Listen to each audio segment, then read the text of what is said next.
Understanding Human Nature. Alfred Adler, 1870–1937, Viennese psychologist, contemporary of Sigmund Freud and Carl Jung, and the father of individual psychology, remains one of the most influential figures in modern psychology and psychotherapy. Among Adler's most significant contributions are his emphasis on holism, arguing that one must study and treat the patient as a whole person, the central role he gave to equality in preventing psychopathology, and the importance of developing democratic family structures to the raising of children. His most famous concept is the inferiority complex, which addresses the problem of self-esteem and its negative compensations. Other seminal theories include the importance of birth order in the formation of personality, the impact of neglect or pampering on a child's development, the ability to work with others for a common good, social interest, as the hallmark of sound mental health, and the idea that individuals develop a story about themselves in early childhood, a lifestyle that guides their perceptions and choices throughout life. Adler was also among the first psychologists to stress the importance of feminism, arguing that the power dynamics between men and women, and associations with gender, are crucial to an understanding of human beings. After serving as a medical doctor in World War I, Adler founded a system of child guidance clinics that spread throughout Europe. He was personally involved in training teachers, social workers, doctors, and psychiatrists in his techniques, and lectured widely in America, where he moved in 1935. Adler died in 1937, leaving more than 300 articles and books on child psychology, marriage, education, and the principles of individual psychology. His best-known works include Understanding Human Nature, Understanding Life, What Life Could Mean to You, and Social Interest, published by One World, and The Practice and Theory of Individual Psychology. Colin Brett is an accredited Adlerian counselor and former training officer of the Adlerian Society of Great Britain. He is the translator of Understanding Human Nature, Understanding Life, and Social Interest, and the editor of What Life Could Mean to You. Contents. Foreword by Dr. James Hemming. Preface. Introduction. Part 1, Fundamentals of Character Development. 1. What is the psyche? The concept of consciousness. The function of the psyche. Our purpose and goal-directedness. 2. Social aspects of mental life. The absolute truth. The need for communal life. Security and adaptation. Social feeling. 3. The child and society. Infancy. The effect of obstacles. The individual as a social being. 4. The world we live in. Our mental universe. The way we see the world. Perception. Memory. Imagination.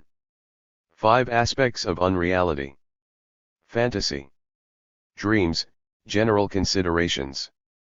Empathy and identification. Influence, suggestion, and hypnosis. 6. The inferiority complex. Early childhood. Compensation, the striving for recognition and superiority. The graph of life and the cosmic picture. 7. Psychological characteristics. Preparation for life. Attention and distraction. Criminal negligence and forgetfulness. The unconscious. Dreams. Intelligence. 8. Male and female. Men, women, and the division of labor. Male dominance. The alleged inferiority of women. Rejecting the woman's role. Tension between the sexes. What can we do? 9. The family constellation. Part 2, The Science of Character. 10. General considerations.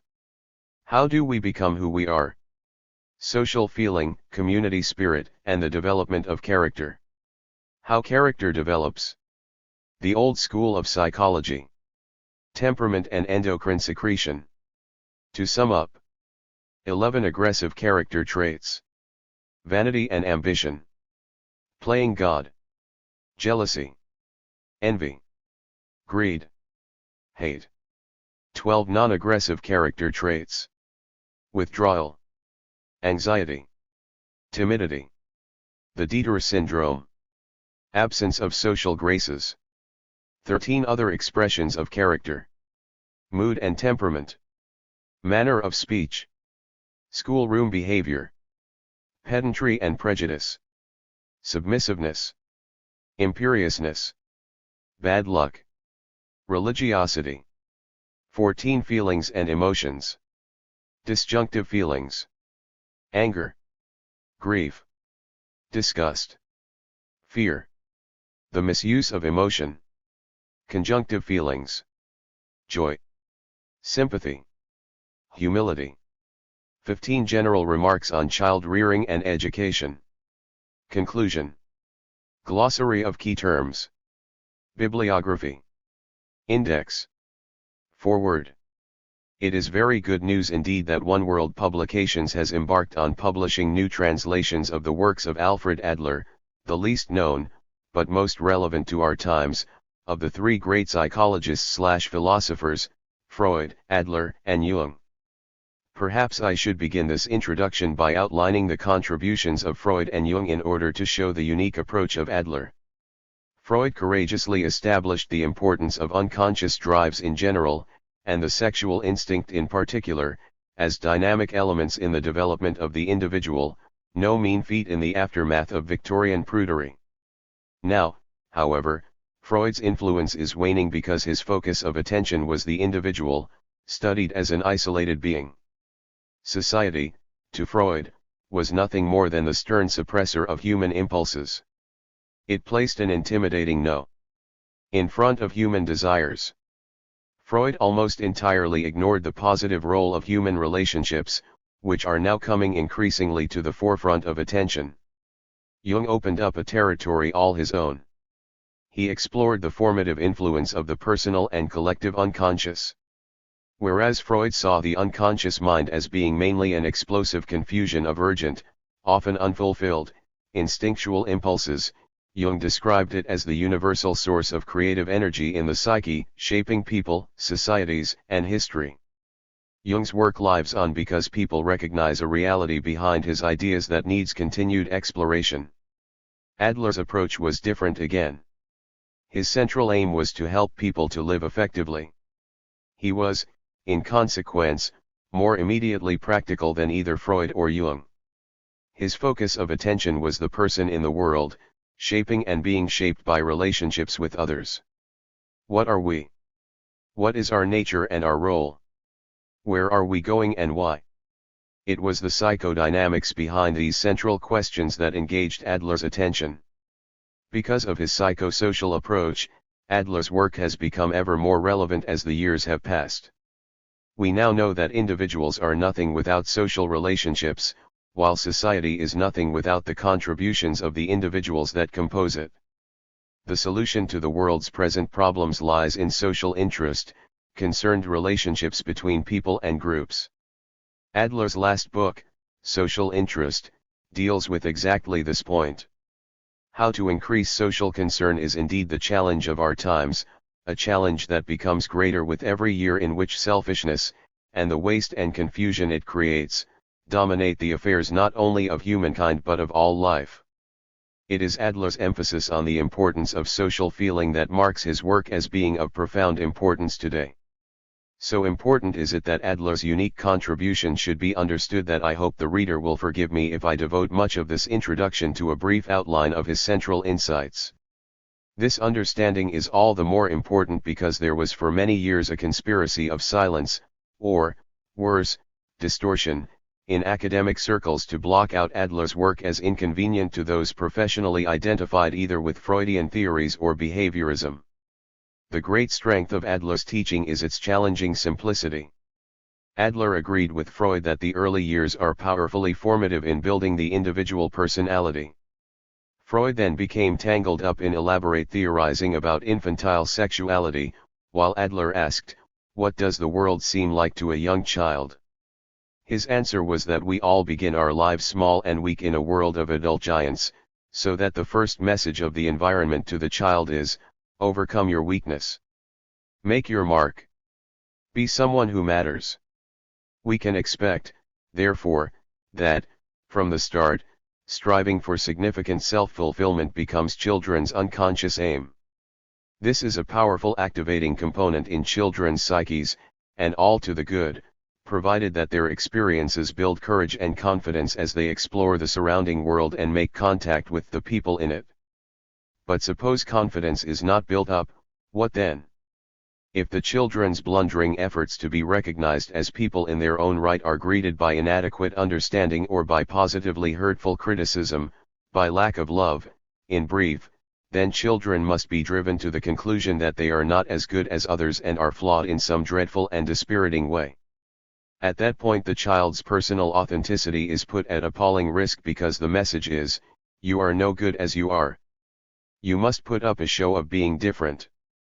And that tempts children to turn from accepting their experiences and relationships as the source of self-esteem, and to depend instead either on retreat into a fantasy world of dreams or a compensatory pretense of some kind. To the extent that most of us were subjected to at least some rejection when we were small, we are all to a greater or lesser degree caught up in this quandary. How far can we depend on our developing encounter with life to give us a sense of personal worth?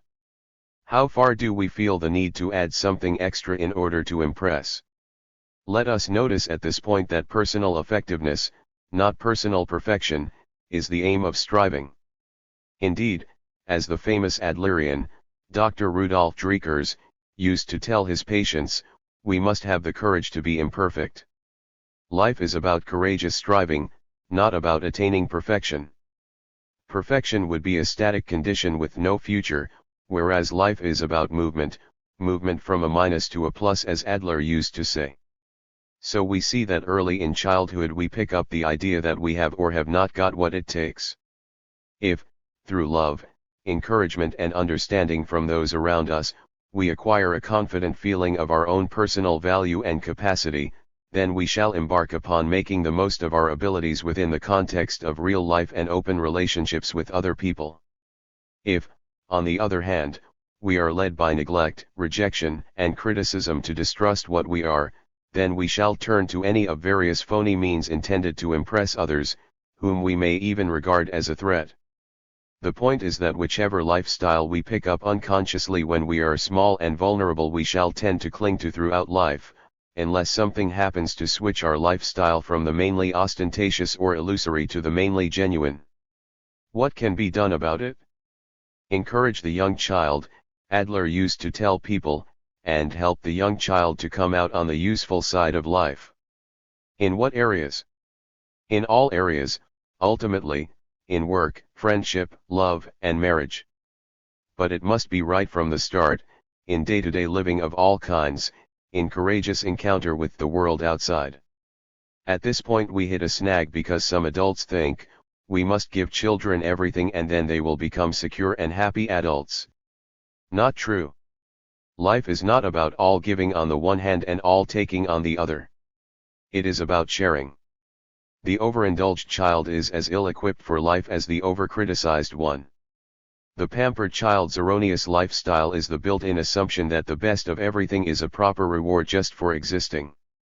When faced with the real world, spoiled children may crumble miserably. The magic has stopped working and they cannot see why. The child is, indeed, father to the man with a nature powerfully conditioned by early self-evaluation, either in a positive or negative direction. For most of us it has been some of each. So Adler saw us all as striving to become our fullest selves. He recognized, however, that if we had a disruptive start in life we could well go the wrong way about it, while all of us can benefit from honestly examining our motives. Anything unnaturally excessive in behavior or emotional response suggests a faulty element in our lifestyle. There is no harm in some faltering here and there, that's inevitable, so long as we learn from our mistakes instead of fretting about them overmuch or taking flight from challenge. Of course, we all hate our gaffes and failures because they regenerate those feelings of inferiority that most of us carry through life as a residue from our earliest thwarted yearnings to be a success. I should make it plain that it does not have to be the parent's fault if the child loses confidence and acquires a false lifestyle. Circumstances often take a hand too. A case was brought to my notice of a girl showing decidedly antisocial tendencies. She had excellent parents who were very upset by what they saw as their failure. Actually, the trouble arose because the girl was the youngest of 3 sisters. The first 2 were pretty children with handsome figures and curly golden tresses. The third was squat and plain, with a straggle of nondescript straight hair. One can understand why such a child acquires an unconscious compulsion to get her own back on life.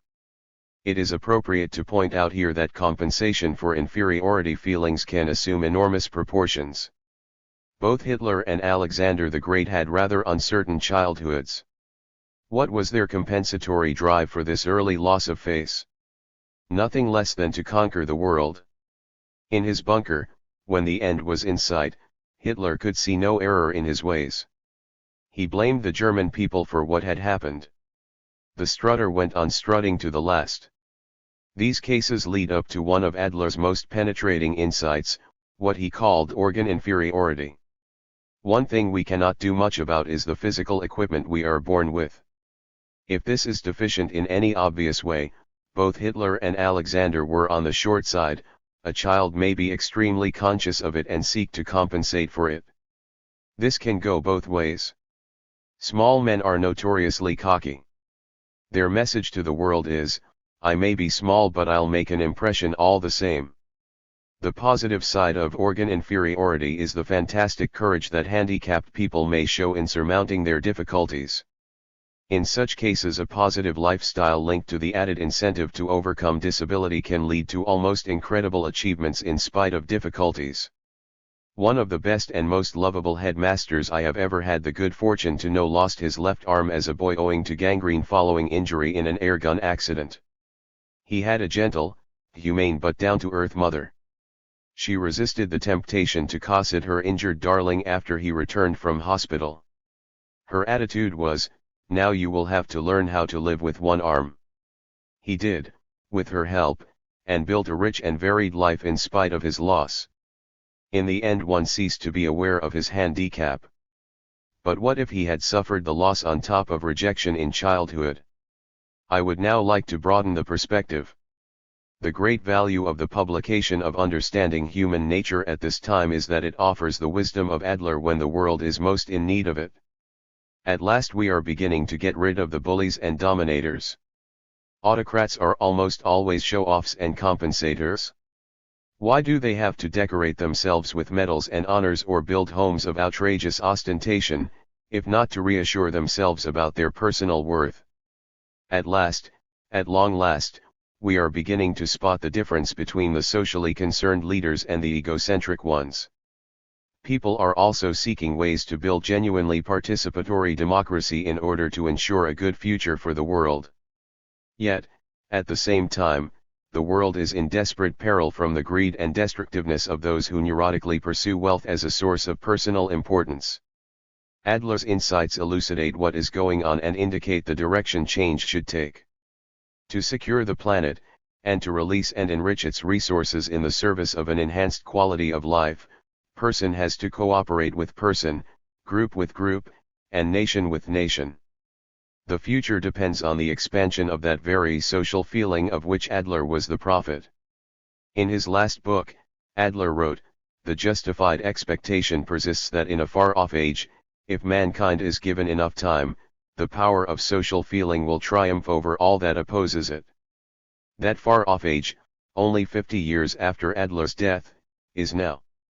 Such is the acceleration of recent events that we have been brought, with unexpected speed, to the point when we must run the world as a caring, interdependent whole, which was Adler's hope and vision. We all have a part to play in fulfilling that expectation, and it is good to have Adler's highly pertinent insights to help us in the struggle to transform life on Earth in time. We are moving inexorably towards the 21st century, which, many writers have suggested, will be the make-or-break century for humankind. We today face a challenge of truly Adlerian scale. James Hemming. Middlesex, England. Note to the 1998 edition. The intention behind this new, revised and updated edition is to offer a more accessible handbook of individual psychology that will appeal not just to Adlerian counselors but also to students of psychology and interested laypersons. Consequently, sections of the text have been reordered to improve the flow of argument, subheadings have been added for greater clarity, and certain expressions have been updated in accordance with contemporary usage. Readers should also note that instead of using she or he, the plural pronoun has been used where applicable. Preface. This book is an attempt to acquaint the general public with the fundamentals of individual psychology. At the same time, it is a demonstration of the practical application of these principles not only to the conduct of our everyday relationships with the world and our fellow human beings, but also to the organization of our personal lives. The book is based on a year's lectures to an audience of hundreds of men and women of all ages and professions at the People's Institute in Vienna. The purpose of the book is first to point out how the misguided behavior of the individual affects the harmony of our social and communal life, second, to teach individuals to recognize their own mistakes, and finally, to show them how to adjust harmoniously to their social environment. Mistakes in business and science are costly and deplorable, but mistakes in the way we live our lives may endanger life itself. This book is thus dedicated to the task of illuminating humankind's progress towards a better understanding of human nature. Alfred Adler. Introduction. The destiny of man lies in his soul. Herodotus. The science of human nature should not be approached with too much presumption and pride. On the contrary, its practitioners are notable for exercising a certain modesty. The understanding of human nature is an enormous problem, whose solution has been the goal of our culture since time immemorial. It is not a science that should be pursued by a few specialists only. Its proper objective must be the understanding of human nature by every human being. This is a sore point with some academics who consider their research to be the exclusive property of a small group of experts. Owing to the isolated lives we live, few of us know very much about human nature. In the past it was impossible for human beings to live such isolated lives as we do today. From our earliest childhood we have few connections with humanity. The family isolates us from the rest of society. Our whole way of life inhibits that intimate contact with our fellow human beings that is essential for the development of the science and art of understanding human nature. Insufficient contact with our fellow human beings estranges us from them. Our behavior towards them is often misguided, and our judgments of them frequently incorrect. It is an oft-repeated truism that people walk past and talk past each other. They approach each other as strangers, not only in society at large but also within the very narrow circle of the family. Most parents complain at one time or another that they cannot understand their children, and most children claim that they are misunderstood by their parents. Our whole attitude towards another person is influenced by our understanding of him or her, and this understanding is therefore fundamental to any social relationship. Human beings would get on together more harmoniously if they had a better knowledge of human nature. Our social relationships would then improve, for we all know that most difficulties and disagreements stem from a lack of understanding, and this failure to understand each other properly can lead us to misinterpret or be misled by the facades that other people present. We will now explain why we are attempting to approach the problem of human nature from a medical science standpoint, with the objective of laying the foundations of an exact science in this wide and hitherto inexact field. We will also examine the premises of the science of human nature, and determine what problems it must solve and what results may be expected from it. In the first place, psychiatry is a field that demands a tremendous knowledge of human nature. The psychiatrist must gain insight into the mind of the disturbed patient as quickly and accurately as possible. In this field of medicine, the practitioner can only diagnose, treat, and prescribe effectively when quite sure of what is going on in the patient. Superficiality has no place here. Diagnostic errors are soon apparent, whereas a correct understanding of the disorder leads to successful treatment. In other words, our knowledge of human nature is rigorously tested. In everyday life, errors in our judgment of another human being are not necessarily linked with dramatic consequences, for these consequences may occur so long after the mistake has been made that the connection between cause and effect is not obvious.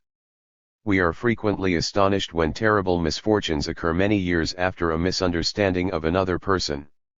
These unhappy events teach us that it is the duty of every human being to acquire a working knowledge of human nature. Our study of nervous diseases has shown that the psychological disorders, complexes and delusions that are found in nervous diseases are fundamentally no different in structure from the behavior of normal individuals. The same elements, the same premises, the same developments can be identified. The sole difference is that in the disturbed patient they appear more marked and are more easily recognized. The advantage of this finding is that we can learn from abnormal cases and be on the alert for related characteristics in the normal psyche. It is solely a question of applying the training, ardor, and patience that are required by any profession. The first great discovery was this: the foundations of the human psyche are laid in the earliest days of childhood. In itself this was not such a momentous discovery. Similar findings had been made by great thinkers through the ages. The novelty lay in the fact that we were able to link childhood experiences, impressions, and attitudes, so far as we were capable of determining them, with the later phenomena of the psyche in one incontrovertible and continuous pattern. This in turn meant that we could now compare the experiences and attitudes of a person's earliest childhood days with the experiences and attitudes of the mature individual. In so doing we made the important discovery that single manifestations of the psyche must never be regarded as separate entities, and indeed could not be understood unless they were considered as parts of an indivisible whole. We learned therefore that these single manifestations could only be evaluated when we examined and understood their place in the general behavior pattern of individuals, in their whole mental universe, their lifestyle. When we did this, we were able to see that their secret childhood goals were exactly in accordance with their attitude in adult life. In short, it became astonishingly clear that, from the standpoint of psychological development, virtually no change had taken place. The actions and words that expressed these goals might have changed, but the fundamental aims and motivations, all directed towards the same psychological objectives, remained constant. For example, a mature patient who has an anxious personality, whose mind is constantly filled with doubts and suspicions, whose every effort is directed towards isolating himself from society, shows identical character traits and psychological activity in his third and fourth year of life.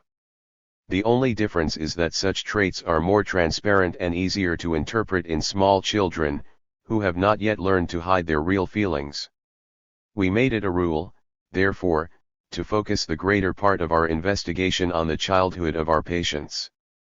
In this way we were often able to infer the characteristics of a mature person whose childhood we were familiar with before we were told about them. The traits we observe in the adult are in fact the direct projection of childhood experiences. When we listen to the most vivid recollections of patients' childhoods, and know how to interpret these recollections correctly, we can accurately reconstruct the pattern of their present character. In doing this we bear in mind the fact that it is extremely difficult for individuals to deviate from the patterns of behavior they developed in their early life. Very few individuals have ever been able to change their childhood behavior patterns, even though in adult life they may have found themselves in entirely different situations.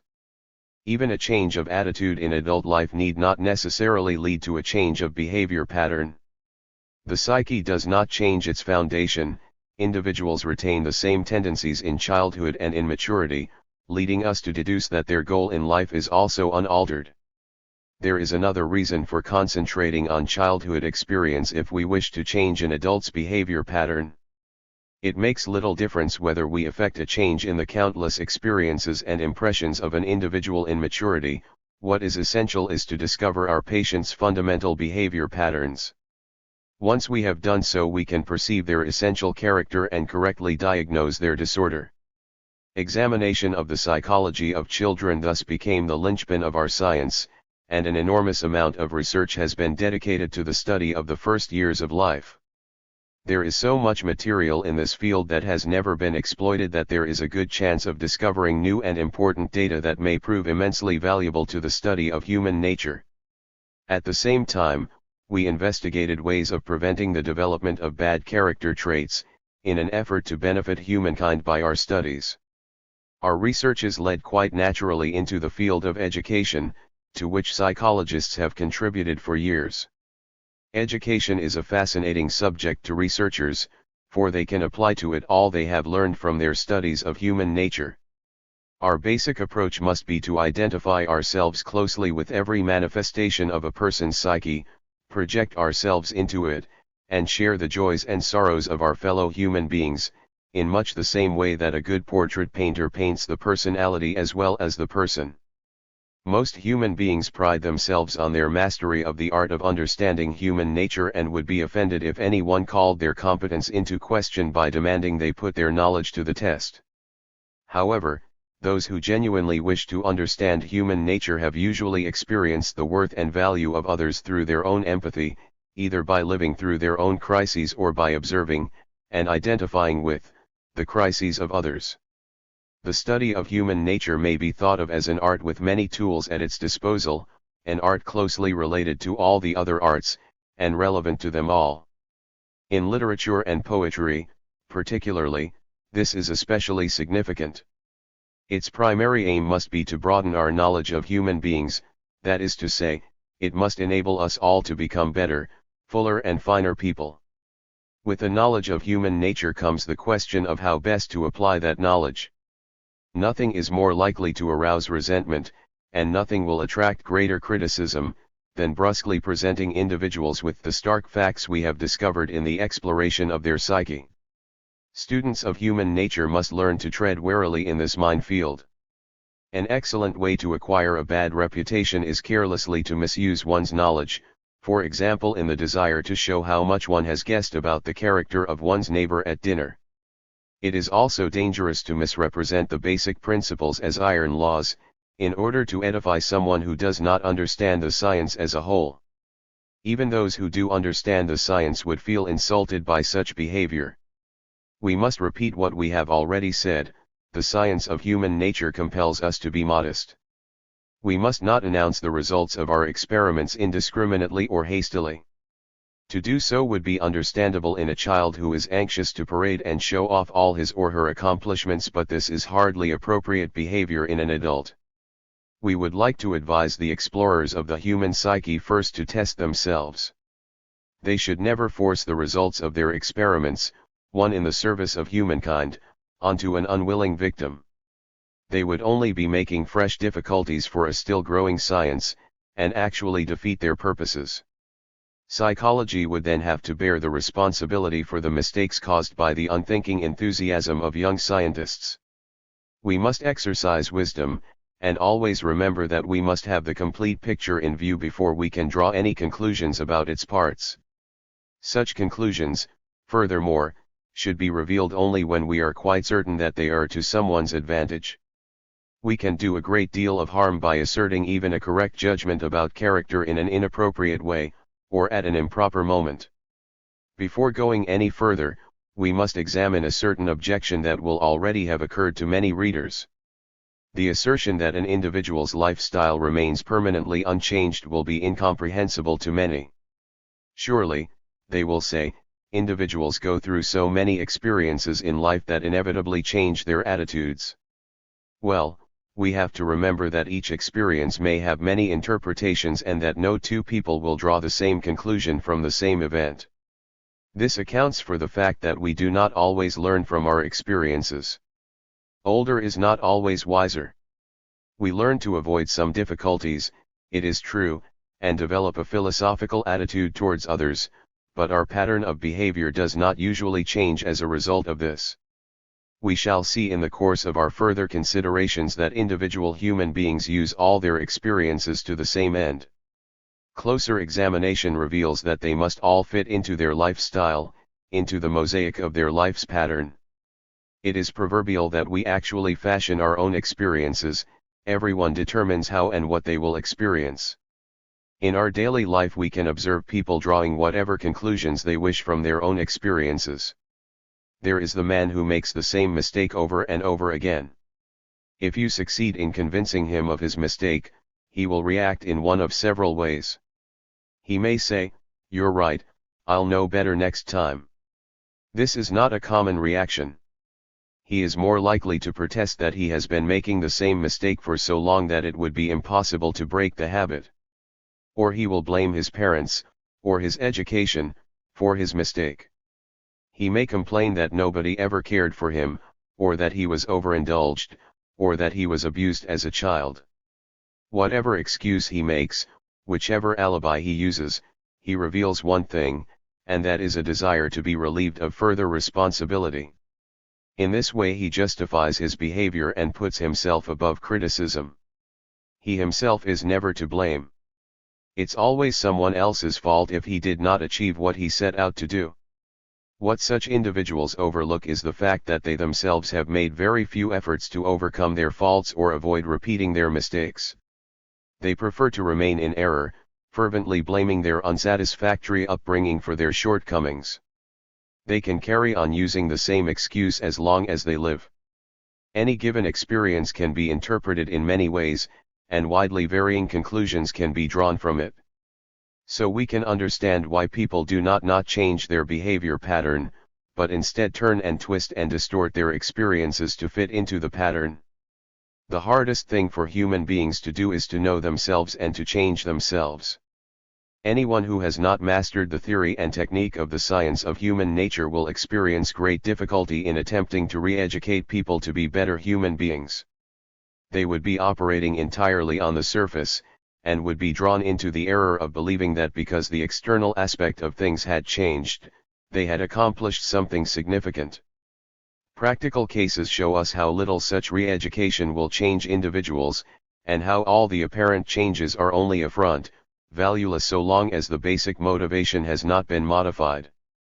The task of helping human beings to transform themselves is not a simple one. It demands a certain optimism and patience, and above all modesty, since the individual seeking help does not do so in order to feed someone else's personal vanity. The process of transformation, moreover, must be conducted in a way that seems justified to the subject. We know that if a tasty and nutritious dish is carelessly prepared and unattractively presented, it will often be rejected. The science of human nature has yet another aspect, which we may call its social aspect. There is no doubt that people would get on better with each other, and would maintain closer relationships, if they could understand one another better. It would then be impossible for them to disappoint and deceive each other. An enormous danger to society lies in this possibility of deception. This danger must be clearly shown to our colleagues, whom we are introducing to this study. They must bring home to the subjects upon whom they are practicing the importance of unknown and unconscious forces. In order to help them, they must be aware of all the distortions, dissimulations, and deceptions of human behavior. Consequently, we must learn the science of human nature and practice it consciously, always bearing its social implications in mind. Who is best fitted to gather and make use of the material of this science? We have already noted that it is impossible to practice it on a purely theoretical basis. It is not enough simply to know all the rules and data. It is essential to put our studies into practice and correlate them if we are continuously to sharpen and deepen our insight. This is, of course, the real purpose of the theoretical side of the science of human nature. But we can bring this science to fruition only when we step out into life itself and put into practice the theories we have formed. In the course of our formal education we acquire very little knowledge of human nature, and much of what we learn is incorrect, because contemporary education is still unsuited to giving us a valid knowledge of the human mind. Children are left to evaluate their experiences for themselves, and to take care of their own personal development outside the classroom. There is no tradition for the acquisition of a true knowledge of the human psyche. The science of human nature thus finds itself today in the position that chemistry occupied in the days of alchemy. In our experience, it is those who have not had their social relationship distorted by the complicated muddle of our educational system who are best adapted to pursue this research into human nature. They are men and women who are, in the last analysis, either optimists or struggling, would-be pessimists who have not yet given in to their pessimism. But social contact with humanity is not enough, there must also be experience. In the face of our inadequate education, therefore, a real appreciation of human nature will only be gained by certain types of human beings. These include the reformed sinners, either those who have struggled in the whirlpool of the mind, almost drowning in all its mistakes and errors before dragging themselves clear, or those who have been close enough to it to feel its currents drawing them inwards. Others can learn it, of course, especially when they have the gift of identification, the gift of empathy, but the best way of understanding the human psyche is to live through its passions for oneself. Reformed sinners are therefore as valuable in our day and age as they were in the days when the great religions were first founded. They stand much higher than 1,000 righteous people. How does this happen? Picture an individual who has lifted himself above the difficulties of life, extricated himself from the swamp, and learned to take bad experiences and make use of them. He truly understands the good and the bad sides of life. No one can compare with him in this understanding, certainly not the righteous ones who have seen only the good side. When we come across individuals whose behavior pattern has rendered them incapable of a happy life, we feel duty-bound because of our knowledge of human nature to help them to readjust their false perspectives. We must give them clearer perspectives, perspectives better adapted to the community, more appropriate for the achievement of happiness in this life. We must give them a new way of thinking, indicate another pattern for them in which social feeling and community spirit play a more prominent role. We do not propose to build an ideal emotional life for them. A new viewpoint in itself is of great value to the perplexed, since from this they learn where they have gone astray. According to our view, the strict determinists who consider all human activity to be a process of cause and effect are not so very wrong. But causes can change, and the results of experience acquire entirely new values, when the powers of self-knowledge and self-criticism are alive and functioning well. The ability to know ourselves increases with our ability to determine the origins of our actions and the dynamics of our minds. Once someone has understood this, they have become a different person and can no longer escape the inevitable consequences of their knowledge. Part 1. Fundamentals of Character Development. 1. What is the psyche? The concept of consciousness. We attribute a consciousness only to moving, living organisms. The existence of consciousness presupposes free motion, since those organisms that are strongly rooted in one spot have no necessity for it. How unnatural it would be to attribute emotions and thoughts to an oak tree, to contend that the tree might consciously accept the destruction that it could in no way escape, to claim for it a presentiment of that destruction, to attribute reason and free will to it, knowing it could never make use of these qualities. Under such conditions the will and the reason of the oak tree would of necessity remain stillborn. There is a strict corollary between movement and consciousness. This constitutes the difference between plant and animal. In the evolution of the psyche, therefore, we must consider everything that is connected with movement. All the questions connected with physical movement force the psyche to look ahead, to gather experiences and develop a memory, to equip itself more fully for the business of life. We can thus ascertain from the very beginning that the development of the psyche is connected with movement, and that the evolution and progress of all psychological phenomena are conditioned by the mobility of the organism. This mobility stimulates, promotes, and requires an ever greater intensification of mental activity. Imagine individuals who have had every movement planned for them, their mental life will be at a standstill. The function of the psyche. If we regard the function of the psyche from this point of view, we will realize that we are considering the evolution of a hereditary ability, an organ for attack and defense with which the living organism reacts to the situation in which it finds itself. Psychological activity is a complex of aggressive and defensive mechanisms whose final purpose is to guarantee the continued existence of the organism and to enable it to develop in safety. If we accept this premise, then further considerations grow out of it, which we deem necessary for a true conception of the psyche. We cannot imagine psychological activity in isolation. We can only imagine it in relation to its environment, receiving and responding to stimuli from outside. This premise suggests many considerations about the peculiarities of human beings, their physical nature, their good and bad qualities. These are entirely relative concepts, since there are no objective criteria for judging whether an ability or a physical characteristic is an asset or a liability.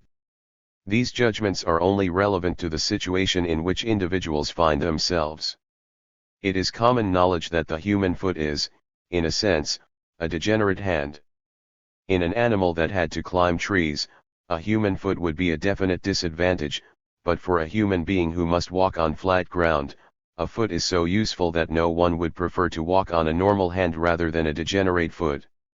It is a fact that in our personal lives, as in the lives of other people, apparent defects should not be considered the source of evil in themselves. Only the context can determine whether they are assets or liabilities. Our purpose and goal-directedness. The first thing we can discover about ourselves is that we are always striving towards a goal. We cannot, therefore, imagine the human spirit as a single, static entity.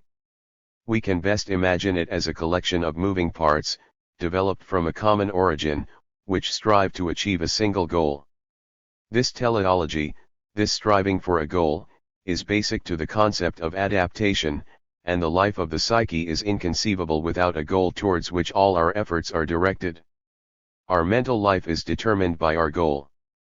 No human being can think, feel, wish, or dream without all these activities being determined, continued, modified and directed towards an ever-present objective. This results from the necessity for the organism to adapt itself and respond to the environment. The physical and psychological phenomena of human life are based upon the fundamental principles we have demonstrated. It is impossible to conceive of psychological development except within a pattern depending on an ever-present objective, which is determined in turn by the dynamics of life. The goal itself we may conceive either as changing or as static. On this basis, all the phenomena of our psychological existence may be considered as preparations for some future situation. The soul, indeed, seems to consist chiefly of a force moving towards a goal, and individual psychology considers all the manifestations of the human spirit as though they were directed towards such a goal. Knowing the goal of individuals and knowing also something of the world, enables us to understand the meaning of the ways they express themselves, and of the direction their life takes, and how these things function as a preparation for their goal. We also need to know what steps each individual must take to reach their goal, just as we can know the trajectory of a stone if we let it fall to earth, although people do not follow a fixed, natural law because the ever-present goal is always in flux. If, however, everyone has an ever-present goal, then every psychological tendency must move towards it, as though it were indeed obeying some natural law. A law governing our psychological life does exist, to be sure, but it is not a natural law like the law of gravity, it is a man-made law. To believe there is sufficient evidence to justify our speaking of a natural law of the psyche is to be deceived by appearances. Anyone who believes they have demonstrated the unchangeable and predetermining power of circumstances is playing with loaded dice.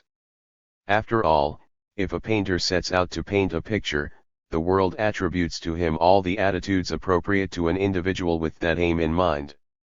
He will do all the usual things, with all the expected results, just as though there were a natural law at work. But is he under any necessity to paint the picture? Given his free will, we must deduce that it is his striving to attain his goal that keeps him putting the paint on the canvas. There is a difference between physical movements and movements of the human psyche. All the questions about free will hinge upon this important point. Nowadays it is believed that human will is not free. It is true that human will becomes bound as soon as it commits itself to a particular goal. And since circumstances in the cosmic, physical, and social relationships of humankind frequently determine this goal, it is not surprising that our psychological life should so often appear to be ruled by immutable natural laws. But if a man, for example, denies his relationships to society and rebels against them, or if he refuses to adapt himself to the realities of life, then all these seemingly immutable laws are abrogated and a new law appears that is determined by the new goal. In the same way, the law of communal life does not bind individuals who have become perplexed by life and attempt to deny their feelings for their fellow human beings. And so I repeat once again that movement in our mental life can only take place when an appropriate goal has been chosen. On the other hand, it is possible to discover the goal of individuals from observing their present activities. This is particularly important because so few people know exactly what their goal is. On the practical level, this is the procedure we must follow if we are to gain some knowledge of humankind. Since actions may have many meanings, this is not always so simple. We can, however, take several examples of a person's known behavior, compare them, and plot them on a graph. In this way we arrive at an understanding of a human being by connecting 2 points in which a definite psychological attitude was expressed, with the time difference indicated by a curve. This method is used to obtain a clear representation of a person's life. An example will serve to illustrate how we may discover a pattern of behavior in an adult that reproduces with astonishing consistency the attitudes of childhood. A 30-year-old man of extraordinarily aggressive character, who has achieved success and acclaim despite a difficult childhood, comes to the therapist in a deep depression, complaining that he has no desire to work, or even to live. He explains that he is about to become engaged, but that he views the future with trepidation. He is tormented by jealousy and is close to breaking off his engagement. The facts that he cites to explain his jealousy are not very convincing, and since the young lady in question cannot be blamed, the obvious distrust he shows calls for investigation. He is one of those men who approach another individual, feel attracted, but immediately assume an aggressive attitude that destroys the very contact they wanted to establish. Now let us plot the graph of this man's lifestyle as described above, by taking one event in his life and seeking to link it with his present attitude. As is our usual practice, we ask for his first childhood memory, even though we know it is not always possible to test its objective truth. He tells us that he was in the marketplace with his mother and his younger brother. The marketplace was crowded and his mother picked him up, but then she realized she should carry the younger child, put him down again and picked up his younger brother, leaving our patient buffeted by the crowd and very perplexed. At that time he was 4 years old. In the recital of this memory, exactly the same points emerge that we heard in the description of his present complaint. He is not sure of his position as the favored one, and he cannot bear to think that someone else might supplant him. Once the connection is made clear to him, our patient, quite astonished, sees the relationship immediately. The psychological goal towards which every human being's actions are directed is determined by those influences and impressions that are imposed on children by their environment. The concept of the ideal state, that is, the goal, of each human being is probably formed in the first months of life. Even at this time certain sensations play a role in evoking a response of joy or sorrow in the child. Here the first traces of a philosophy of life come to the surface, expressed in the most primitive terms. The fundamental factors that influence the psyche are founded in infancy. Upon these foundations a superstructure is built that may be modified, influenced, or transformed. A multiplicity of influences soon force children into a definite attitude towards life and condition their own particular response to the problems life poses. Investigators who believe the characteristics of an adult to be discernible in infancy are not far wrong. This accounts for many people's belief that character is hereditary. But the idea that character and personality are inherited from one's parents is universally harmful. Among other things, it hinders educators in their task and erodes their confidence, and enables them to shirk their responsibilities simply by blaming heredity for their pupils' failures. This, of course, is quite contrary to the purpose of education. Our civilization plays an important role in the development of a person's psychological goal. It sets up rules and boundaries against which children struggle until they discover how to fulfill their wishes in a way that promises both security and a successful adaptation to life. How much security children demand in relation to the everyday realities of our society may be learned early in their lives. By security we do not mean only security from danger, but that further element of safety that guarantees our continued existence under optimum circumstances. Children secure this by demanding a safety margin greater than is strictly necessary for the satisfaction of their basic needs, greater than would be necessary for a quiet life. Thus arises a new tendency in their psychological development, a tendency towards dominance and superiority. Like adults, children want to surpass all their rivals. They strain for a superiority that will guarantee them the security and adaptation synonymous with the goal they have previously set for themselves. Thus a certain psychological uneasiness develops that becomes stronger as time goes on. Suppose now that the world begins to require a more powerful response. If in this time of need children do not believe in their own ability to overcome their difficulties, we will see strenuous evasions and complicated excuses, which serve only to emphasize their underlying thirst for glory. In these circumstances the immediate goal frequently becomes the avoidance of all major difficulties. Children fight shy of difficulties or wriggle out of them in order to evade life's demands temporarily. We must understand that human psychological reactions are not fixed and absolute, every response is only a partial one, temporarily valid but not to be considered the final solution to a problem. In the development of the child's psyche especially, we are reminded that we are dealing with a purely temporary crystallization of the idea of a goal. We cannot apply to the juvenile psyche the same criteria we use to evaluate the adult psyche. In the case of children we must look further and guess at the final state to which their energies and activities will eventually lead them. If we could see into their mind, we could understand how all the expressions of their character are directed towards the ideal they have created for themselves as the crystallization of their desired final adaptation to life. We must look at things from the children's point of view if we want to know why they act as they do. The basic attitude connected with their point of view directs children in various ways. First, there is an optimistic attitude to life in which children are confident that they can readily solve any problems they come across. Under these circumstances they will grow up with all the characteristics of individuals who consider the tasks of life easily within their power. In these cases we see the development of courage, openness, frankness, responsibility, hard work, and so on. The opposite of this is the development of pessimism. Imagine the goal of children who are not confident of being able to solve their problems. How dismal the world must appear to such children.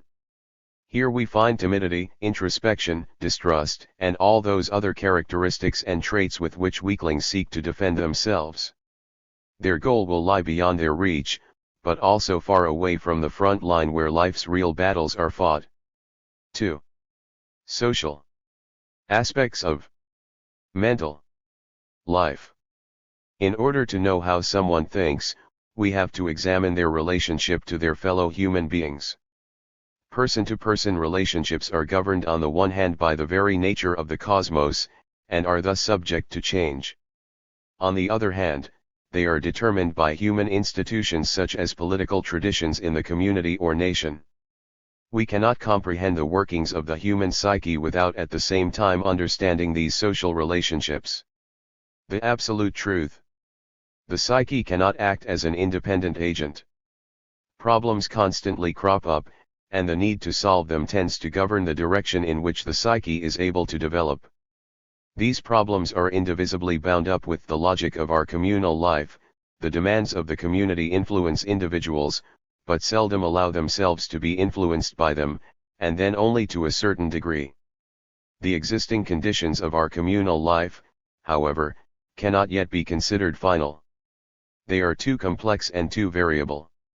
Moreover, we are too enmeshed in our own relationships to be able to cast sufficient light on the problem of the psyche to understand it thoroughly. Our sole recourse in this dilemma is to accept the logic of our communal life on earth as though it were an ultimate, absolute truth that can be approached step by step, after the correction of any mistakes and errors arising from our incomplete social organization and our limited capabilities as human beings. An important point in our considerations is the materialistic stratification of society described by Marx and Engels. According to their teachings, the economic basis of a community determines the ideological thinking and behavior of individuals. Our conception of the logic of human communal life, of the absolute truth, is in part an acceptance of existing concepts. History, and our insight into the life of the individual, that is, individual psychology, have taught us, however, that it is occasionally convenient for individuals to give a mistaken response to the demands of a socio-economic system. In attempting to evade the system, they may become inextricably entangled in the convolutions of their own mistaken reactions. Our way to the absolute truth will lead us past countless errors. The need for communal life. The rules of communal life are just as self-explanatory as the laws of the weather, which compel us to take certain measures. Desire for protection against the cold leads to house building, and so on. The human compulsion towards the community and communal life is revealed in institutions whose forms we do not need to understand fully, for example in religion, where group worship creates a bond between members of the congregation.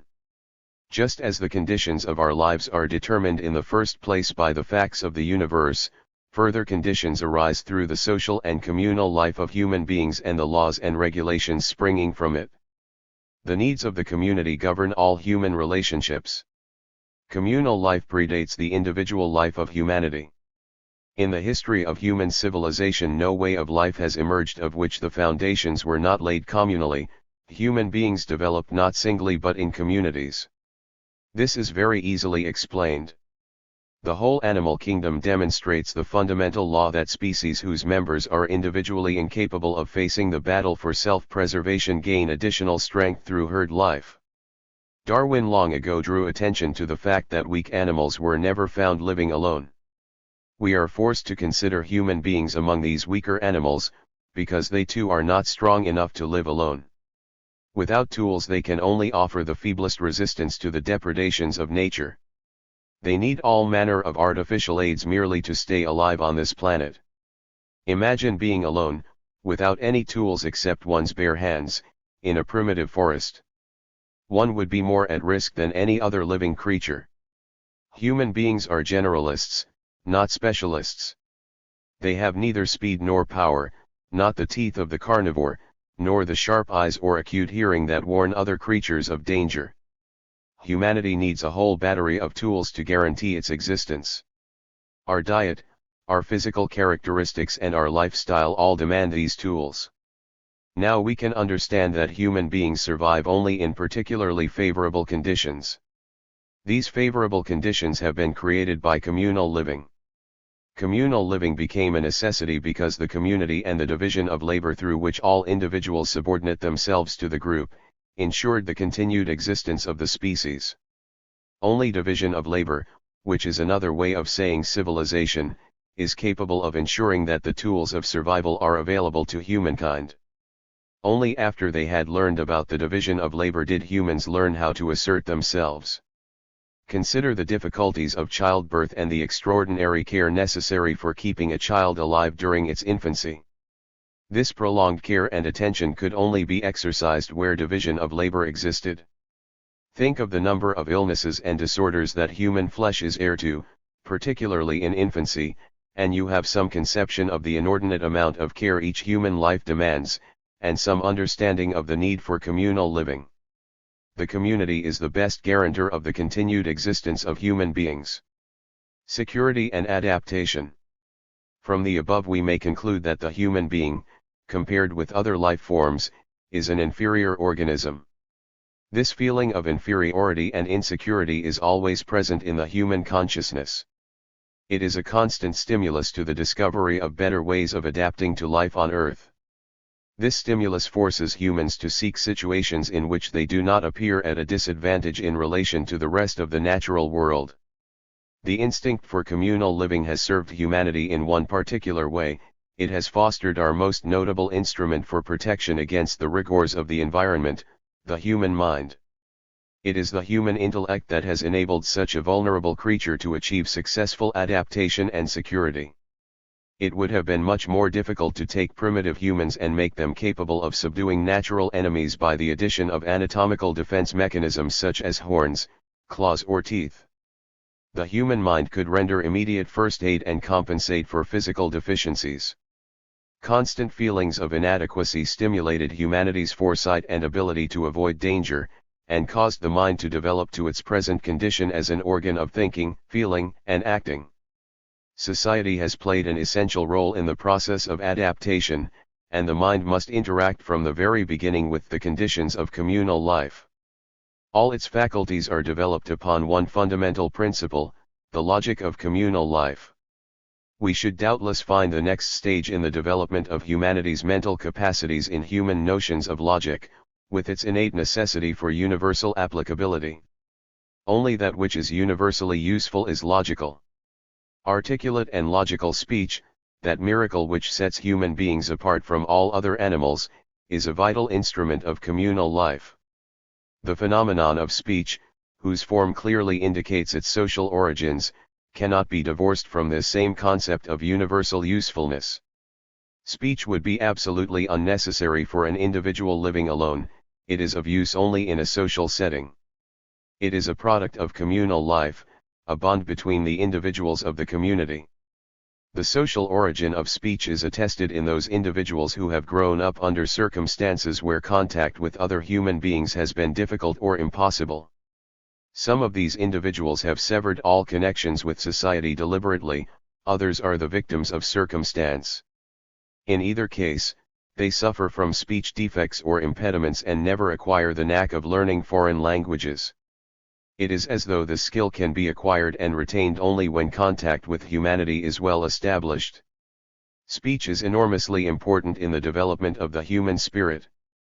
Logical thinking is possible only through the use of language, which gives us the means to build concepts and to identify differences in values. Our very thoughts and emotions are understandable only when we accept that they are not unique to ourselves. Our joy in beautiful things is based in the knowledge that recognition, understanding, and feeling for beauty are universal. Thus it follows that thoughts and concepts, like reason, understanding, logic, ethics, and aesthetics, are not a private matter but have their origin in the social life of humanity. They are bonds between individuals whose purpose is to preserve civilization. Social feeling. We may now understand that any rules that serve to secure the existence of humankind, such as legal codes, totem and taboo, superstition or education, must be governed by the concept of the community and be appropriate to it. We have already mentioned this idea in connection with religion. We find adaptation to the community is the most important psychological function, both in the individual and in society.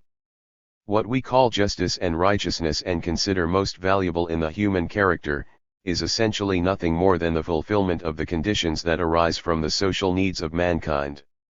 These conditions give shape to the spirit and direct its activity. Responsibility, loyalty, frankness, love of truth and the like are virtues that have been built up and maintained only by the universally valid principle of communal life. We can judge a character as bad or good only through the community's eyes. Good character, like achievement in science, politics, or art, becomes noteworthy only when it has proved its universal value. The criteria by which we can measure individuals are determined by their value to humankind in general. We compare individuals with an ideal picture of a human being, with people who perform the tasks and conquer the difficulties that lie before them in a way that is useful to society in general, people who have developed their social feeling to a high degree. To quote one of our co-workers, Karl Ferdmuller, these people play the game of life according to the laws of society. In the course of our investigations it will become increasingly evident that no well-adjusted person can grow up without cultivating a deep sense of fellowship with humanity and practicing the art of being a complete human being. 3. The child and society. Society imposes certain obligations on us that influence the norms and forms of our lives, as well as the development of our minds. Society has an organic basis. The point where the individual and society meet may be found in the fact that the race consists of two sexes. In the community created by a male and female partnership, human beings satisfy the impulse towards life, achieve security, and guarantee their happiness. When we consider the lengthy development of a child, we are reminded that human life cannot develop without the presence of a protecting community. The various obligations of life carry within themselves the necessity for a division of labor which, far from isolating human beings, strengthens their links with one another. Everyone must help their neighbor, everyone must feel connected to their fellows. That is how interpersonal relations began. We must now discuss in more detail some of the relationships that await children upon their birth. Infancy. All children, dependent as they are on the help of the community, finds themselves face to face with a world that gives and takes, that expects adaptation but satisfies their need for life. The fulfillment of their instincts is hindered by obstacles that are painful to confront. They realize at an early age that there are other human beings who are able to satisfy their needs more completely, and are better equipped for life. Their psyche is born, one might say, in those childhood situations that demand integration in order to make normal life possible. The psyche accomplishes this by evaluating each situation and negotiating it with the maximum satisfaction of instincts and the least possible discomfort. In this way children learn to overvalue the size and strength required to open doors or move heavy objects, or the right of others to give commands and claim obedience. The desire to grow, to become as strong as or even stronger than others, arises within them. To dominate those around them becomes their chief purpose in life, since their elders, although they treat the younger children as inferior, are obligated to them because of their very weakness. Two possibilities of action lie open. On the one hand they can imitate the activities and methods they see the adults using, and on the other hand they can display their weakness, which is seen by these same adults as an inescapable demand for help. We shall continually find this branching of psychological tendencies in children. The formation of character types begins at this early age. Whereas some children develop in the direction of the acquisition of power and choose to seek recognition through courage and self-assertiveness, others seem to trade on their own weaknesses and set out to demonstrate them in all manner of ways. One has only to observe the attitude, expression, and bearing of individual children to discover which of the two groups they fit into. Each character type has meaning only if we understand its relationship to its environment, and children's environments are usually reflected in their behavior. At the very basis of children's development lies their struggle to compensate for their weaknesses. 1,000 talents and capabilities arise from our feelings of inadequacy. The situations that life may present to children differ to an extraordinary degree between individuals. In some cases we are dealing with an environment that is threatening to children and gives them the impression that the whole world is hostile territory. The incomplete perspectives of children's thought processes create this dramatic impression. If their upbringing does not counteract this fallacy, the personality of such children may develop so that they always act as if the world really were hostile territory. Their impression of its hostility will grow with every difficulty they encounter. This often happens in the case of children born with physical disadvantages of some kind. Such children respond to their environment with an attitude entirely different from those who come into the world without such disadvantages. This so-called organ inferiority can express itself through difficulties with movement, inadequacies of individual organs, or in generally low resistance to infection resulting in frequent illnesses. Physical inadequacies are not the only source of children's difficulties in facing the world. Any unreasonable demands made on children by a misguided family, or the unfortunate manner in which these demands are presented, are comparable to material obstacles in their environment. Children who are trying to adapt themselves suddenly find obstacles put in their way, especially when they grow up in a home that has itself lost heart and is governed by a pessimism only too quickly transferred to the children. The effect of obstacles. When we consider the obstacles that confront children from every angle, it is hardly surprising that their response is not always appropriate. Their thought processes have only had a short time to develop, and children find it necessary to conform to the immutable laws of reality while their powers of adjustment are still immature. To them, life is one long experiment. Behind every example of an inappropriate response to the environment is a whole series of attempts by their psyche to respond correctly and to progress through life. Particularly interesting as an expression of a behavior pattern is the adolescent response to a given situation. The manner of the response gives us an insight into the psyche. At the same time, we must recognize the fact that the responses of any individual, like those of society, are not to be judged according to a fixed pattern. The obstacles children encounter in their psychological development usually result in the stunting or distortion of their social feeling. These obstacles may be divided into two categories. There are those that stem from defects in children's material environment, such as abnormal relationships in their economic, social, racial, or family circumstances, and those that arise out of physical disadvantage. Our culture is based on health and adequacy. Thus, children with a major physical disadvantage are also at a disadvantage in solving the problems of life. Children who learn to walk late, or who have difficulties of any kind in locomotion, or those who are slow in learning to speak or are clumsy for a long time because their cerebral function is more slowly than normal, belong in this group. We all know children who are constantly bumping themselves, are clumsy and slow, and carry with them a burden of physical and mental distress. They receive scant sympathy from a world which was not created with their needs in mind. Many problems may arise from such development. Of course, there is always the possibility that in the fullness of time such children will overcome their disabilities for themselves without any psychological ill effects. This can happen, so long as the difficulties have not led to an entrenched sense of despair whose effects will be felt in later life. Such a state of affairs may be complicated, in addition, by economic disadvantage. The laws of human society are a closed book to children inadequately equipped to take their place in it. They look with suspicion and mistrust on the opportunities they see developing around them, and tend to isolate themselves and avoid their tasks. They have a very keen sense of life's hostility, which they unconsciously exaggerate. Their interest in the bitter side of life is much greater than its brighter side. For the most part, they overrate both, so that theirs is a lifelong attitude of belligerency. They demand an extraordinary amount of attention, and of course they think far more of themselves than of others.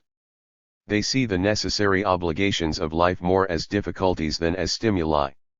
Soon a gulf opens up between them and their environment, a gulf that is continually widened by their hostility to their fellows. Then they approach every experience with exaggerated caution, estranging themselves more and more from real life, and succeed only in creating fresh difficulties for themselves. Similar difficulties may arise when the normal tenderness of parents towards their children is not adequately manifested. Whenever this occurs, the consequences for the development of children are serious. The children's attitude becomes so entrenched that they cannot recognize love or make proper use of it, because their instincts for tenderness have never been developed. It will be difficult to teach children who have grown up in a loveless or undemonstrative family to express any kind of tenderness. Their whole attitude to life will be escapist, an evasion of all love and affection.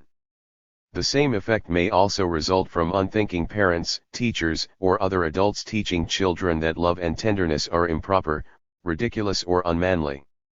Many children are taught, for example, that gentleness is weakness. This escapist attitude is especially marked in those children who have often been ridiculed. Such children are genuinely afraid of showing emotions because they fear that their wish to show affection towards others is ridiculous. They fight against normal tenderness as though it were an instrument of enslavement or degradation. In this way, barriers to our capacity to love may be set up in early childhood.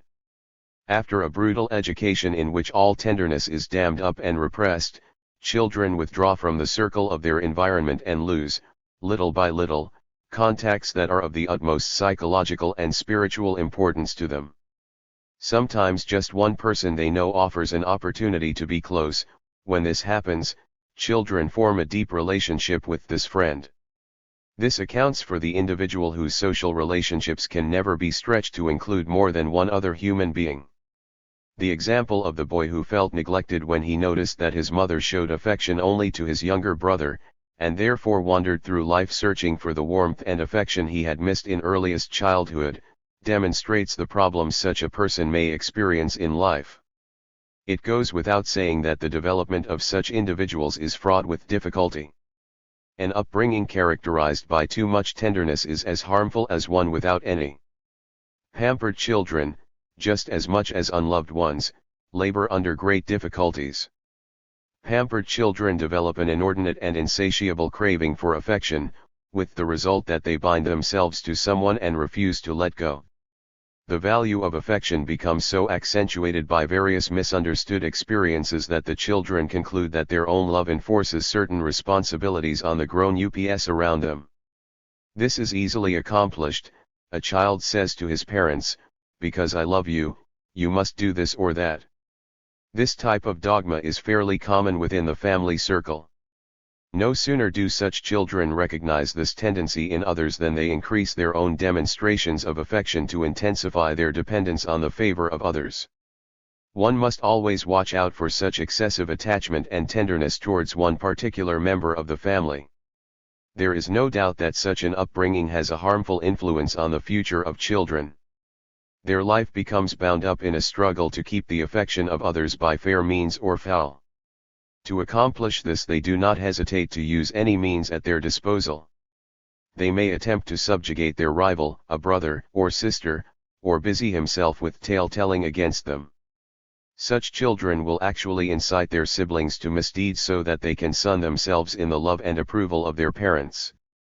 They apply social pressures on their parents in order to focus their attention on them. To this end they will leave no stone unturned until they occupy the limelight and appear more important than anyone else. They may be lazy, or badly behaved, for the sole purpose of compelling their parents to give them more of their time. Or they may become model children so others will reward them with their attention. Thus we may conclude that anything may become a means to an end, once the psychological pattern is fixed. The children may develop in an antisocial direction in order to achieve their goal, or they may become perfectly behaved and admirable, with the same goal in view. In any group of children there is usually one whose attention-seeking takes the form of unruly behavior, while another, being more shrewd, attains the same goal through conspicuous virtue. With spoiled children we may also group those who have had every difficulty removed from their path. These children's potential and capabilities have been belittled through kindness, they have never been allowed the opportunity of shouldering their responsibilities, and have been denied every chance to prepare themselves for adult life. No one teaches them to form relationships with people who actually want to get to know them, and they are certainly not capable of forming relationships with those who, as a result of difficulties and errors in their own childhood, shun human contact. Such children are utterly unprepared for life because they have never had the opportunity to practice overcoming difficulties. As soon as they step out of the hothouse atmosphere that makes their home into a tiny kingdom, they inevitably encounter bitter defeats and disappointments, simply because they cannot find anyone to give them the inordinate care, consideration, and protection they have been brought up to expect as their due. All problems of this type have one thing in common: to a greater or lesser degree, they tend to isolate the child. For example, children with digestive disorders assume a special attitude towards nutrition, and as a result go through an entirely different development process from children with normal digestion. Children with defective organs have a peculiar lifestyle that may eventually drive them into isolation. There are other children who do not clearly understand how they fit into their environment, and actually try to avoid it. They cannot make friends, they stand apart from the games of their companions and, either envious of their peers or despising their games, busy themselves in their own private world. Isolation also threatens children who grow up under the pressure of a too strict upbringing. To them, the world is an unfriendly place, because they have come to expect bad experiences there. Either they assume that they must suffer in silence, or they feel like crusaders, ready to do battle with the environment they have always found so hostile. Such children feel that life and its tasks are inordinately difficult and, understandably, will be largely preoccupied with the defense of their personal space, desperately anxious to avoid any invasion of territory. Burdened by an exaggerated cautiousness, they develop a tendency to sidestep any major problem rather than to risk a possible defeat. Another common characteristic of all such children, which is indicative of their inadequately developed social feeling, is that they think more about themselves than others. This trait clearly reflects their whole development towards a pessimistic view of the world. It is impossible for them to lead happy and fulfilled lives unless they can find a way of changing their false behavior pattern. The individual as a social being. We have explained in Chapter 2 how the personality of individuals can only be understood when we see them in their social environment, and assess them in their particular situation in the world. By situation we mean their place in the scheme of things and their attitude towards their environment and the problems of life, such as the challenges of work, friendships, and everyday dealings with their fellow human beings. In this way we have been able to determine that the impressions crowding in upon all individuals from their earliest infancy influence their attitude all through their lives. We can even determine how children stand in relation to life a few months after birth. It is impossible to confuse the behavior of two infants of this age because they have already demonstrated well-defined behavior patterns that become even clearer as they develop. Variations from the patterns simply do not occur. Children's whole minds are increasingly permeated by their social relationships. The first evidence of inborn social feeling unfolds in an early search for affection, which leads children to seek the proximity of adults. Children's love is always directed towards others and not, as Freud would say, towards their own bodies. Depending on the individual, these erotic strivings vary in their intensity and the way they manifest themselves. In children over 2 years old these differences may be demonstrated in their speech. Only under the stress of the most severe psychopathological degeneration do children lose the social feeling that by this time has become firmly established within them. This social feeling remains throughout life, changed, colored, circumscribed in some cases, enlarged and broadened in others, until it touches not only the members of the immediate family, but also the extended family, the nation, and finally, the whole of humanity. It may also extend beyond these boundaries and express itself towards animals, plants, lifeless objects, and finally towards the whole cosmos. According to our studies, it is essential to deal with the individual as a social being. Once we have grasped this, we have gained an important aid to our understanding of human behavior. The world we live in. Our mental universe. Because all human beings must adjust to their environment, their psyche is capable of taking in a multitude of impressions from the outer world. In addition, the psyche pursues a definite aim according to its own interpretation of the world, and along the lines of an ideal behavior pattern dating from early childhood.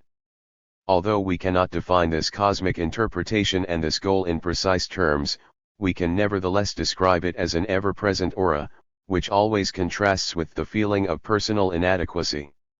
Psychological developments occur only where there is a personal goal.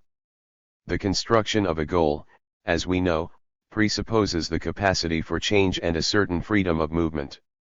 The spiritual enrichment resulting from freedom of movement is not to be undervalued.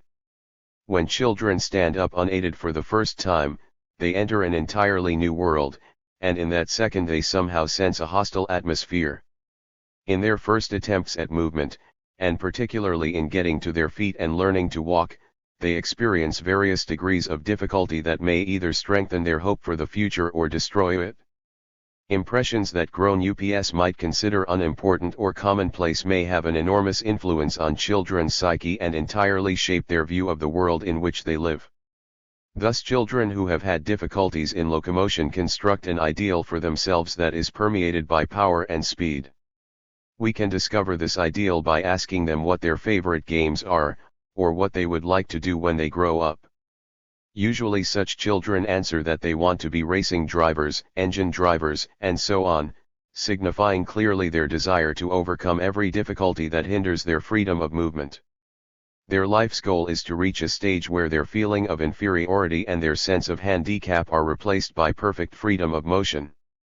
It is clear that such a sense of handicap can easily arise in the psyche of children who have developed slowly or have suffered frequent illness. Similarly, children who have come into the world with defective vision attempt to translate the entire world into more intense visual images. Children with hearing defects show a keen interest in certain sounds that they find pleasing. In short, they become musical. Of all the tools with which children attempt to conquer the world, the sense organs play the most important part in determining their essential relationships with the world in which they live. It is through the sense organs that they construct their own cosmic picture.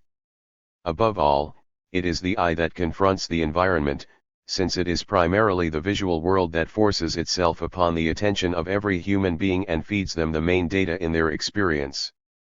The visual picture of the world in which we live is uniquely significant in that it deals with unchanging images, in contrast with the other sense organs, the ear, the nose, the tongue, and the skin, which are sensitive only to temporary stimuli.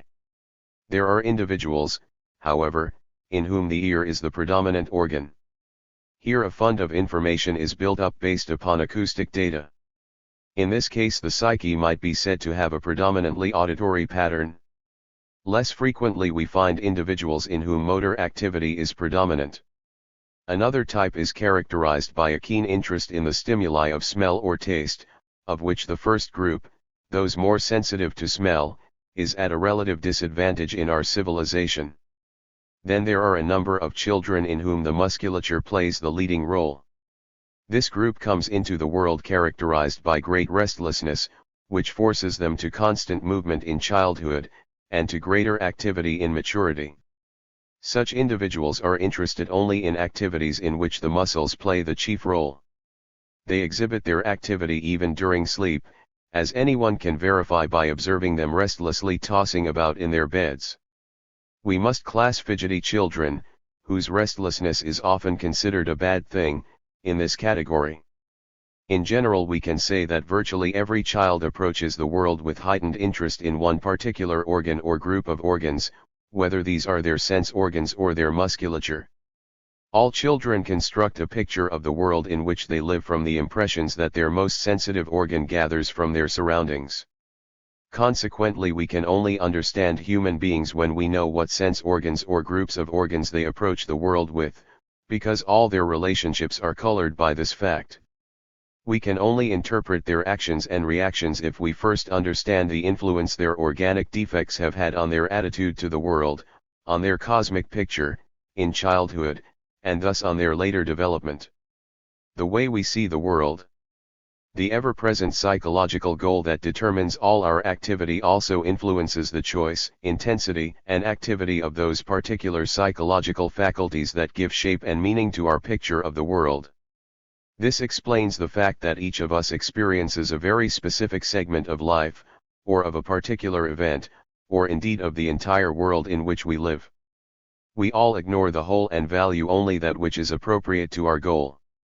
Thus we cannot fully understand the behavior of any human beings without a clear comprehension of the secret goal they are pursuing, nor can we evaluate every aspect of their behavior until we know how their whole activity has been influenced by this goal.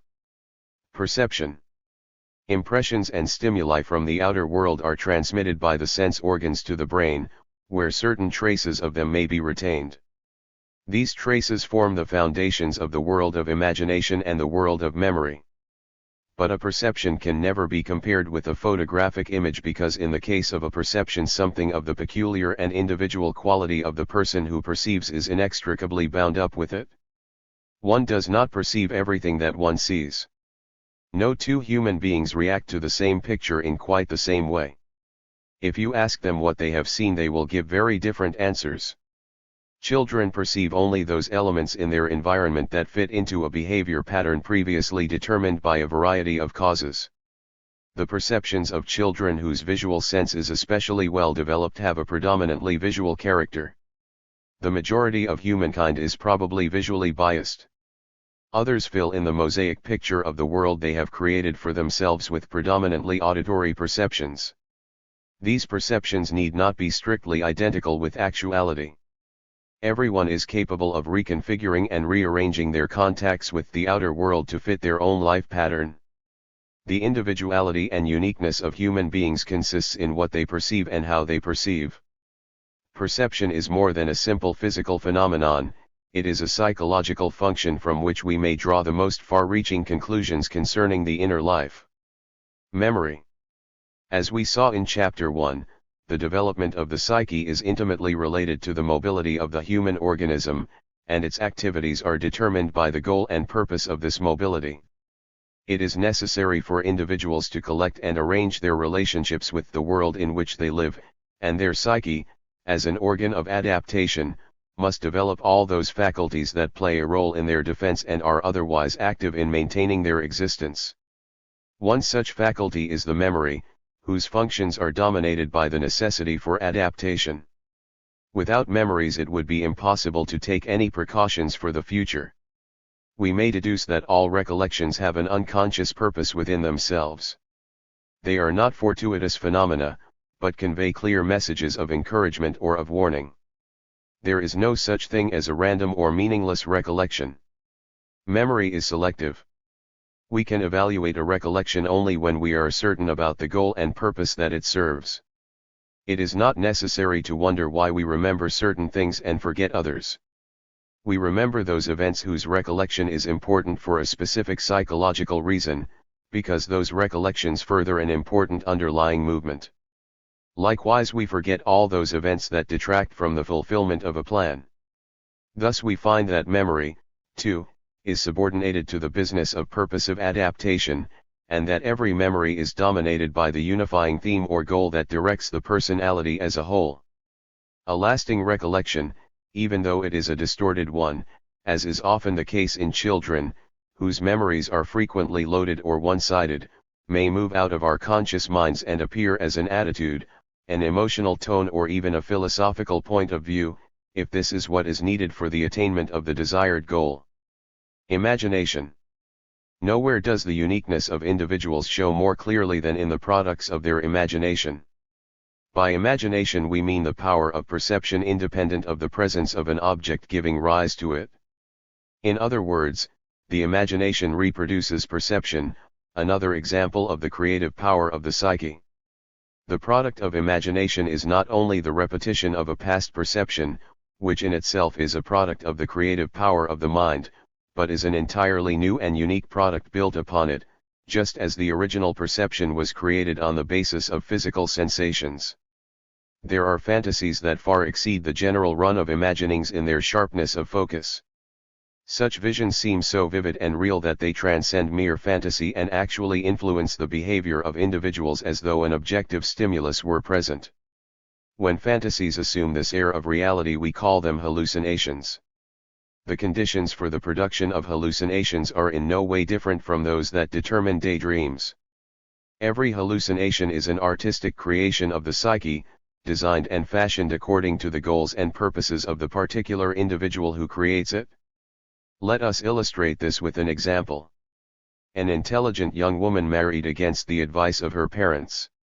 Her parents were so angry at her decision that they broke off all contact with her. In the course of time the young woman became convinced that her parents had treated her badly, but many attempts at reconciliation failed because of pride and obstinacy on both sides. As a result of her marriage this young woman, who belonged to a wealthy and aristocratic family, had fallen into rather impoverished circumstances. Yet throughout all this no one could observe any signs of unhappiness in her marriage. Anyone would have been convinced that she had adjusted very well, except for the appearance in her life of a very strange phenomenon. This girl had grown up pampered by her father. They had been so close that their present estrangement was even more remarkable. Her marriage, however, caused her father to treat her very badly and the rift between them was very deep. Even when her baby was born, her parents could not be persuaded to visit their daughter or to see their grandchild. The young woman resented her parents' harsh treatment all the more because she was greatly motivated by ambition, and she was cut to the quick by their attitude towards her at a time when she might well have been treated with consideration. We must note that the behavior of this young woman was completely dominated by ambition. It is this character trait that gives us an insight into the reasons why the breach with her parents affected her so deeply. Her mother was a stern, self-righteous person who had many good qualities, although she had ruled her daughter with a heavy hand. She knew how to submit to her husband, at least so far as outward appearances were concerned, without really relinquishing her own status. Indeed, she drew attention to her submission with a certain pride, and considered it an honor. There was also a son who was considered a chip off the old block and was the heir to the family name. The fact that his parents valued him rather more than his sister served only to increase her ambition. The difficulties and poverty that this young woman, brought up in a comparatively sheltered atmosphere, was experiencing in her marriage, now caused her to think constantly and with ever-increasing resentment about the ill treatment she had received at the hands of her parents. One night, before she had fallen asleep, it seemed to her that a door opened and the Virgin Mary stepped over to her bed and said, "Because I love you so dearly, I must tell you that you will die in the middle of December. I do not want you to be unprepared." The young woman was not frightened by this apparition, but she woke her husband and told him everything. The next day she went to the doctor and told him about the hallucination. The young woman maintained that she had seen and heard everything quite clearly. At first glance this seems impossible, yet when we use our knowledge of the psyche it becomes quite clear. Here is the situation: a young woman who is very ambitious and, as the case history shows, has the tendency to want to dominate everyone else, breaks with her parents and finds herself in poverty. It is quite understandable that a human being, in an effort to master everything in the physical sphere in which she lives, should attempt to approach and converse with God. If the contact with the Virgin Mary had taken place only in prayer, no one would have found it particularly noteworthy.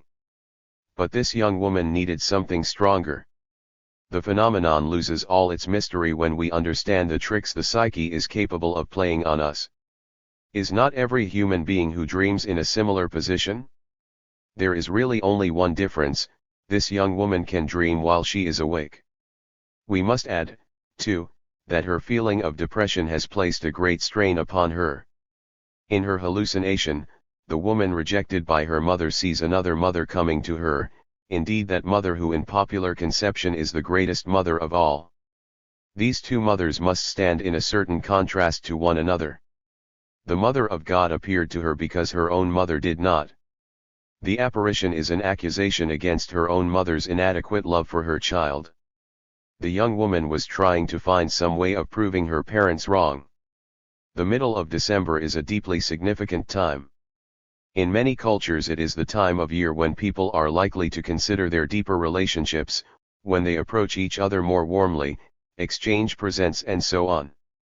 It is at this time too that the possibility of reconciliation comes closer, so we can understand that this particular time has a deep significance for the young woman in the quandary in which she found herself. The only strange thing in this hallucination seems to be that the friendly approach of the Mother of God was accompanied by the sad news of the young woman's approaching death. The fact that she told her husband about this vision in an almost happy tone of voice is also significant. This prophecy quickly spread beyond the narrow circle of her family, and it was a simple way of ensuring that her own mother actually visited her. A few days later the Virgin Mary appeared again and spoke the same words. When the young woman was asked how her meeting with her own mother had turned out, she answered that her mother could not admit that she had done wrong. Thus we see the old theme cropping up again. Her desire to dominate her mother had not yet been gratified. At this time an attempt was made to help the parents understand what was actually going on in the life of their daughter. As a result, a very satisfactory meeting took place between the young woman and her father. A touching scene occurred, but the young woman was still not satisfied, because she said there was something insincere in her father's behavior. She complained that he had kept her waiting too long. Even in victory she could not rid herself of the desire to prove everyone else wrong and cast herself in the role of a triumphant victor. We may conclude from our discussion that hallucinations appear at that moment when psychic tension is at its greatest and in circumstances in which one fears that the attainment of one's goal is impossible. There is no question that in days gone by hallucinations exerted a considerable influence in areas where the population was somewhat backward in its development. Descriptions of hallucinations in the writings of travelers and explorers are well known. It is clear that the tension that arises when life is in danger stimulates the imagination of sufferers, enabling them to escape from the oppressive realities of their present condition. On the other hand, a hallucination may act as a drug that can soothe away their fears. Hallucination is nothing new to us, since we have already seen similar phenomena in the mechanism of memory and in imagination. We shall observe these same processes again when we consider dreams. By accentuating our imagination and excluding our critical faculties, it is easy to produce the phenomena of hallucination.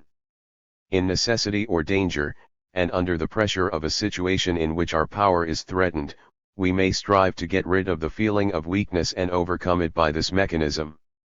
The greater the stress, the less use will be made of the critical faculties. Under such circumstances, with the motto sauve qui peut, anyone can, using every ounce of their mental energy, force their imagination to project itself into hallucination. Illusion is closely related to hallucination.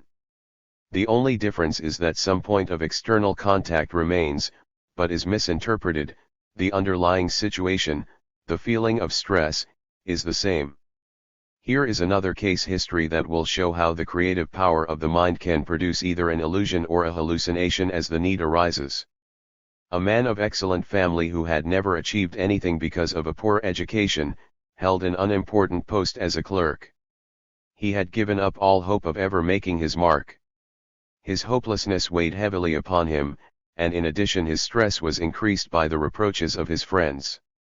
In these circumstances he took to alcohol, which provided both a way to forget his worries and an excuse for his failure. After some time he was brought to the hospital in a state of delirium tremens.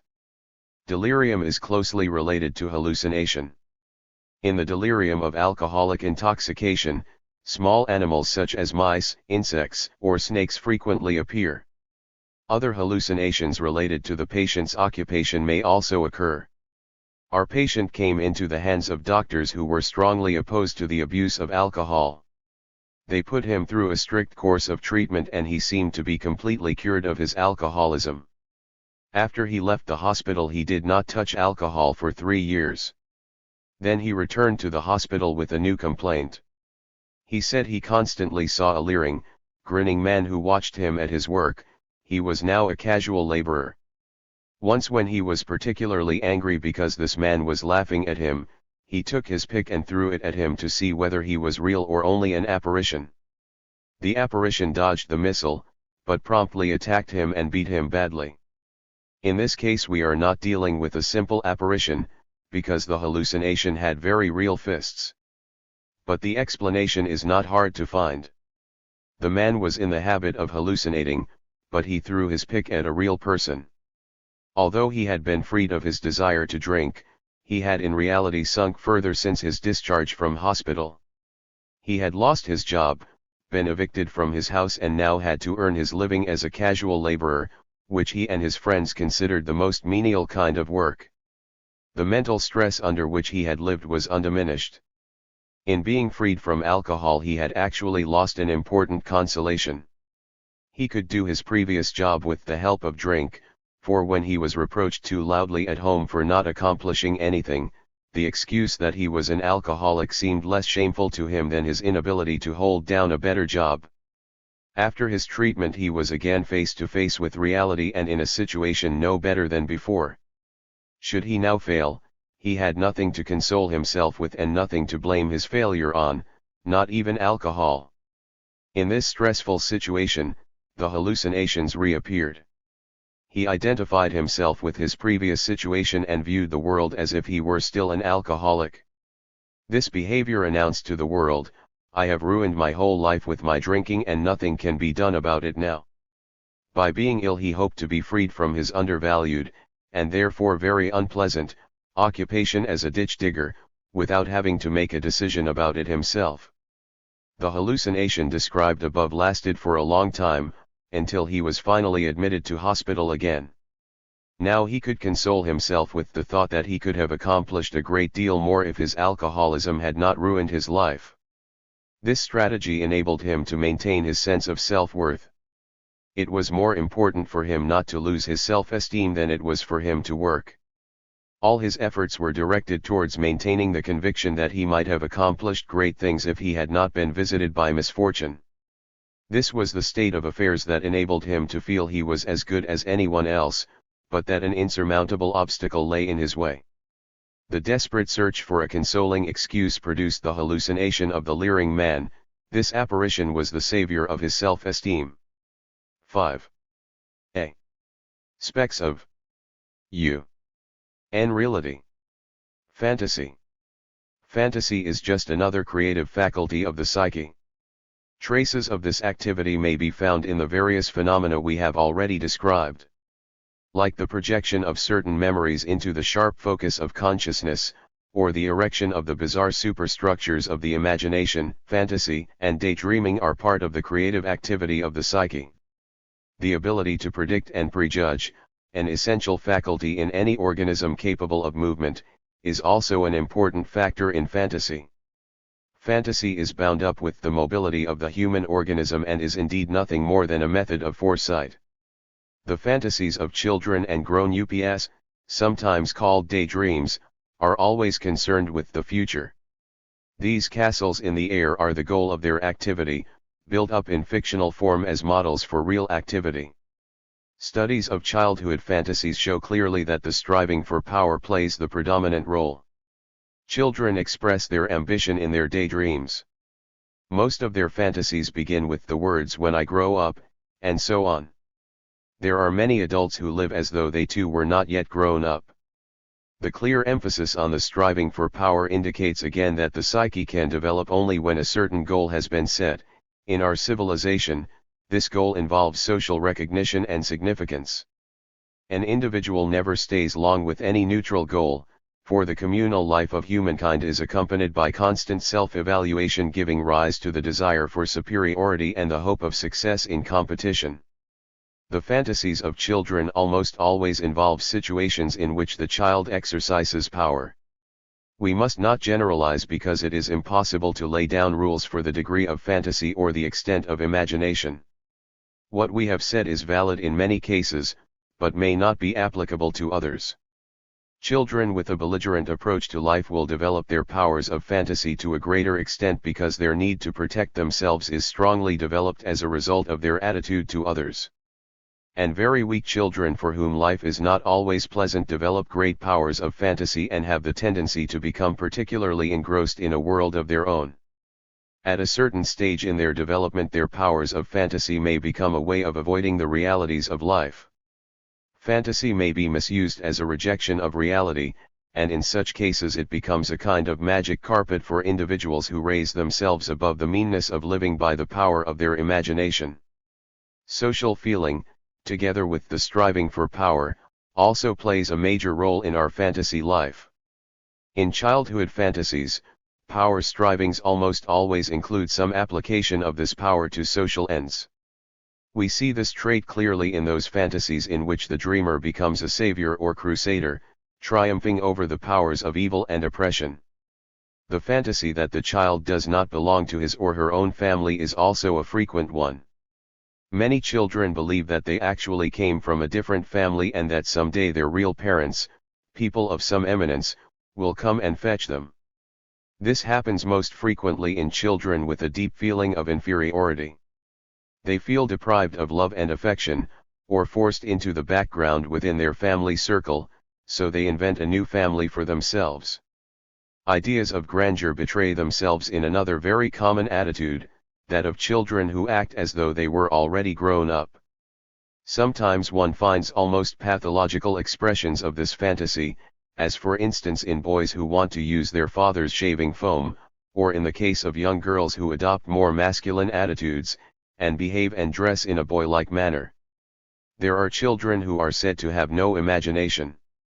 This is surely an error. Either such children cannot express themselves, or there are other reasons that compel them to fight off their fantasies. Children may gain a feeling of power by suppressing their own imagination. In their desperate striving to adjust to adult reality, such children believe that fantasy is childish and refuse to indulge in it, and there are cases in which this dislike goes so far that a child seems to be totally lacking in imagination. Dreams, general considerations. In addition to the daydreams previously described, we must deal with that important and significant activity that occurs during our sleep, the night dream. In general, it may be said that night dreaming is a repetition of the same process that goes on in daydreams. Experienced psychologists have pointed to the fact that the character of human beings may easily be read from their dreams. Actually, dreams have preoccupied mankind to an enormous degree since the dawn of history. In the sleep dream, as in the daydream, we are dealing with an attempt to map, plan and direct the future life towards a goal of security. The most obvious difference is that daydreams are comparatively easily understood, whereas sleep dreams are only seldom comprehended. It is not surprising that dreams are not readily understandable, and we might easily be tempted to see in this an indication that dreams are superfluous and insignificant.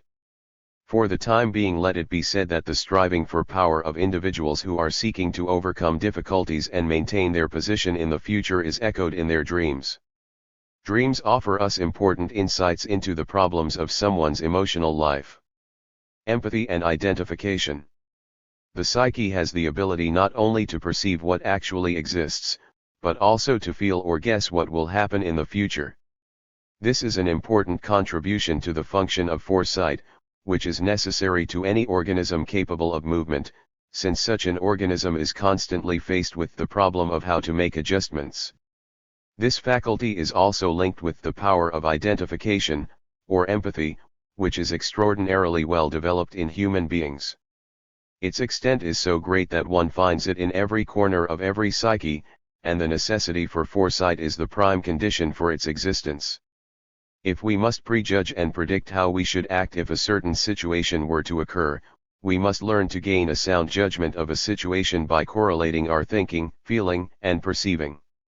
It is essential to find a viewpoint that enables us either to tackle the new situation with more strenuous efforts, or to avoid it with greater caution. Empathy occurs in the moment when one human being speaks with another. It is impossible to understand another individual if one cannot at the same time identify oneself with him or her. Drama is the clearest artistic expression of empathy, since through the playwright's skill we readily identify with the characters on stage and act the most varied roles within ourselves. Examples of empathy in everyday life are those cases in which we have a strange feeling of uneasiness when we notice another person in danger.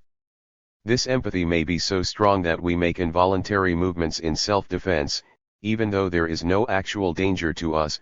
For example, we all know the involuntary movements people make when someone drops a glass.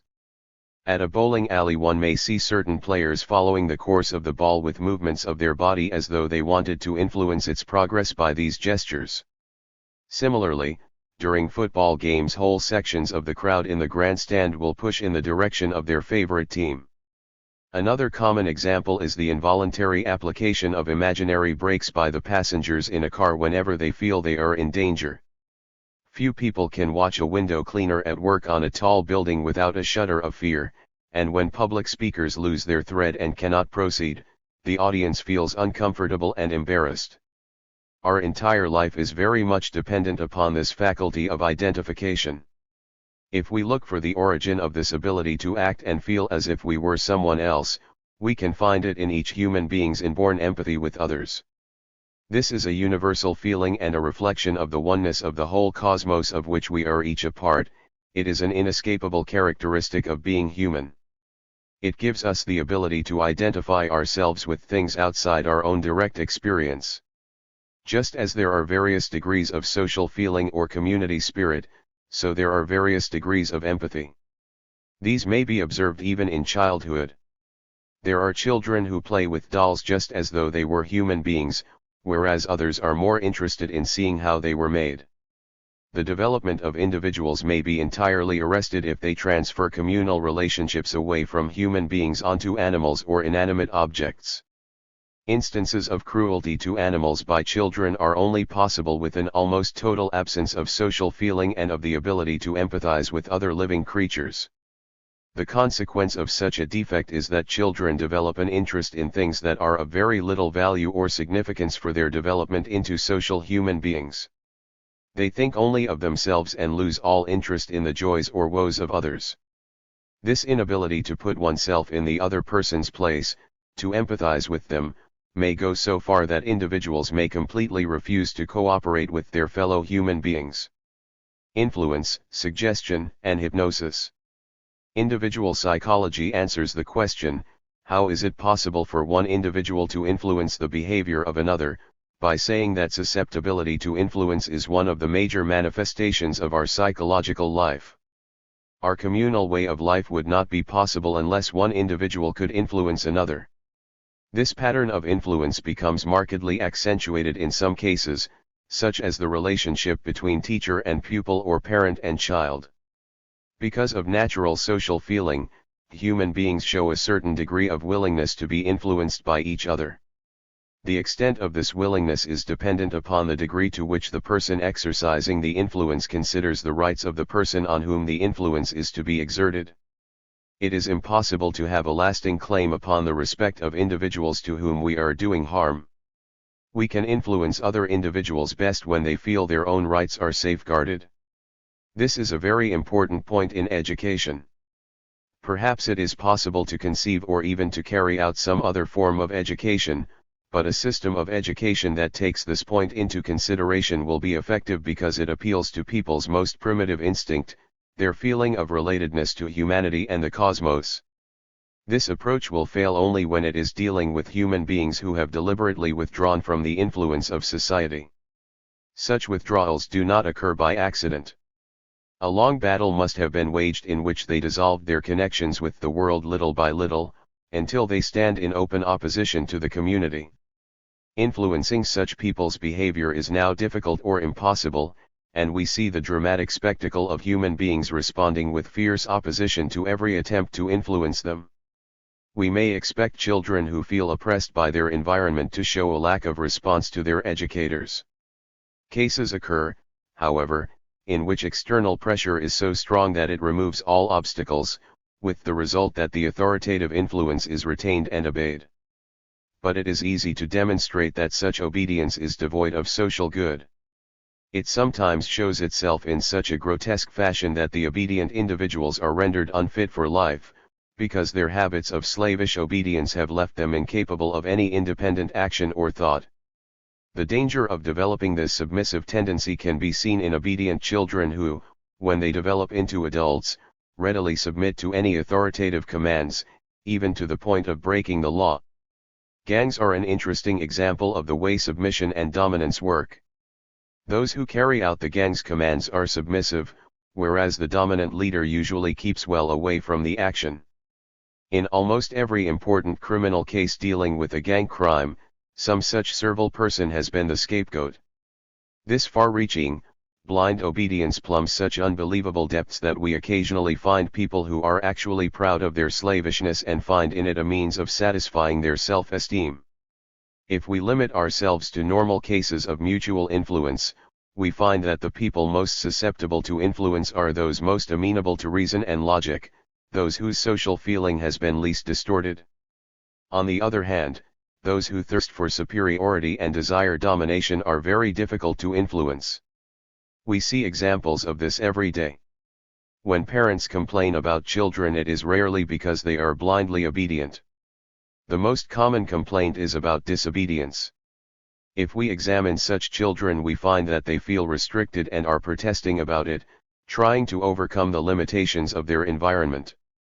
The way they have been treated at home has made it impossible to educate them in a normal way. The intensity of our striving for power is inversely proportional to the degree to which we can be educated. In spite of this, family upbringing is concerned, for the most part, in spurring on the ambition of children and awakening ideas of grandeur. This does not happen because of thoughtlessness, but because our whole culture is permeated with similar grandiose delusions. In the family, as in the whole of society, the greatest attention is paid to whoever is biggest, best, or most glorious. In the chapter on vanity we shall have occasion to show how unsuited this method of ambition-oriented education is to the life of the community, and how the development of the mind can be stunted by the obstacles ambition places in its way. Individuals who are easily influenced by every slight shift in their circumstances because of their habit of unconditional obedience are like the subjects of a hypnotist. Imagine obeying, for several minutes, every whim that anyone cares to express. Hypnosis is based upon this idea of submission. One person may say, and believe, that he is willing to be hypnotized, but the psychological readiness to submit may not be present. A second individual may consciously resist but still be subconsciously willing to submit. In hypnosis, only the psychological attitude of the subject determines their behavior. What they say or think is of no consequence.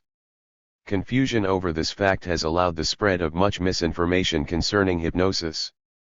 We are usually concerned with individuals who appear to be struggling against hypnosis, but are fundamentally willing to submit to the demands of the hypnotist. This readiness to submit may vary from one subject to another, so that the effects of hypnosis will differ in every individual. In no case does the degree of readiness to be hypnotized depend upon the will of the hypnotist. It is conditioned entirely by the attitude of the subject. In its essence, hypnosis is similar to sleep. It is mysterious only because the sleep may be produced at the command of another person, and the command is effective solely when it is given to someone who is willing to submit to it. The determining factors are, as usual, the nature and character of the subject. Only someone who is willing to go along with the demands of another without the exercise of their critical faculties can be hypnotized. Hypnosis differs from ordinary sleep in that it subjugates the faculty of movement to such a degree that even the motor centers are mobilized at the command of the hypnotist. A certain twilight slumber is all that is left of normal sleep in this state, and subjects can remember only those things the hypnotist allows them to remember. The most important fact about hypnosis is that our critical faculties, those finest expressions of the soul, are completely paralyzed during the hypnotic trance. The hypnotized subject becomes, so to speak, the tool of the hypnotist, an organ functioning at his or her command. Most people who have a particular ability to influence the behavior of others ascribe this faculty to some mysterious power peculiar to them. This causes an enormous amount of harm, not least in the pernicious activities of stage hypnotists. These charlatans commit such arrant crimes against humankind that they are quite capable of utilizing any instrument appropriate to their nefarious purposes. This does not mean that everything they do is a swindle. The human animal, unfortunately, is capable of such submission that it can fall victim to anyone who poses as the possessor of special powers. Only too many human beings have acquired the habit of accepting authority without testing it. The public wants to be fooled. It wants to swallow every tall story whole without subjecting it to rational examination. Such activity will never bring any order into the communal life of humankind but will only lead, again and again, to the revolt of those who have been deceived. No stage hypnotist has been successful for very long. Very frequently they have come in contact with someone, some so-called subject, who has taken them for a ride. This has sometimes also been the experience of important scientists attempting to demonstrate their powers. There are other cases in which there is a curious mixture of truth and falsehood. The subjects are, so to speak, deceived deceivers. They fool the hypnotist in part, but also subordinate themselves to the hypnotist's will.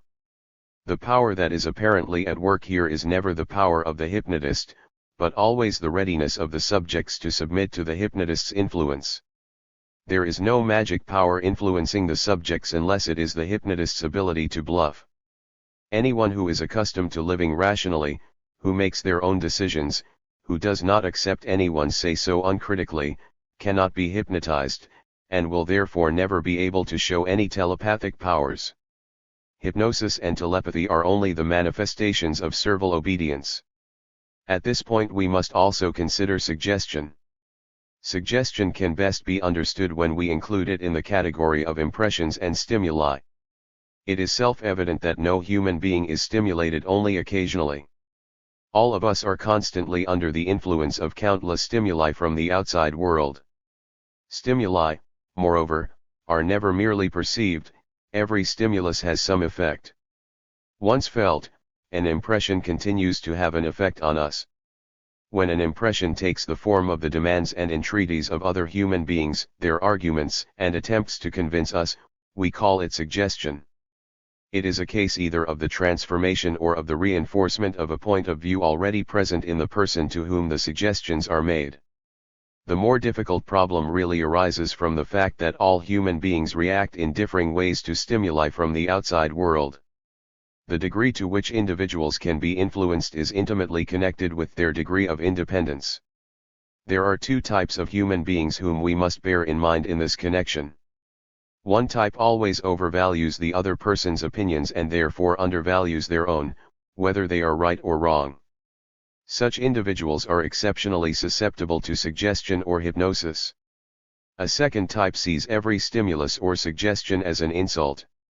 These are the individuals who consider that only their own opinion is right. They are really not concerned about its actual correctness or incorrectness. They disregard any opinion that comes from another human being. Both types carry with them a sense of weakness. The first expresses this weakness through compliance.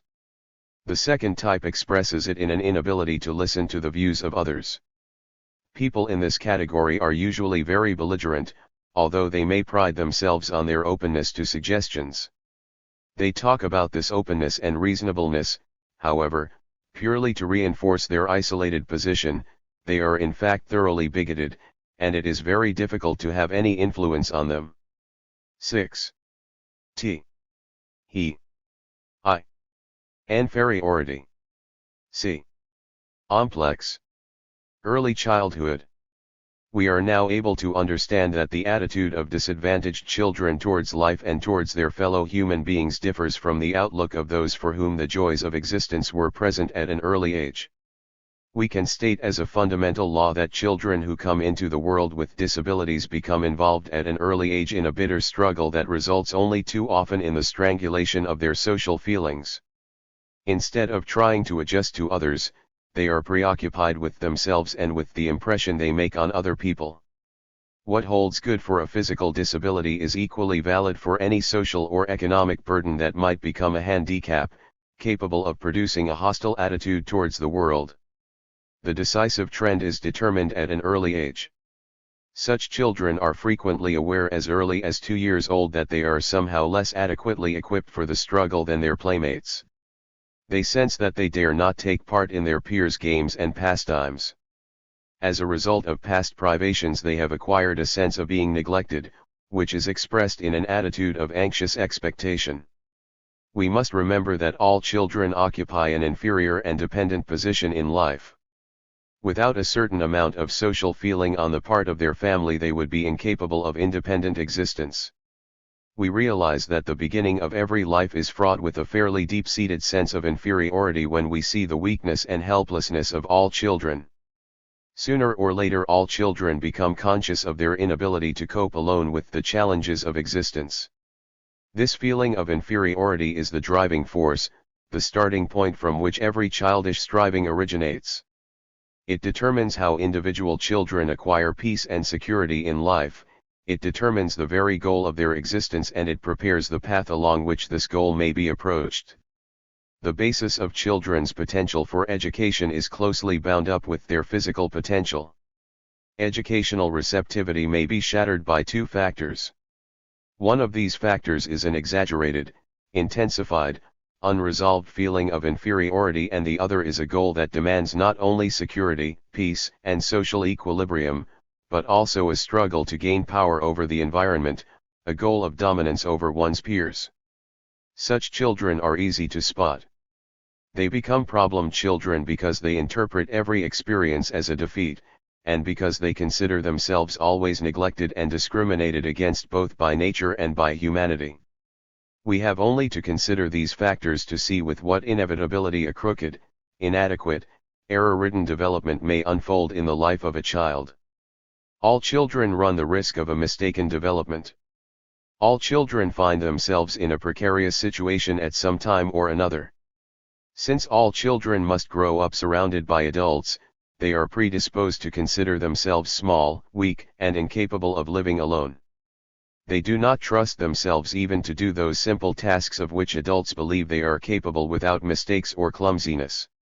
Most of our errors in child rearing begin at this point.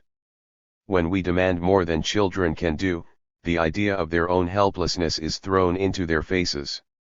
Some adults even consciously make children feel their smallness and helplessness.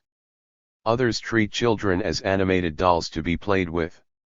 Others again treat children as valuable property that must be carefully watched, while still others make them feel they are so much useless human freight. A combination of these attitudes on the part of parents and other adults often leads children to believe they have control over only two things, the pleasure and displeasure of her elders.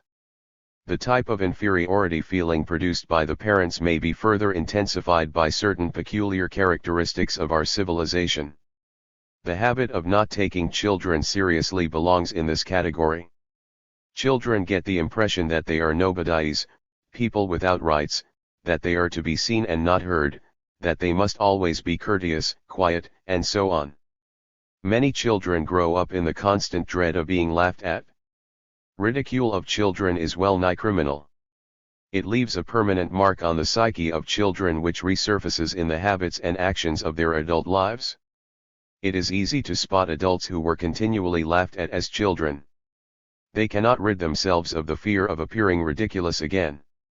Another manifestation of not taking children seriously is the custom of telling children palpable lies, with the result that they begin not only to doubt their immediate environment but also to question the seriousness and reality of life. Cases have been recorded of children who laughed continually at school, with no apparent reason. When questioned, they admitted that they thought school was one of their parents' jokes and not worth taking seriously. Compensation, the striving for recognition and superiority. Feelings of inferiority, inadequacy, and insecurity determine the goal of an individual's existence. The tendency to push oneself into the limelight, to demand parents' attention, makes itself apparent in the first days of life. Here are found the first indications that the awakening desire for recognition is developing alongside the sense of inferiority. Its purpose is the attainment of a state in which individuals are seemingly superior to their environment. The degree and quality of a person's social feeling helps to determine their goal of superiority. We cannot judge individuals, whether children or adults, without comparing their goal of personal superiority with the extent of their social feeling. Their goal is so constructed that its achievement promises the possibility either of a feeling of superiority or an elevation of the personality to a level that makes life seem worth living. It is this goal that gives value to our experiences. It links and coordinates our feelings, shapes our imagination, directs our creative powers and determines what we will remember and what we must forget.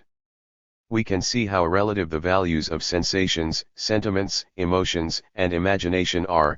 These elements of our psychological activity are influenced by our striving for a definite goal. Our very perceptions are prejudiced by it and are chosen, so to speak, with a hidden reference to the final goal towards which the personality is striving. We orient ourselves according to an artificially created fixed point, a point that has no actual basis in reality, in other words, a fiction. This assumption of a fiction is necessary because of our psychological inadequacy.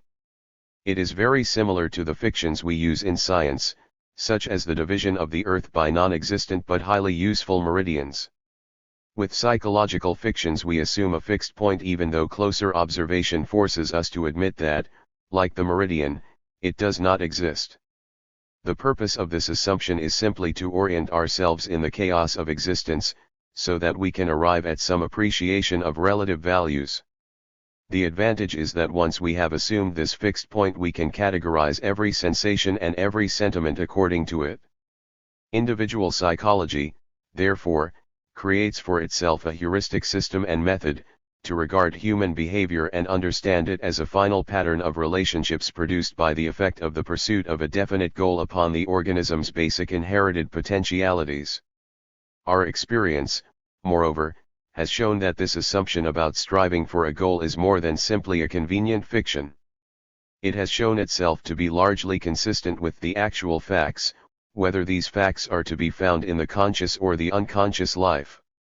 The striving for a goal, the purposiveness of the psyche, is not only a philosophical assumption, but a fundamental fact. When we ask ourselves how we can best oppose the development of striving for power and superiority, this most prominent evil of our civilization, we are faced with a difficulty, for this striving begins at an age when we cannot easily communicate with children. We can begin to make attempts at improvement and clarification only much later in life. But living with children at this time does offer an opportunity to develop their social feeling to an extent where the striving for personal power becomes a negligible factor. A further difficulty lies in the fact that children do not express their striving for power openly, but hide it under the guise of concern and affection and carry on their work behind a facade. They expect to escape discovery in this way. An uninhibited striving for power and security can damage the psychological development of the child, and may change courage to impudence, obedience to cowardice, tenderness to a subtle strategy for total domination. Eventually, every natural feeling or expression of the child carries with it a hypocritical element with the final aim of the subjugation of their environment. Education influences children by virtue of its conscious or unconscious aim of compensating them for their insecurity, by schooling them in life skills, by educating their understanding and by encouraging in them a social feeling for their fellow human beings. All these measures, whatever their source, are ways of helping growing children to rid themselves of their insecurity and feeling of inferiority. What happens in the psyche of children during this process we must judge by the character traits they develop, since these are the mirror of their psychological activity. Children's actual degree of inferiority, important as it is for their psychology, is no criterion by which we can measure their feelings of insecurity and inferiority, since these depend largely upon their interpretation. One cannot expect children to have an accurate estimation of themselves in any particular situation, we do not even expect that of adults. But it is precisely here that difficulties proliferate. One child will grow up in a situation so complicated that she is bound to make mistakes about the degree of her inferiority. Another child will be better able to interpret his situation. But by and large the way children interpret their feeling of inferiority varies from day to day until it finally becomes consolidated and is expressed as a definite self-estimation. This becomes a constant of self-evaluation that stays with children in all their dealings with the world. The compensatory devices children create to guide them out of their inferiority will be directed towards some goal appropriate to this crystallized norm or constant of self-estimation. The mechanism of the striving for compensation with which the psyche attempts to neutralize the tortured feeling of inferiority has its analogy in the organic world. We have seen that those organs of our body that are essential for life seem to become overproductive when their normal function is impaired by illness or injury. Thus in circulatory disorders the heart, seeming to draw new strength from the whole body, may enlarge until it is more powerful than a normal heart. In the same way the psyche, under pressure from feelings of inferiority or helplessness, tries with all its might to overcome this inferiority complex. When the feeling of inferiority is intensified to the degree that children fear they will never be able to overcome their weakness, the danger arises that in striving for compensation they will not be satisfied with a simple restoration of the balance of power. They will seek to tip the scales in the opposite direction. In such cases the striving for power and dominance may become so exaggerated and intensified that it must be called pathological, and the ordinary relationships of life will never be satisfactory. The urges in these cases are apt to have a certain grandiose quality about them and are well adapted to their goal. Individuals with a pathological power drive seek to secure their position in life with extraordinary efforts, with exceptional haste and impatience, with violent impulses, and all without the slightest consideration for others. These are the children whose behavior is characterized by their frantic strivings towards an exaggerated goal of dominance. Their attacks on the rights of others in turn put their own rights at risk. They are against the world and the world is therefore against them. This does not necessarily happen openly. Some children strive for power in a manner that is not calculated to bring them into immediate conflict with society, and their ambition at first seems perfectly normal. Yet when we carefully investigate their activities and achievements we find that society at large does not benefit from their triumphs, because their ambition is antisocial, always casting them as obstacles in the path of other human beings. Little by little, too, other characteristics will appear that, if we take a wider view of their human relationships, will take on an increasingly antisocial aspect. In the forefront of these are pride, vanity, and the desire to get the better of everyone at any price. The last may be subtly accomplished. The relative elevation of individuals may be achieved by belittling all those with whom they come into contact. In this case, the important thing is the distance that separates them from their fellows. Such an attitude is not only uncomfortable for society, but also for the individuals who hold it, because it continually brings them into contact with the dark side of life and prevents them from experiencing any joy in living. The exaggerated drive for power with which some children wish to assert their mastery over their environment soon forces them into an attitude of resistance to the ordinary tasks and duties of everyday life. If we compare such power-hungry individuals to the ideal social being, we can, with a little experience, specify their social index, that is, the degree to which they have removed themselves from their fellow creatures. A keen judge of human nature, remembering the importance of physical defects and inferiorities, knows nevertheless that such character traits could not arise without previous difficulties in psychological development. When we have gained a true knowledge of human nature, built upon a recognition of the importance of difficulties occurring in the proper development of the psyche, it can never be an instrument of harm so long as we have thoroughly developed our own social feeling. We can only help our fellow human beings with it. We must not blame bearers of a physical disability or a disagreeable character trait for their indignation. They are not responsible for it. We must uphold to the end their right to their indignation, and we must not forget that we are partly to blame for their situation. The blame belongs to us because we have not done enough to prevent the social misery that produced it. If we stick to this point of view, we can eventually improve the situation. We approach such individuals not as a degraded, worthless outcasts, but as fellow human beings. We create an atmosphere in which they can feel just as valuable as anyone else. Be honest, and admit how uncomfortable the sight of a severely disabled person can make you. That is a good indication of the amount of social education you yourself need, and helps you to judge how much our civilization owes to such a suffering individual. It is self-evident that those who are born with physical disabilities feel an added burden from their earliest days, and as a result can become thoroughly pessimistic about life in general. Children in whom the feeling of inferiority has become intensified for one reason or another, although their organ inferiorities may be negligible, find themselves in a similar situation. The feeling of inferiority may be so artificially intensified that the result is exactly the same as if the child had come into the world severely disabled. A very strict upbringing during the critical period, for instance, may have this unfortunate result. The thorn that pierced a child's side in the early days of her existence is never removed, and the coldness she has experienced makes her shrink from approaching other human beings. Thus she believes she is in a world devoid of love and affection, a world with which she has no point of contact. Here is an illustrative case: a patient, notable for continually telling us about his great sense of duty and the importance of all his actions, has a miserable life with his wife. Here are two individuals who each measure with pinpoint accuracy the value any event holds as a means of subjugating their spouse. Arguments, reproaches, insults, in the course of which the two become entirely estranged from one another, are the inevitable result. What little social feeling for his fellow human beings the husband retains, at least so far as his wife and friends are concerned, is choked by his thirst for superiority. We learn the following facts from the story of his life. He was physically underdeveloped until his 17th year.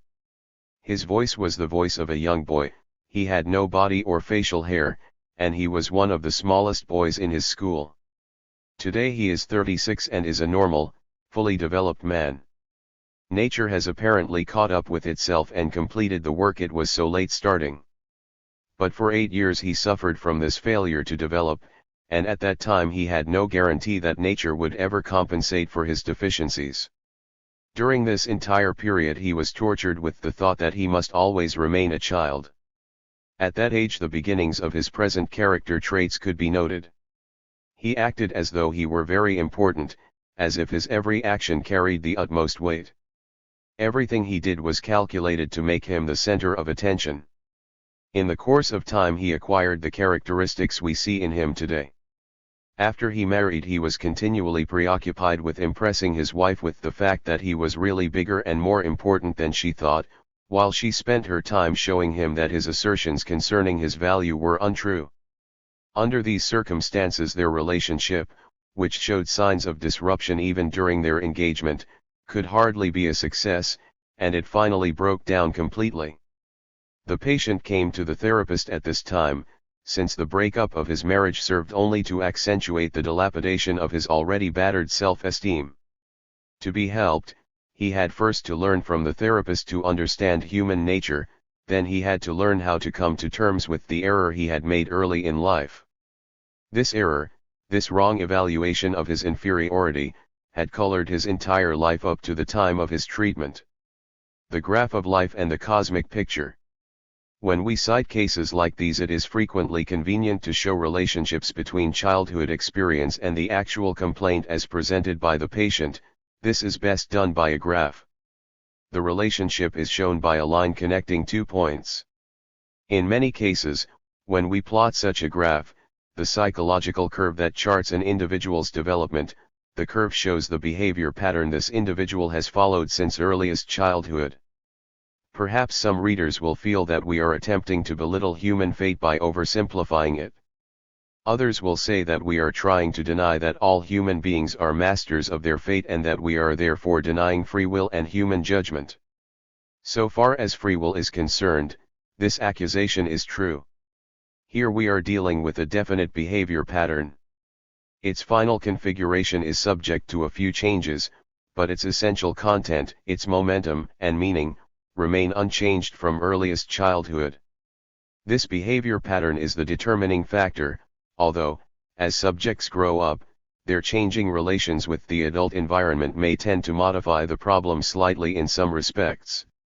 In our examination, we must ferret out the subject's earliest childhood experiences, because the impressions of early infancy indicate the direction in which children have developed as well as the way in which they will respond in the future to the challenges of life. In their responses to these challenges, children will make use of all the physical and mental equipment they were born with. The particular pressures they felt in the days of earliest infancy will color their attitude towards life and determine in a rudimentary way their view of the world, their cosmic philosophy. We should not be surprised to learn that people do not change their attitude towards life after their infancy, though their expressions of that attitude in later life are quite different from those of their earliest days. It is important therefore not to subject small children to relationships that are likely to give them a wrong impression of life. The strength and resistance of their body are an important factor in this process. Their social position, and the characteristics of those who educate them, are almost equally important.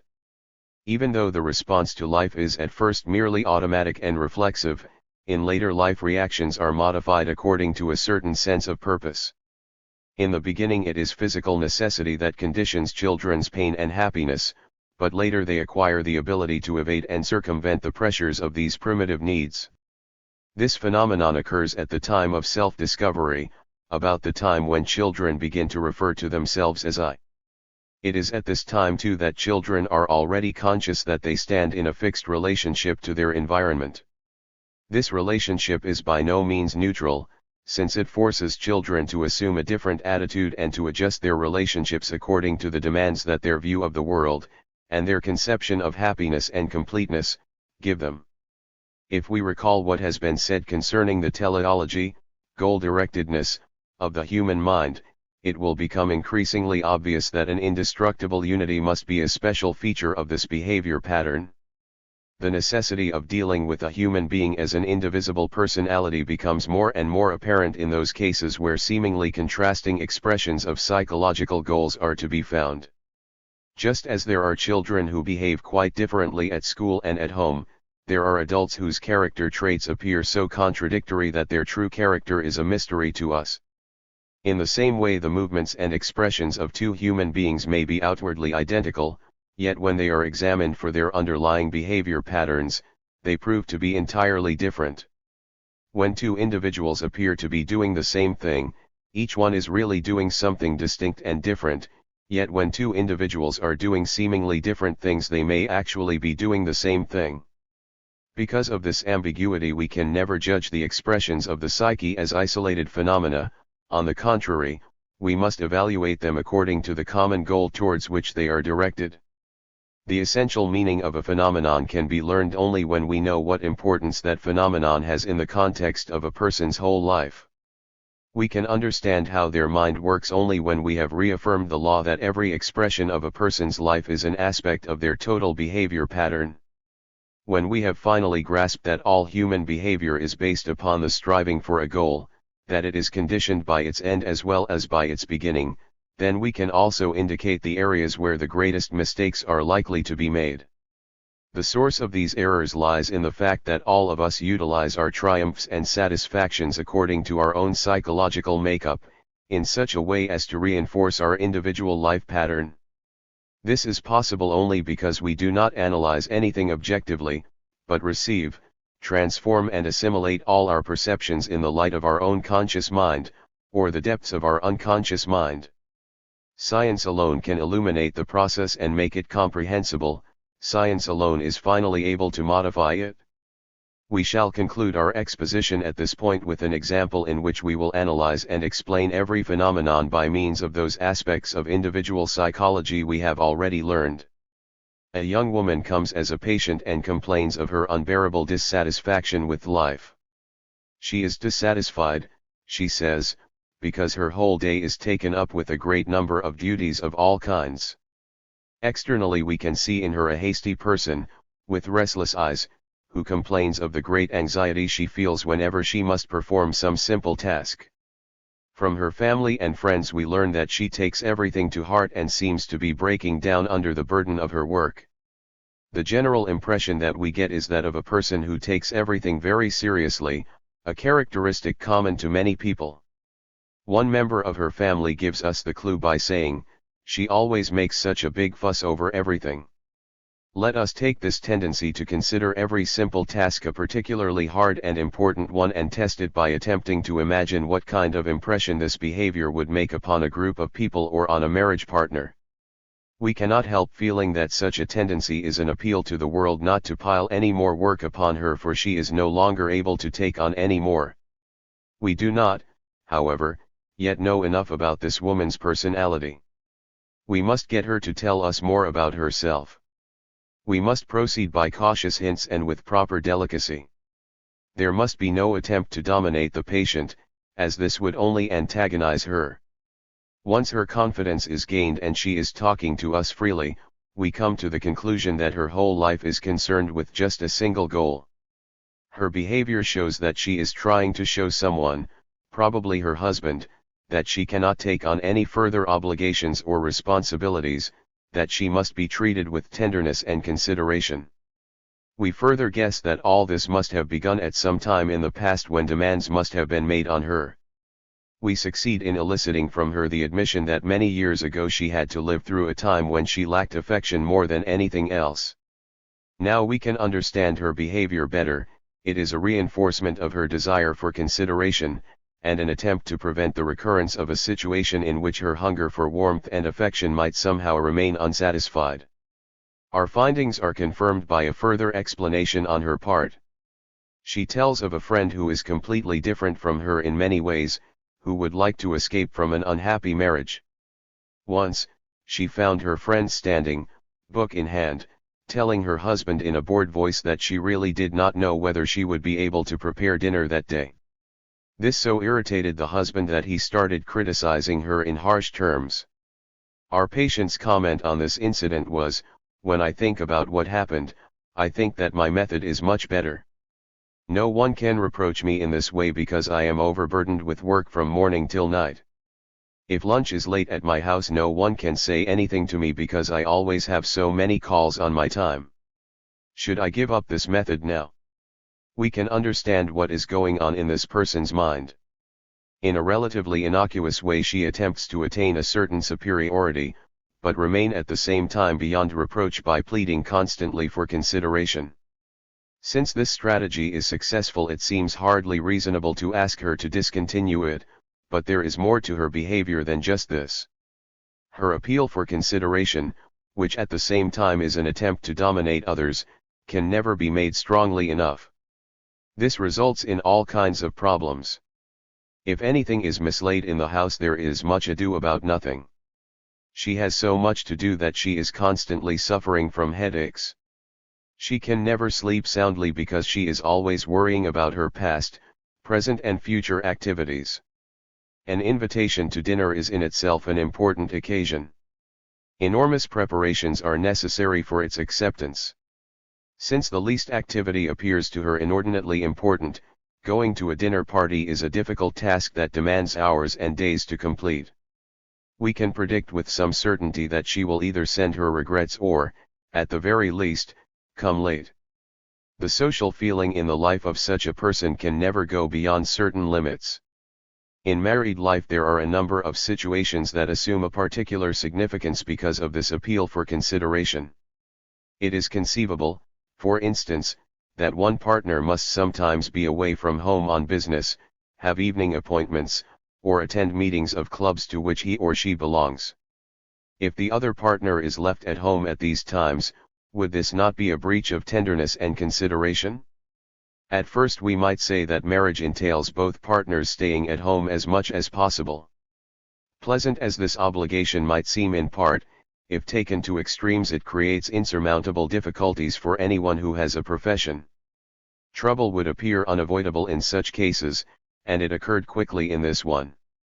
The husband tried occasionally to slip into bed late at night without disturbing his wife, only to be surprised to find her still awake and full of reproaches. We need not go into details here, the problem is well known. We must emphasize, too, that it is not only women who play these games. There are just as many men whose attitude is similar. We are simply concerned with showing that the demand for care and consideration may occasionally take a somewhat different course. In the case of our patient the pattern would be as follows. Suppose the husband has to go out in the evening. "Don't worry about coming home early, dear," says his wife. "You so seldom socialize, make an evening of it." Although she says this in a jocular tone, her words have a very serious meaning. They appear contrary to what we know about her, but when we observe more closely we can see the connection. She does not want to seem too demanding.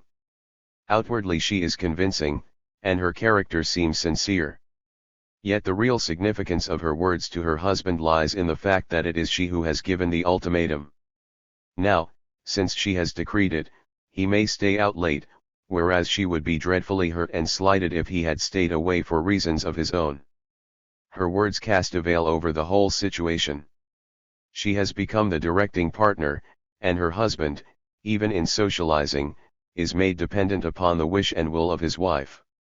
Now let us link this hunger for tenderness and consideration with our new idea that this woman can handle only those situations in which she herself is in command.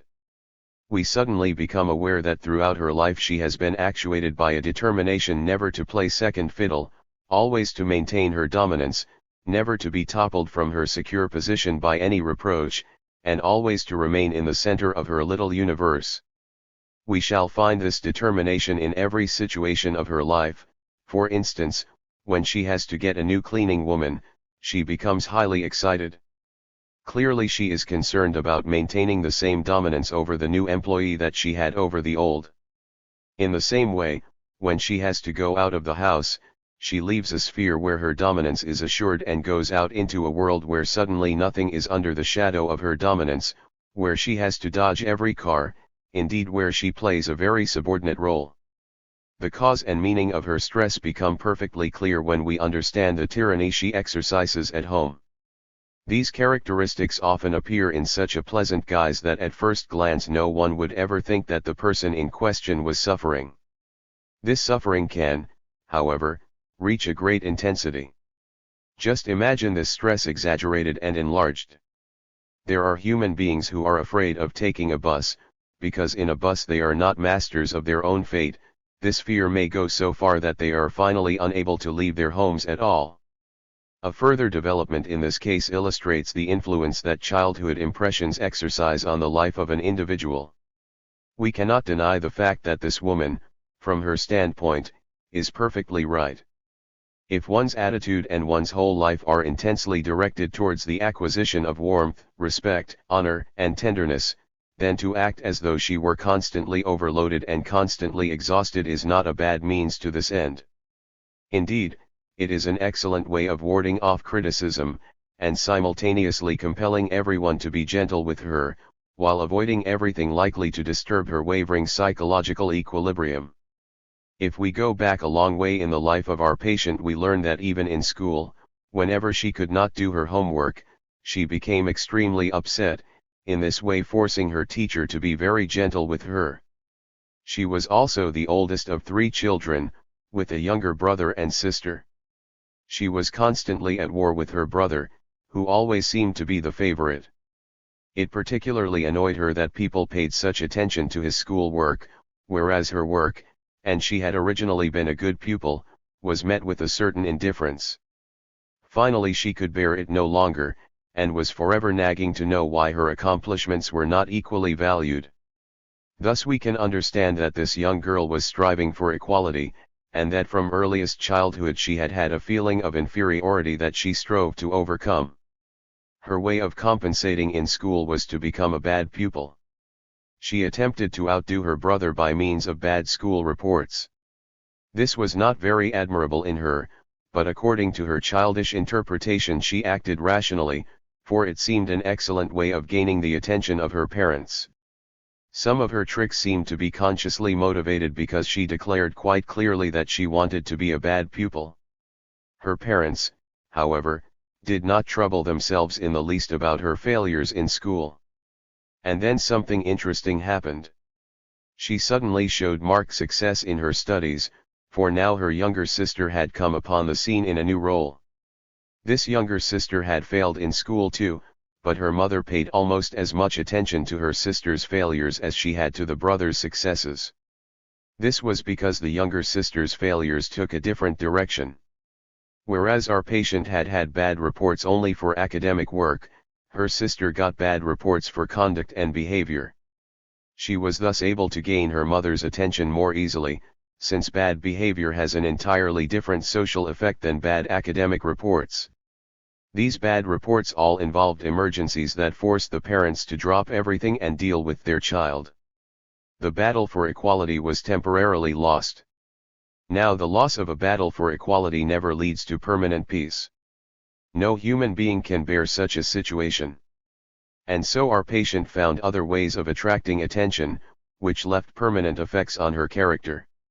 We can now understand more fully the meaning of the great fuss she made, her constant haste, her frantic desire to appear extremely busy. They were meant originally for her mother and were intended to attract her parents' attention and divert it from her brother and sister. At the same time they were a reproach to her parents for treating her less favorably than her siblings. The fundamental attitude created at that time is still with her today. We can go back even further in her life. She has a particularly vivid childhood memory of wanting to hit her newborn brother with a piece of wood. Only her mother's intervention had prevented her from injuring him severely. At this time she was 3 years old. Even at that early age, the little girl had discovered that she was less highly regarded because she was only a girl. She remembers quite vividly that her wish to be a boy was expressed on countless occasions. The arrival of her brother not only forced her out of the warmth of a cozy nest but also insulted her deeply, because as a boy he was treated much better than she had ever been. In her striving to compensate for this lack of consideration she hit on the ploy of always appearing overloaded with work. Let us now interpret one of her dreams to show how deeply this behavior pattern is rooted in her soul. This woman dreamt that she was at home conversing with her husband, but her husband did not look like a man, he looked like a woman. This is symbolic of the attitude with which she approaches all her experiences and all her relationships. The dream means that she has found equality with her husband. He is no longer the dominant male as her brother once was, he is like a woman. There is no difference in status between them. In her dream she has achieved the thing she has always wished for since her childhood. In this way we have succeeded in linking 2 points in the psychological development of a human being. We have discovered her lifestyle, her life curve, her behavior pattern, and from these we can acquire a unified picture that we might sum up as follows: we are dealing here with a person who strives to play the dominant role by amiable means, an iron hand in a velvet glove. 7. Psychological characteristics. Preparation for life. One of the fundamental tenets of individual psychology is that all psychological phenomena are appropriate to a specific goal. In the development of the psyche as previously described, we can see a constant preparation for a future in which the wishes of individuals appear to have been fulfilled. This is a universal human experience, and all of us must go through this process. All the myths, legends, and sagas that speak of an ideal future state are concerned with it. The belief that there was once a paradise, and the echo of this in the desire for a paradise regained, may be found in all religions. The widespread belief in the immortality of the soul, or reincarnation, is firm evidence of a conviction that the soul can achieve a totally new state. Every fairy tale with a happy ending is a witness to the fact that humanity's hope of a happy future has never faltered. In child development there is an important phenomenon that shows very clearly the process of preparation for the future: play. Games must not be considered as the haphazard creations of parents or educators. They should be seen as educational aids and as stimuli for the child's psyche, imagination, and life skills. Every game is a preparation for the future. The manner in which children approach a game, their choice of game and the importance they place upon it, show their attitude and relationship to their environment and how they relate to their fellow human beings. Whether they are hostile or whether they are friendly, and particularly whether they show leadership qualities, are evident in their play. In observing children at play we can see their whole attitude towards life. Play is of the utmost importance to every child.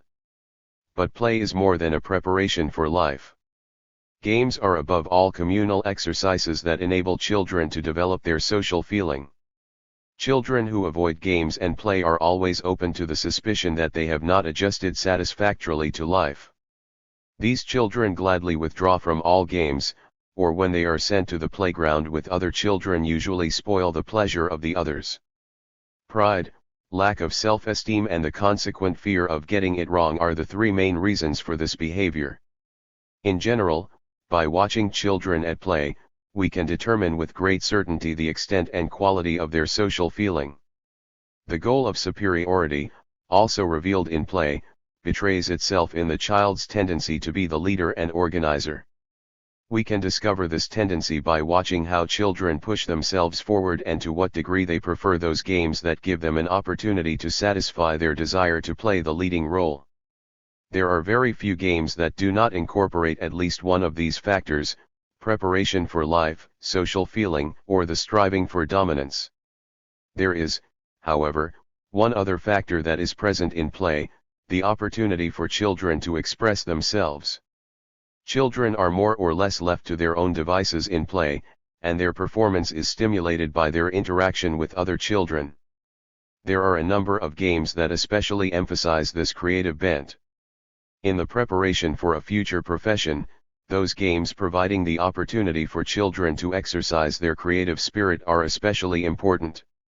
In the life stories of many people, it is not uncommon that some who made dresses for dolls in their childhood went on to make dresses for adults in later life. Play is indivisibly bound up with the psyche.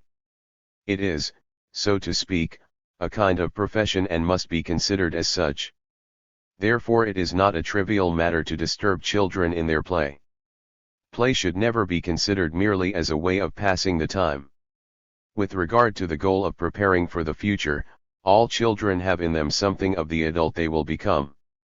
Thus in the appraisal of individuals we can reach more accurate conclusions when we have a knowledge of their childhood. Attention and distraction. Attention is one of the characteristics of the psyche that is in the very forefront of human accomplishments. When we focus on some particular event outside or inside our person, we have a feeling of particular tension, not spread over our entire body, but confined to a single sense organ such as the eye. We have the feeling that somehow, somewhere, information is being processed. In the case of the eye, the focusing of our gaze gives us this particular feeling of tension. If an effort to attend to something calls forth a particular tension in any part of the psyche or in our musculature, then other tensions are at the same time excluded. Thus, as soon as we wish to be attentive to any one thing, we try to exclude all other disturbances. Attention, so far as the psyche is concerned, means an attitude of willingness to relate to a definite fact or situation, perhaps as a preparation against an attack, certainly as a focusing of all our senses onto one particular subject. Every human being, if we disregard mental illness, possesses the ability to pay attention. Why then are there so many inattentive people? There are a number of reasons for this. In the first place, fatigue and sickness influence our ability to pay attention. Further, there are individuals whose lack of attention is due to the fact that they do not want to pay attention, because the object to which they should be attentive does not fit into their behavior pattern. On the other hand, their attention immediately awakens when they are considering some matter of importance to themselves. A further reason for lack of attentiveness is found in the tendency towards opposition. Children are often obstructive by nature, and answer no to every suggestion offered to them. They feel the need to express opposition openly. It is the duty of the tactful educator to reconcile such children to the task in hand by relating their learning material to their behavior pattern and making it applicable to their lifestyle. Some people see and hear and perceive every stimulus. Most people have a dominant sense, however.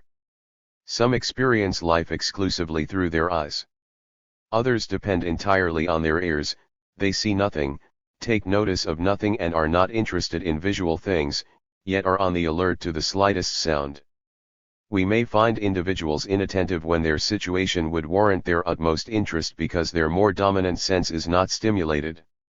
The most important factor in the awakening of attention is a genuine and deep-rooted interest in the world. Interest goes a lot deeper than attention. If we are interested, then it is obvious that we also pay attention, and where interest exists, educators need not concern themselves with attention.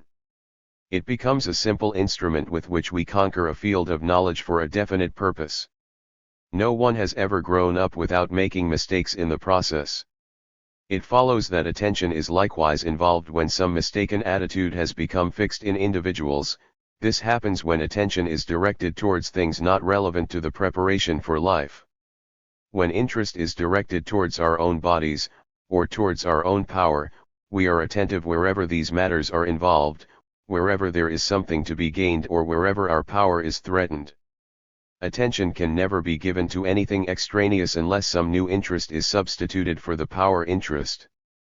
We can see how children immediately jump to attention when their status and importance are in question.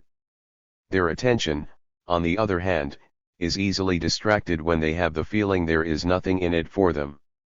Lack of attention actually means nothing more than that individuals prefer to withdraw from a situation to which they are being asked to pay attention.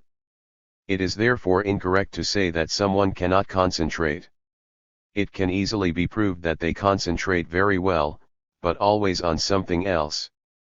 Alleged lack of willpower and lack of energy are similar phenomena to the so-called inability to concentrate.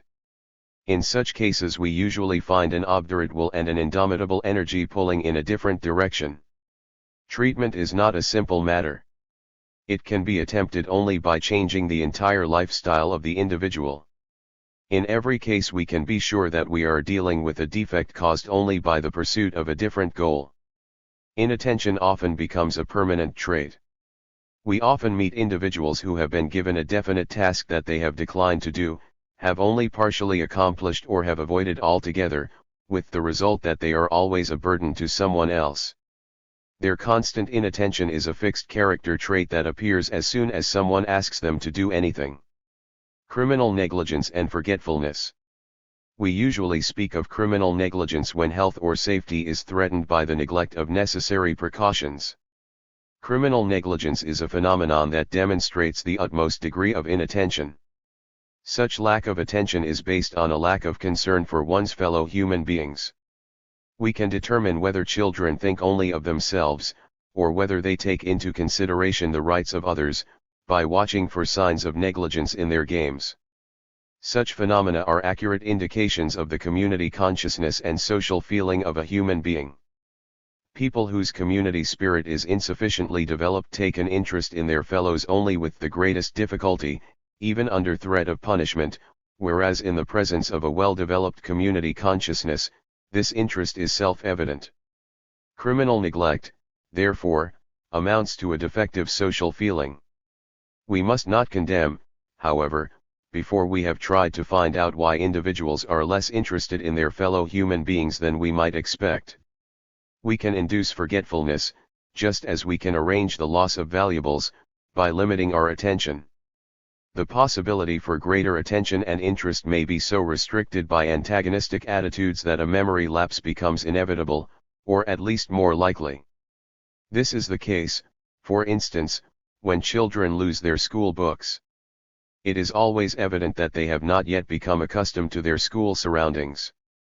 People who are constantly losing or misplacing their keys usually have never become resigned to the responsibility of their role. Forgetful people are usually those who prefer not to revolt openly, but their forgetfulness reveals a certain lack of interest in their tasks. The unconscious. Our case histories often describe individuals who do not understand the workings of their own minds. Only rarely will attentive people be able to tell you why they think as they do. Certain mental processes are not to be found in the realm of consciousness, although we can consciously force our attention to a certain degree. The stimulus for that attention lies not in our consciousness but in our interest. These again lie for the most part in the sphere of the unconscious. In its widest application, this is an important aspect of the life of the psyche. We may seek and find the behavior pattern of individuals in their unconscious.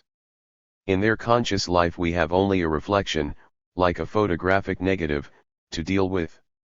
A vain woman is usually unconscious of most of the instances in which she exhibits her vanity. She will behave in such a way as to present a charmingly modest picture to the world.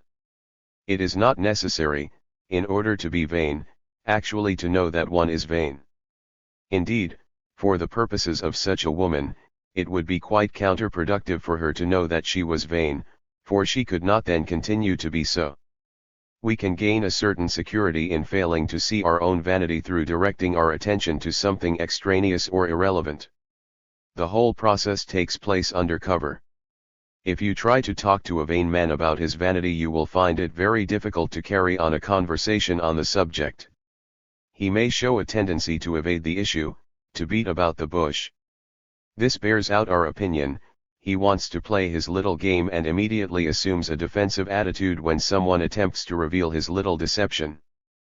Human beings may be divided into two types, those who know more than average about their unconscious life and those who know less. In a great many cases we will also find that an individual of the second type concentrates upon a small sphere of activity, whereas individuals of the first type inhabit a much broader mental universe and have wide-ranging interests in people, things, events, and ideas. Those individuals who feel pushed aside will naturally satisfy themselves with a small section of life, since they feel like strangers in a strange land and cannot see life's problems with as much clarity as those who are playing the game of life according to the rules. They make bad teammates. They will be less capable of understanding the finer points of life. Because of their very limited interest in living, they perceive only an insignificant segment of life's problems. This is because they are afraid that a broader view would be synonymous with a loss of personal power. Individuals are often unaware of their own life skills because they undervalue themselves. We will find also that many individuals are not sufficiently aware of their own shortcomings. They may consider themselves to be good people, whereas in reality they do everything out of selfishness. Conversely, individuals will consider themselves selfish in circumstances where closer analysis shows them to be very good indeed. It really does not matter what you think of yourself, or what other people think of you. The important thing is your general attitude towards society, since this determines every wish, every interest, and every activity of each individual. We are dealing again with two types of human beings. In the first group are those who live a more conscious life, who approach the problems of life objectively and unblinkered. Those in the second group tend to approach life with a prejudiced attitude, and thus see only a small part of it. The behavior and speech of individuals of this type always express unconscious attitudes. Two human beings living with one another may encounter difficulties in life because one of them is always obstructive. This is not an uncommon occurrence, but it is perhaps even more common to find both parties at loggerheads. Each party is unconscious of his or her obstructiveness. One is sure he is in the right, and argues that all he wants is a quiet life. The facts nevertheless prove him wrong. It is impossible for him to say a single word without sniping at his partner, even if his attack is not obvious to outsiders. On closer inspection we find that he has given himself up to a lifelong belligerence. Human beings develop powers in themselves that are constantly at work, though they have no conscious knowledge of them. These faculties lie hidden in the unconscious, influence our lives, and unless revealed and treated may have bitter consequences. In his novel The Idiot, Dostoevsky describes this so beautifully that psychologists have been marveling at it ever since. At a social gathering, a lady tauntingly cautions the hero of the novel not to upset an expensive Chinese vase that stands near him. The hero assures her that he will take care, but a few minutes later the vase lies shattered on the ground. No one in the group sees this occurrence as a mere accident. Everyone feels it to be deliberate and in keeping with the whole character of the man, who felt insulted by the lady's teasing words. In judging human beings we must not be guided solely by their conscious actions and expressions. Often little details of their thought and behavior, of which they themselves are not aware, will give us a better insight into their real nature. For example, people who practice such unpleasant habits as nail-biting or nose-picking do not know that in doing so, they betray their stubborn nature, because they do not understand what has led them to adopt these habits. We can assume that children must have been scolded repeatedly because of them. If, then, they persist despite the scoldings, they must be stubborn. With more expert observation, we would be able to draw very far-reaching conclusions about anyone, by watching for such significant details that mirror their whole being. The two following cases will show how important it is to our psychological well-being that events experienced unconsciously remain in the unconscious. The human psyche has the capability of controlling consciousness. That is, it can make conscious something that our psyche wants brought to the surface, and conversely it can allow something to remain in the unconscious or even relegate it from conscious to unconscious, when the individual's comfort and peace of mind necessitate it. The first case is that of a young man, an eldest child, who grew up with a sister younger than himself. His mother died when he was 10 years old, and from that time he was brought up by his father, who was a very intelligent, well-meaning, upright man. The father devoted most of his efforts to developing his son's ambition and spurring him on to greater efforts. The boy strove to be top of his class, did extraordinarily well academically, especially in science, and was also of extremely upright character and a born leader.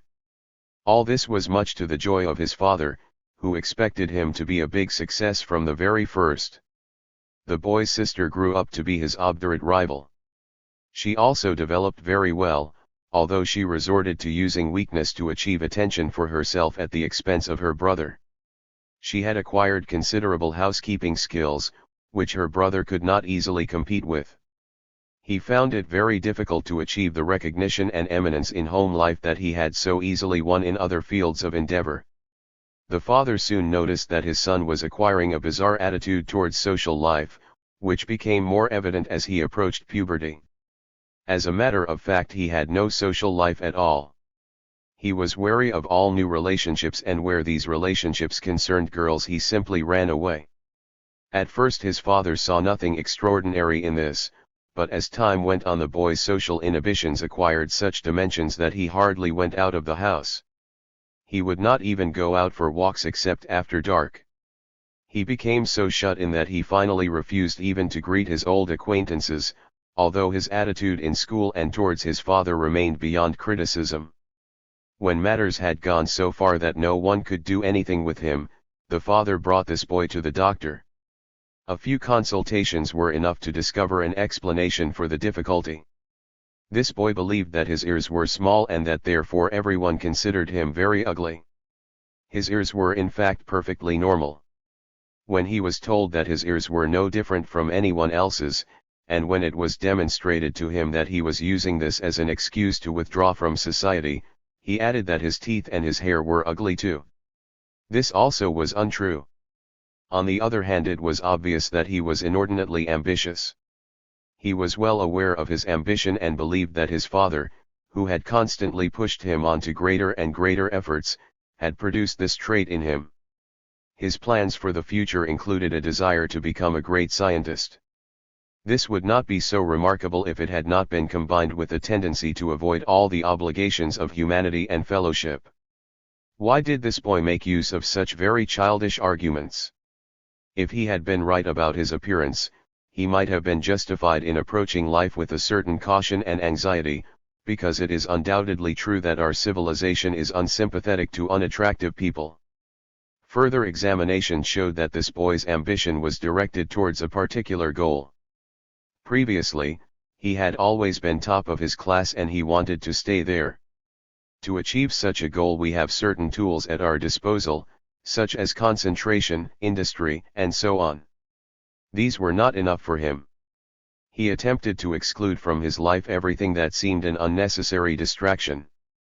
He might have expressed himself like this: since I am going to become famous and to dedicate myself entirely to science, I must exclude all social relationships as unnecessary. But he neither said nor thought this, at least, not consciously. On the contrary, he took his alleged unattractiveness as an excuse and made use of it to achieve his goal. The exaggeration of this insignificant fact gave him a good reason for doing what he really wanted to do. All he needed to do now was to have the courage to use his appearance as an excuse for pursuing his secret purpose. If he had said that he wished to live like a hermit in order to shun everything that could distract him from attaining his goal, his ambition would have been transparent to everyone. Although unconsciously he was dedicated to the idea of playing this heroic role, he was consciously unaware of his purpose. It had never occurred to him that he wished to risk everything else in life to gain this one point. If he had consciously decided to stake everything in life on becoming a great scientist, he could not have been so secure as he was in his attempt to accomplish this by saying that he was ugly and dared not mix in society. In addition, anyone prepared to state openly that he wanted so much to be first and best that he was prepared to sacrifice all human relationships for the sake of his goal, would make himself ridiculous in the eyes of the world. It would be a fearful, unthinkable idea. There are certain things we cannot express too openly, both for our own sakes and for the sake of others. For this reason the guiding principle of this boy's life had to remain an unconscious one.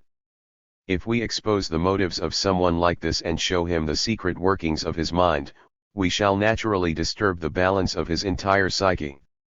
What this individual has been trying at all costs to prevent, now happens. His unconscious thought processes are revealed for all to see.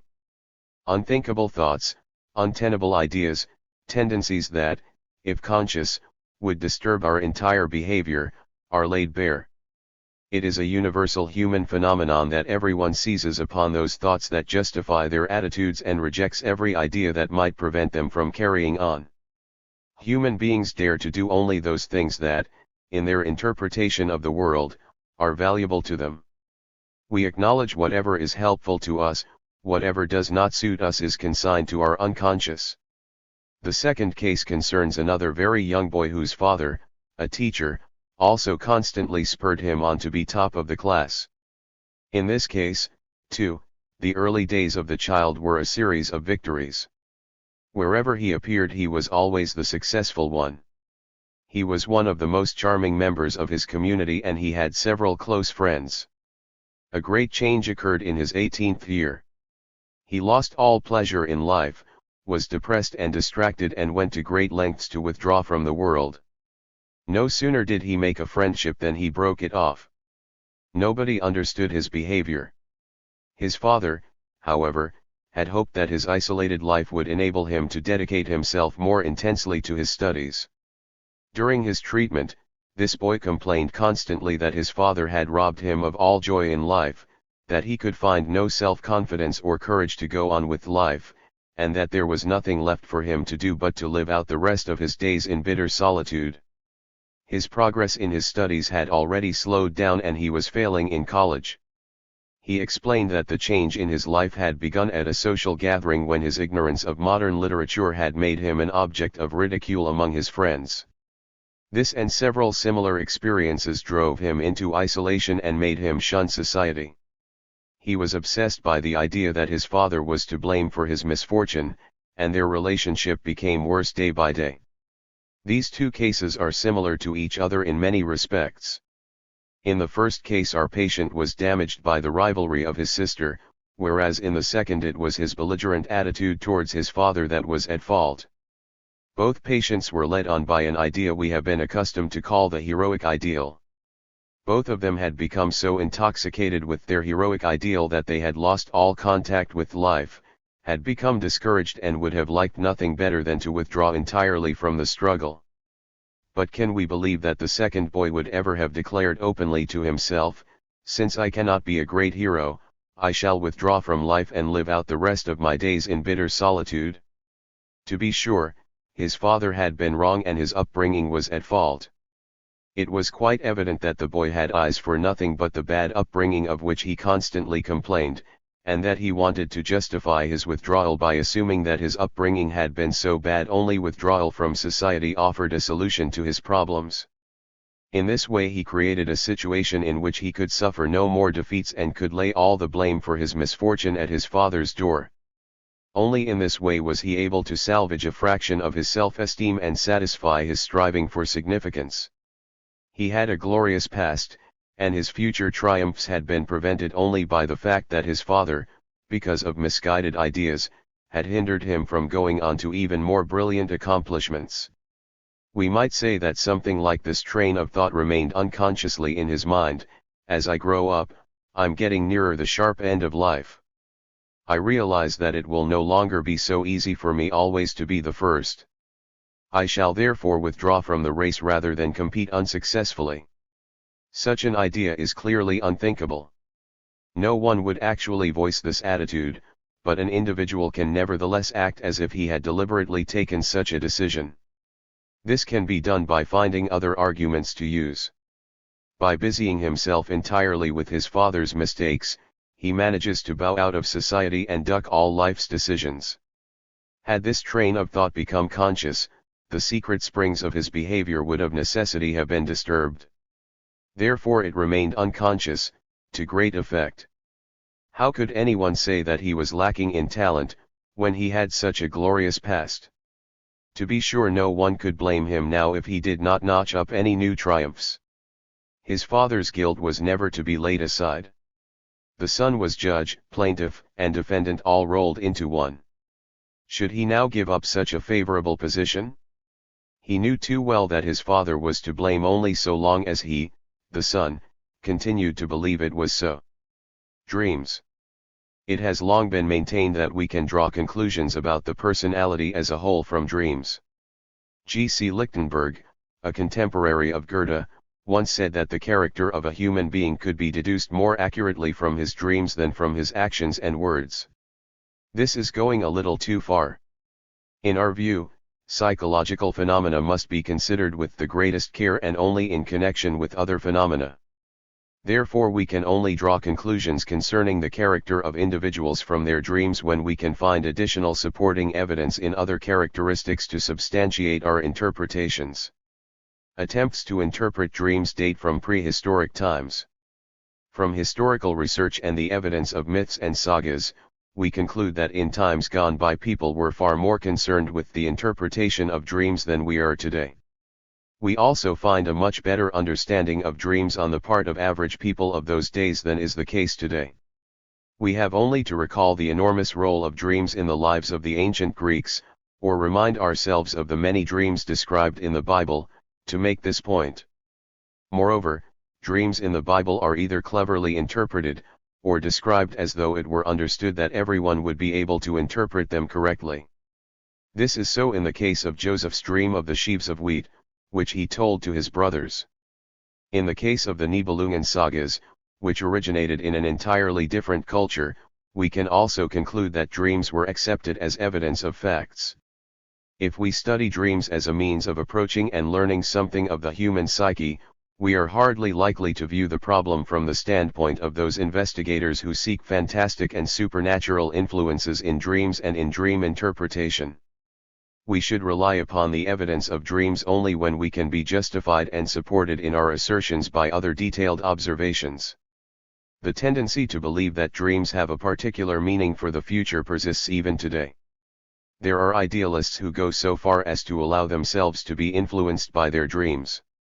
In this way, one of our patients tricked himself into avoiding every honorable occupation and devoted himself to gambling on the stock exchange. He always gambled according to the dreams he had. He had collected evidence to prove he had always had bad luck whenever he failed to follow one of his dreams. To be sure, his dreams simply echoed all his daytime preoccupations. He patted himself on the back, so to speak, in his dream, and was able for a considerable time to say that he had prospered under the influence of his dream. Some time later he explained that he no longer attached any value to his dreams. Apparently by then he had lost all his money. Since this frequently happens to stock market speculators, even without dreams, we see no miracle at work here. Individuals who are intensely interested in some particular task are preoccupied with the problem even at night. Some people do not sleep at all and constantly go over their problem while awake, others sleep but busy themselves with their plans in their dreams. This peculiar phenomenon occupying our thoughts during our sleep is nothing more than the bridge from yesterday to tomorrow. If we know the attitude of individuals towards life in general, how they link the present and the future, we can usually understand the peculiarities of the bridge structure in their dreams and be able to draw valid conclusions from it. In other words, our general attitude to life is the basis of all our dreams. A young woman has the following dream. She dreams that her husband has forgotten their wedding anniversary and she reproaches him for it. This dream may mean several things. It immediately shows us that this marriage may be in trouble and the wife feels neglected.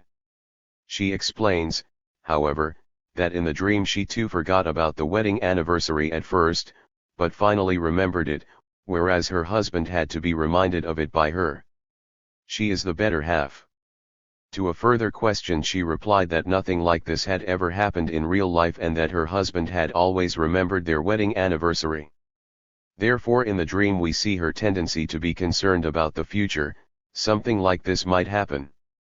We can further conclude that she tends to make reproaches, to employ hypothetical arguments, and to nag her husband about possible rather than actual misdeeds. Still, we could not be sure of our interpretation if we did not have other evidence available to reinforce our conclusions.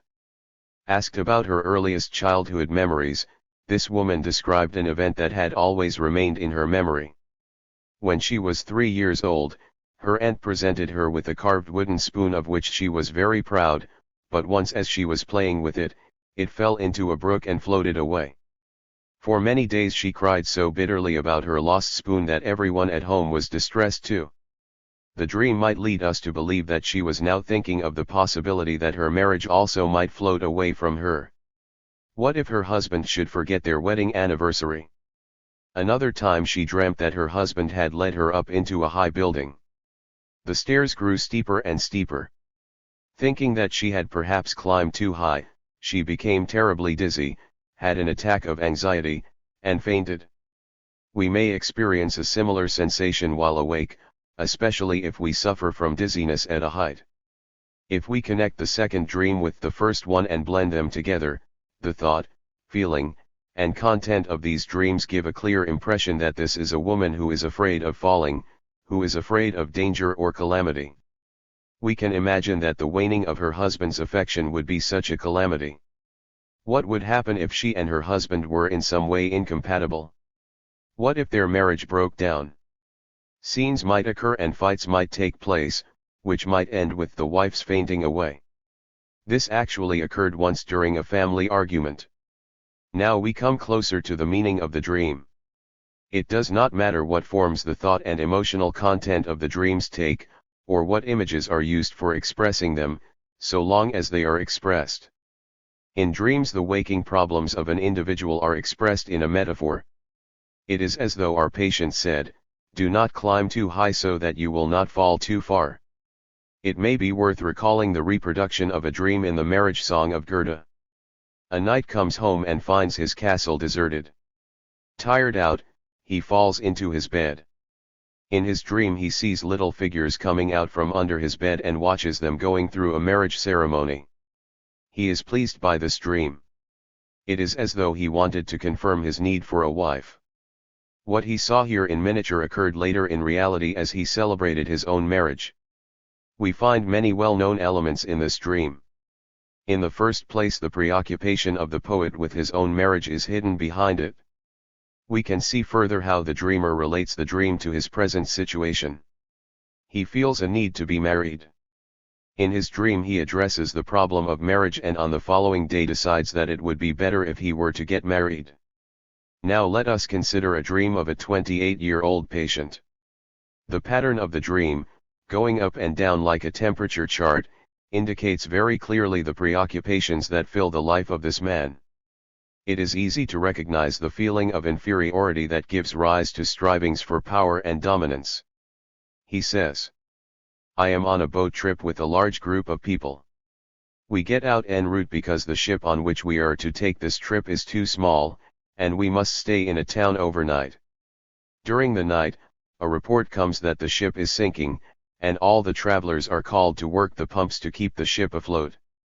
I remember that I have some valuables in my baggage on board and rush to the ship, where everyone else is already working at the pumps.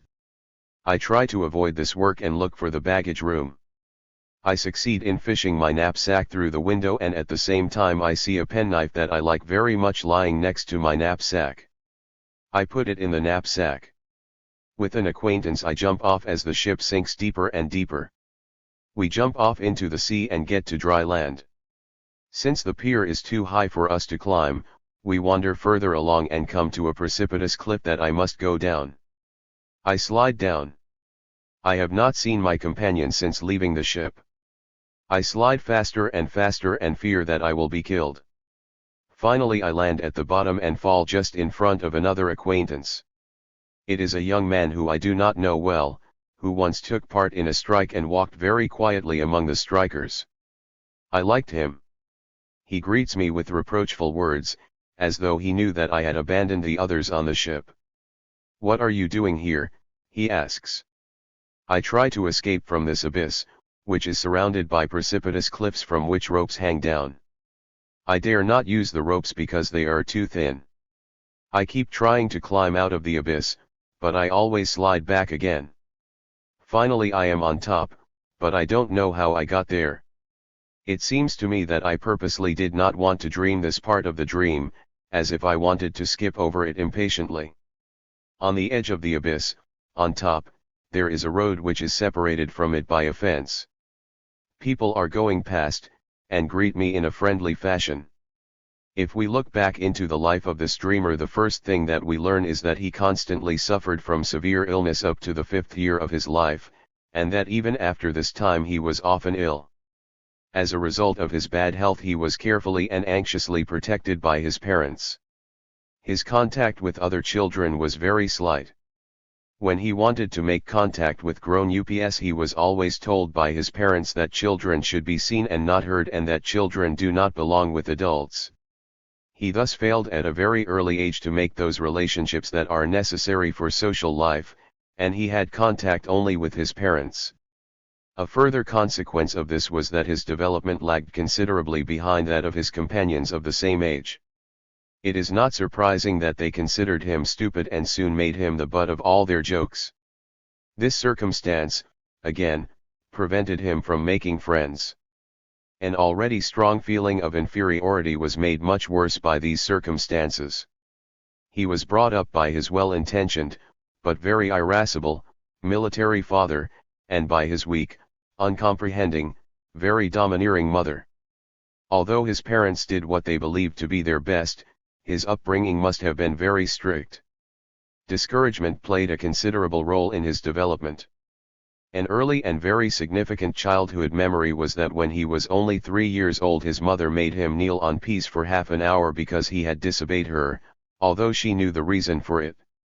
He had been frightened by a man on a horse and had therefore refused to run an errand for his mother. As a matter of fact he was beaten very seldom, but when he was always beaten with a multiple-thonged dog whip. Afterwards he always had to say why he had been beaten and beg for forgiveness. "The child should know," said the father, "how he has misbehaved. Once he was beaten unjustly. As he could not say afterwards why he had been beaten, he was beaten again and again until he invented some misdeed or other and confessed to that." A feeling of hostility towards his parents was present from his earliest days. His feeling of inferiority had acquired such dimensions that he could not even imagine being superior. His life at school as well as at home was an almost unbroken chain of greater or lesser defeats. He felt that even the smallest victory was denied him. At school, up to the time when he was 18 years old, he was always a laughingstock.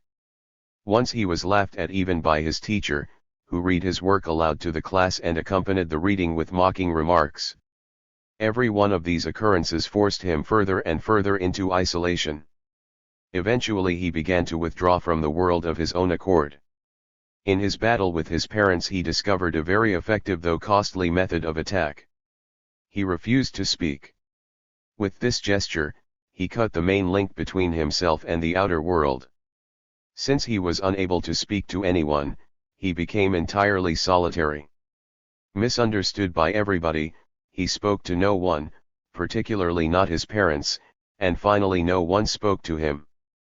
Every attempt to get him to socialize foundered, as every attempt to establish intimate relationships later in his life also failed, much to his sorrow. This is the story of his life until his 28th year. The deep inferiority complex that had permeated his whole spirit had given rise to an ambition beyond all reason, an uncontrolled striving for significance and superiority that ceaselessly distorted his attitude to the world. The less he spoke, the more his mind was filled, day and night, with dreams of triumphs and victories. And thus he dreamed one night the dream we have described above, in which we see clearly the workings of his psyche. In conclusion, let us recall a dream the Latin orator Cicero related. It is one of the most famous prophetic dreams in literature. Once the poet Simonides found the corpse of an unidentified man lying in the street and gave it a decent burial. Later he was about to attempt a sea journey, but was warned by the ghost of this dead man in a dream that if he made the journey, he would be shipwrecked. Simonides did not go. The ship was indeed lost with all hands. According to Cicero, this occurrence made a profound impression on all who heard of it for hundreds of years. If we want to interpret this occurrence, we need to bear in mind that in those days shipwrecks were common. We also need to remember that because of this, many people dreamt of shipwrecks on the eve of a sea journey. Among these many dreams, this one particular dream was so close to real-life events that it was handed down to posterity. Lovers of mysterious happenings have a special weakness for just such stories. Our more down-to-earth interpretation of this dream is as follows: our poet, for reasons of self-preservation, was probably less than enthusiastic about this trip. As the date of departure approached, he needed to justify his hesitation. For this reason he allowed the dead man, who was under an obligation to him for his decent burial, to appear in a prophetic role. Of course he did not take the trip. If the ship had not sunk, the world would never have heard anything about the dream. We take notice only of those things that disturb us, that remind us there are more things in heaven and earth than we can comprehend. The prophetic nature of dreams is understandable as far as we know that both dream and reality are experienced in a way that reflects an individual's attitude to life. Another thing we must consider is the fact that not all dreams are so easily understood. As a matter of fact, only a few are.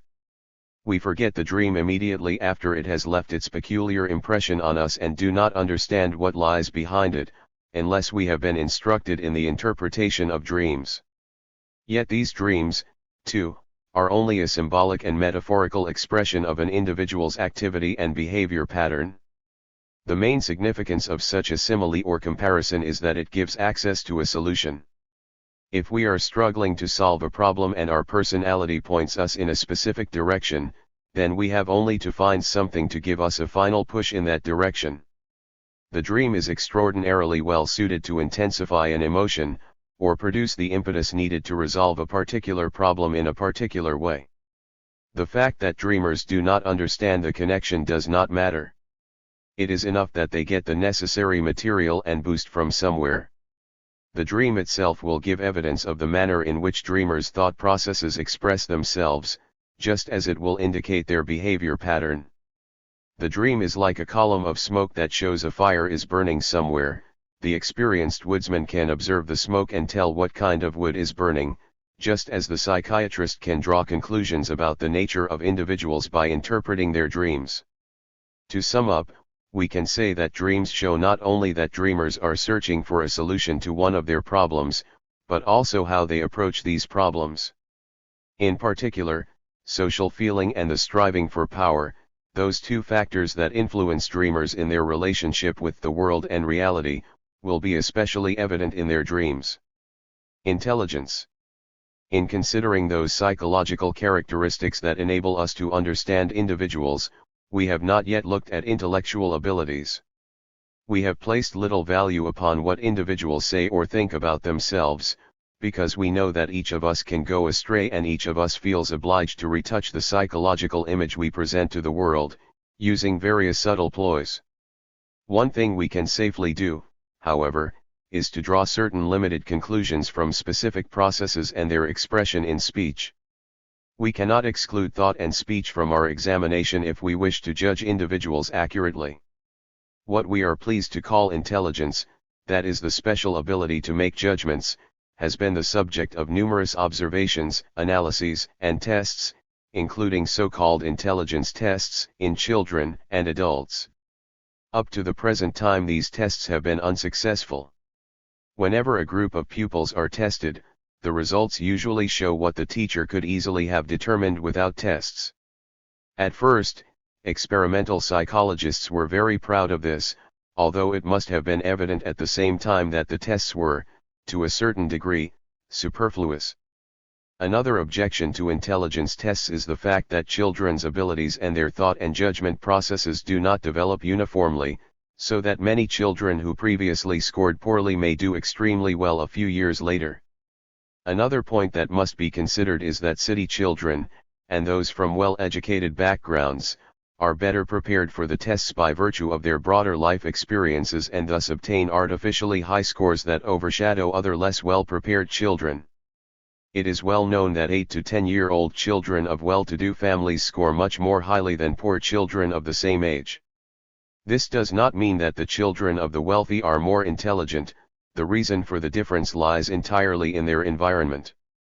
Up to the present time we have not progressed far with intelligence tests, as is obvious when we examine the sorry results obtained in Berlin and Hamburg, where a large proportion of those children who scored highest in intelligence tests failed dismally later on in their education. This phenomenon would seem to prove that good intelligence test results are no certain guarantee of a child's future healthy development. The experiments of individual psychology, on the other hand, have stood up far better, because they have not been directed towards the measurement of a particular degree of development, but have been designed rather to further the understanding of the positive factors underlying this development. These same observations have, when necessary, given children the chance to improve their situation for themselves. It has been the principle of individual psychology never to consider children's powers of thought and judgment in isolation, but to look at them only in the context of their whole psyche. 8. M.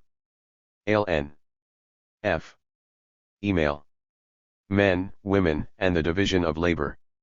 From our previous considerations we have learned that two great tendencies dominate all psychological activities. These two tendencies, social feeling and the individual striving for power and domination, influence every human activity and color the attitude of all individuals both in their striving for security and in their fulfillment of the three great challenges of life: love, work, and social relationships.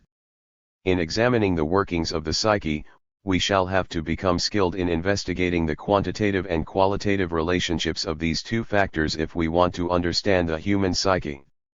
The relationship of these factors to one another conditions the degree to which individuals are capable of comprehending the logic of communal life, and therefore the degree to which they are capable of subordinating themselves to the division of labor that grows out of the requirements of that communal life. Division of labor is a vital factor in the maintenance of human society.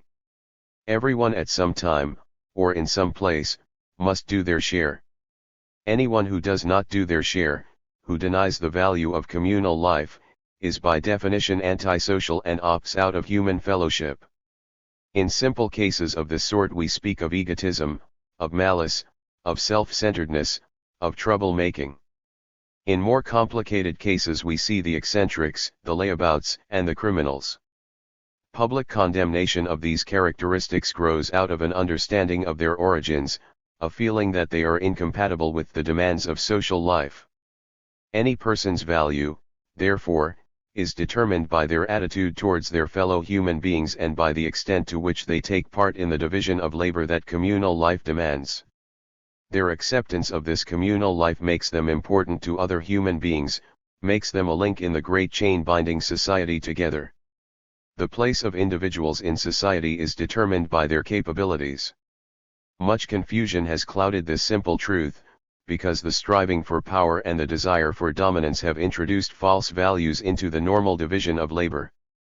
This striving for power and dominance has distorted the overall pattern and has given us a false basis for the judgment of human values. Individuals have disturbed this division of labor by refusing to adapt to their role in the community. Further difficulties have arisen out of the selfish ambition and power hungriness of individuals who have interfered with communal life and communal work for their own selfish interests. Similarly, complications have been caused by class differences in our society. Personal power and economic interest have influenced the division of labor by reserving all the better positions, that is, those affording the greatest power, for members of certain groups, while other individuals from other groups have been excluded from them. The recognition of these numerous influences on the structure of society enables us to understand why the division of labor has never worked smoothly. Forces are continually at work disturbing this division of labor and attempting to create privilege for one group, and slavery for another. The fact that the human race consists of both men and women leads to another kind of division of labor. For purely physical reasons, women have been excluded from some activities, while certain tasks have not been given to men on the grounds that they may be better employed doing other things. This division of labor ought to have been instituted quite impartially. Movements for the emancipation of women, when able to view the matter dispassionately, have accepted the logic of this point of view. The aim of division of labor is not to rob women of their femininity, or disturb the natural relationships between men and women.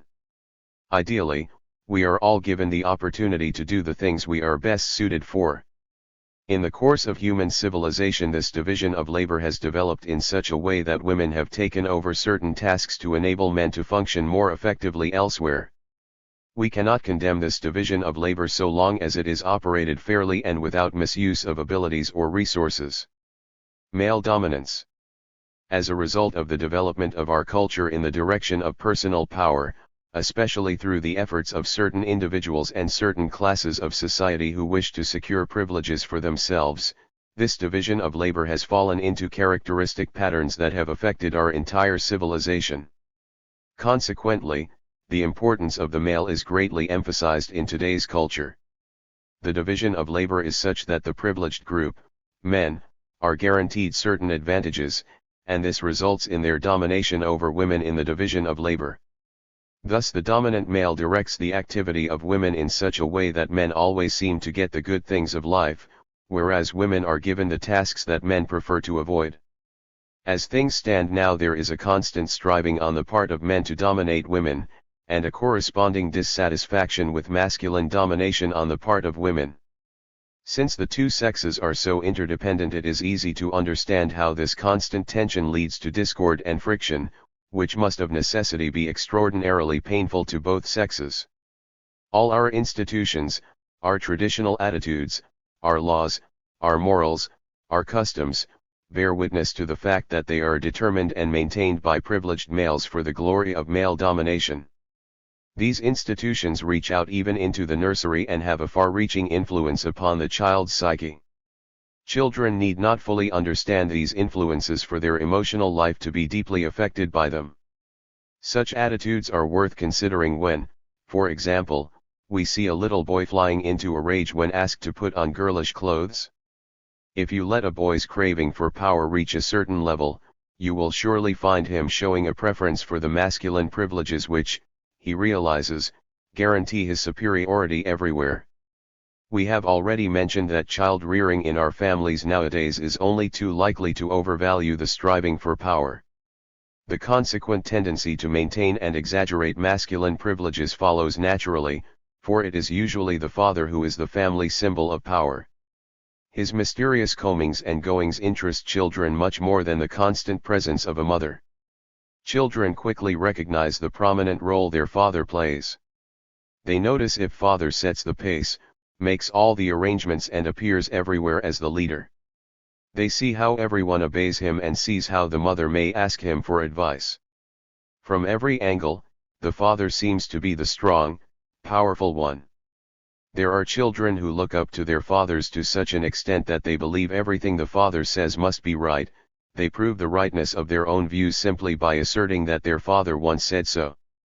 Even in those cases in which the father's influence seems less marked, children will still get the impression of the dominance of the father if he seems to bear the whole load of family responsibility, whereas in fact it is only the division of labor that may enable him to use his powers to better advantage.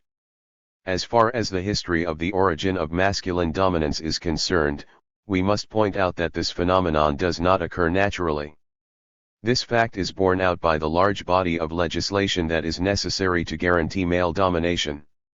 It is also an indication that before masculine domination was legally enforced, there must have been other times in which masculine privilege was not nearly so assured. History bears this out.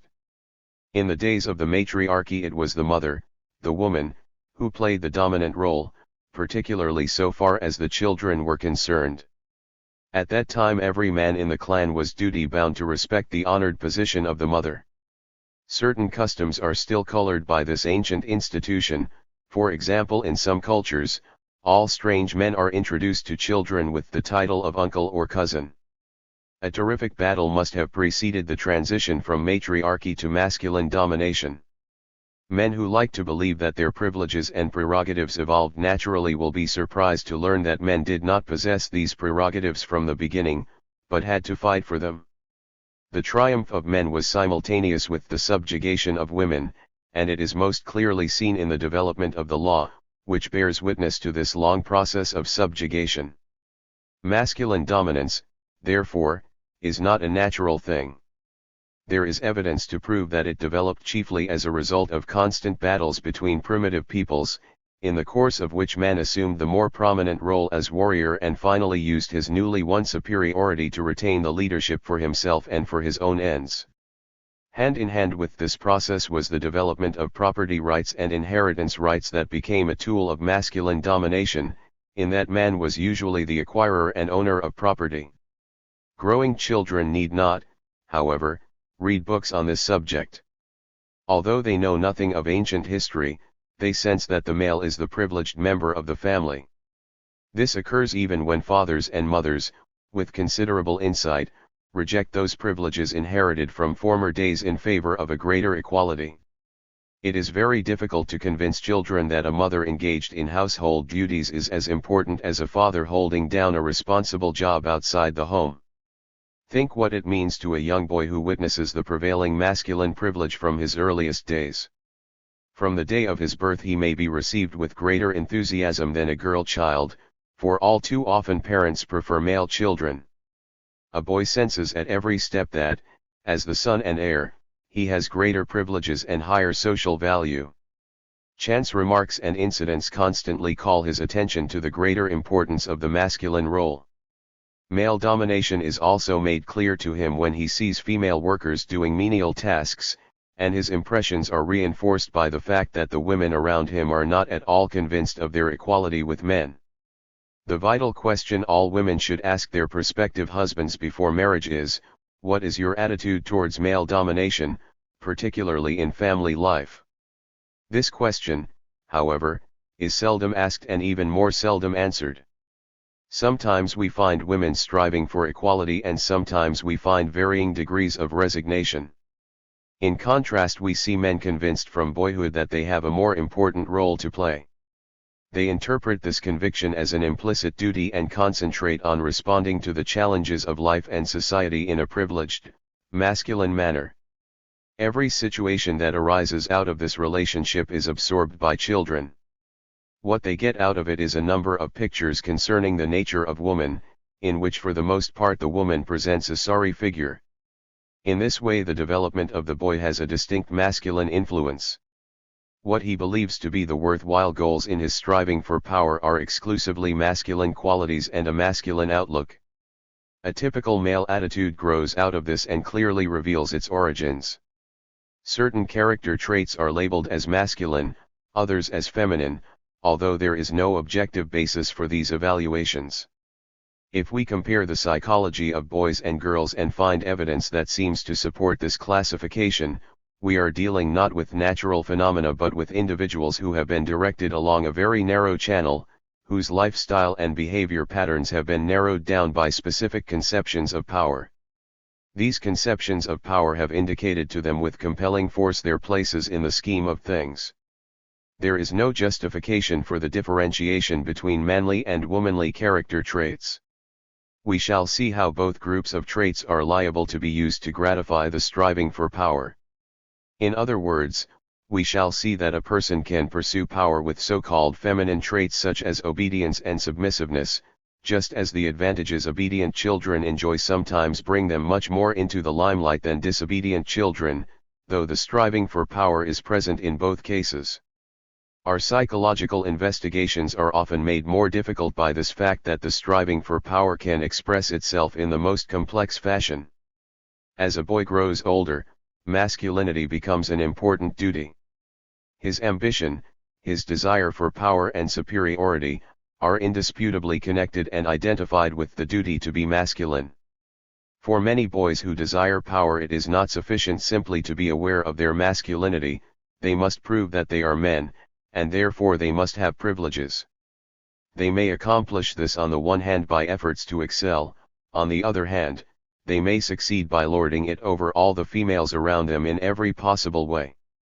According to the degree of resistance they meet, these boys make use of either stubbornness and rebellion or craft and cunning to gain their ends.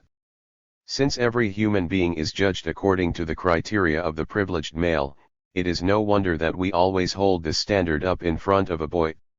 Inevitably he measures himself according to it, observing himself in action and wondering whether his activities are sufficiently masculine, whether he is fully a man.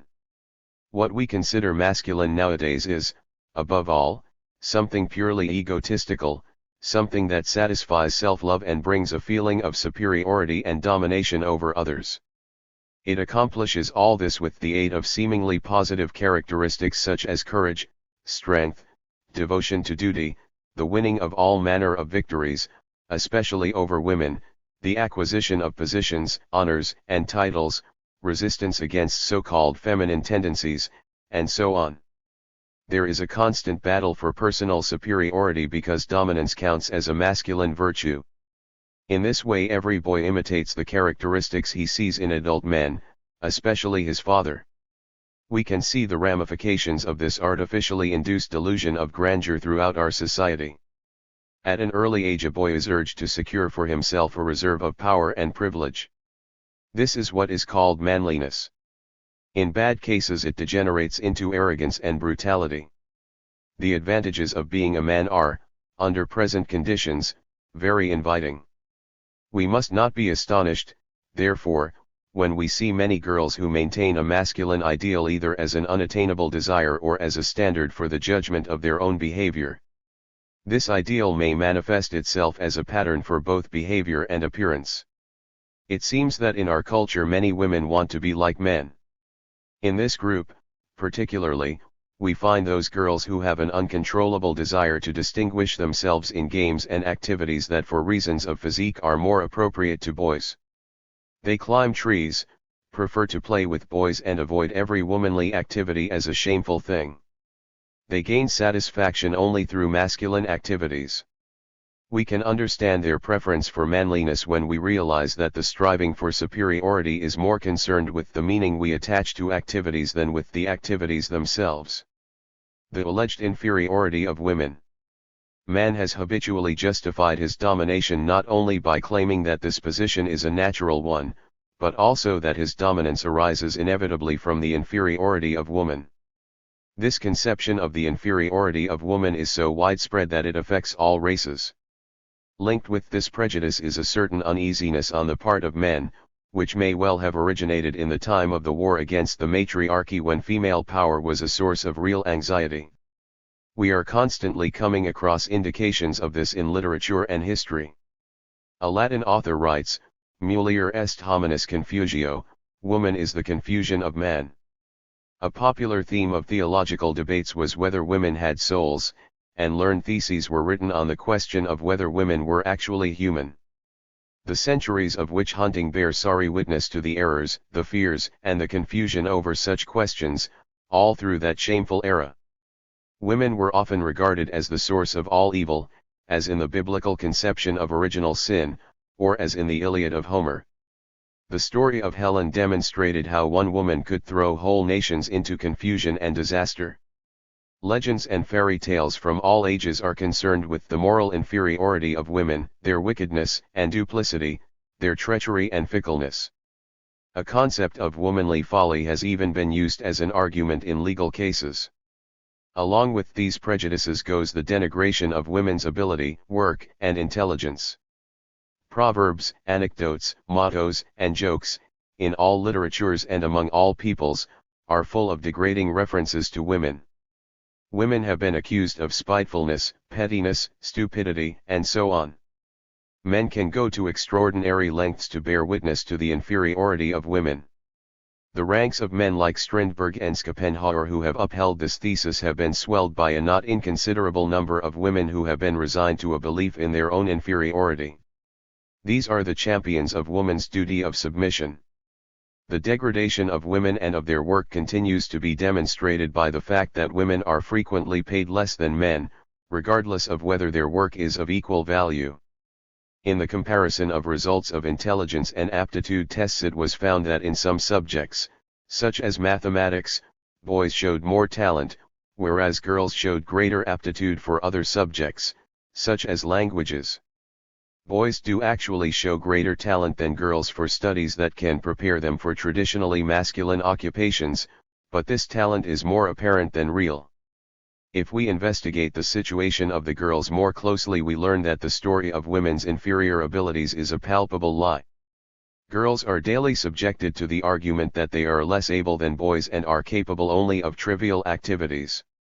It is not surprising, then, that sooner or later they become convinced that a bitter and immutable fate is reserved for women and actually believe in their own inferiority. Discouraged in this manner, a girl will approach masculine occupations, if she ever gets the opportunity to approach them at all, with a closed mind. She assumes, first, that she will not be sufficiently interested in them. And if she does become interested, she soon loses heart through lack of encouragement and belief in herself. Under such circumstances, so-called proof of the lesser capability of women can appear convincing. There are two reasons for this. In the first place, the error is accentuated by the fact that the value of a human being is frequently judged from purely commercial angles, or on one-sided and purely egotistical grounds.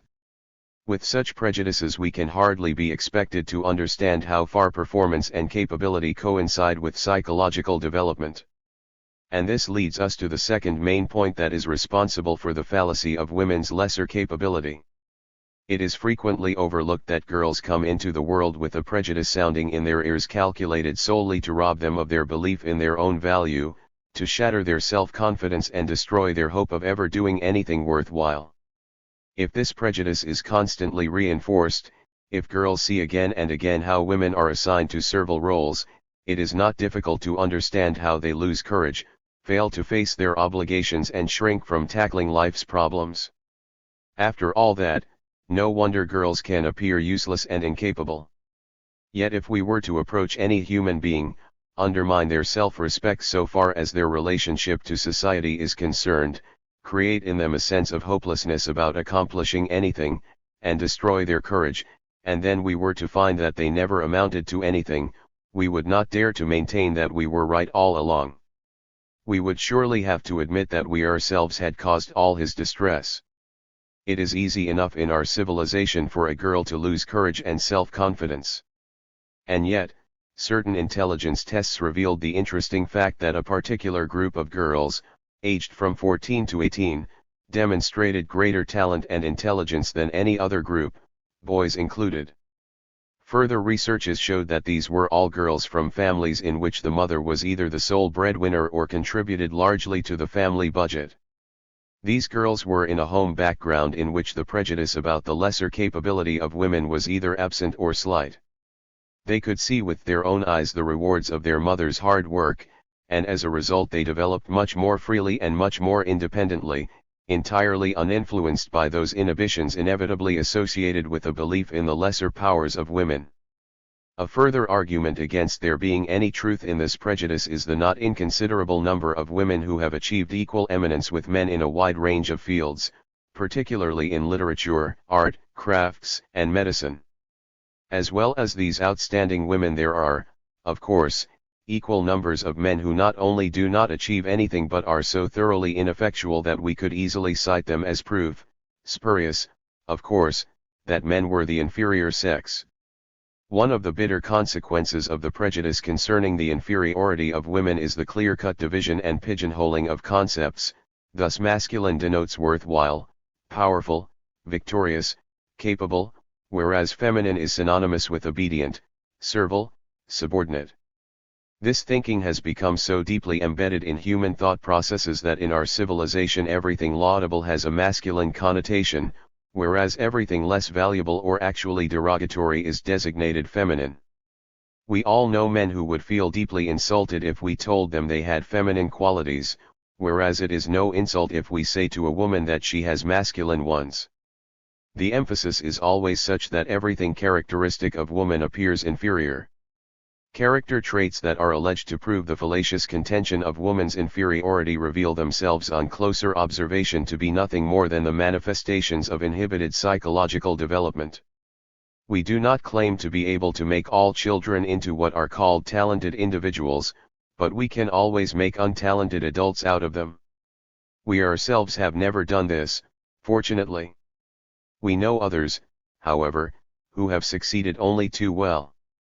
That such a fate overtakes girls more frequently than boys, in our day and age, can easily be recognized. Moreover, we have often seen these apparently untalented children suddenly become so talented that it seemed nothing short of a miracle. Rejecting the woman's role.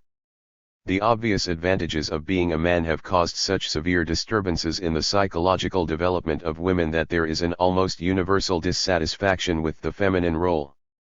The mental development of women moves in much the same way, and according to much the same set of rules, as that of men who have a strong sense of inferiority because of their position in life.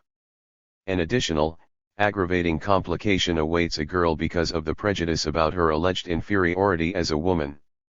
If a considerable number of girls achieve some sort of compensation, they owe it to their own character and intelligence, but sometimes also to certain acquired privileges. This shows clearly how one mistake may lead to others. Such privileges are the special dispensations, the exemptions from obligations and the luxuries that give a semblance of advantage in that they appear to show a high degree of respect for women. There may be a certain degree of idealism in this, but it is, basically, always an ideal that has been fashioned by men for their own advantage. George Sand once described this very tellingly when she said, "The virtue of woman is a fine invention of man." In general we can distinguish three kinds of reactions by women faced with the feminine stereotype. One kind has already been indicated, the girl who develops in an active, masculine direction. She becomes extraordinarily energetic and ambitious and is constantly fighting for the prizes of life. She strives to outdo her brothers and male comrades, chooses activities usually chosen by men, is interested in male-dominated sports and so on. Very often she evades all the relationships of love and marriage. If she enters into such a relationship, she may threaten it by striving to be superior to her husband. She may show a strong disinclination for housewifery of any kind. She may voice her disinclination directly, or show it indirectly by claiming to be hopeless at it. If so, she will prove her point every day with displays of domestic ineptitude. This is the type that seeks to compensate for the evil of the masculine attitude with a masculine response. She is forever on the defensive. She is called a tomboy, a hoyden, a mannish woman, and so on. These labels, however, are based upon a misconception. There are many people who believe that there is a congenital factor in the makeup of such girls, a certain masculine secretion of the glands that causes their masculine attitude. The whole history of civilization, however, shows us that the pressure exerted upon women, and the restrictions to which they must submit even today, cannot be borne by any human being. They always give rise to revolt. If this revolt now manifests itself in the direction we call masculine, the reason for it is simply that there are only two sex roles possible. We must pattern ourselves on one of two models, either the ideal woman or the ideal man. Rejection of the woman's role must therefore appear masculine, and vice versa. This does not happen because of some mysterious glandular secretion, but because there is no other possible role. We must never lose sight of the difficulties under which the psychological development of a girl takes place. Until we can guarantee each woman absolute equality with men, we cannot ask her to subscribe to all the expected patterns of behavior that make up our society. The second type of reaction comes from the woman who goes through life with an attitude of resignation, who exhibits an almost unbelievable degree of adjustment, obedience, and humility.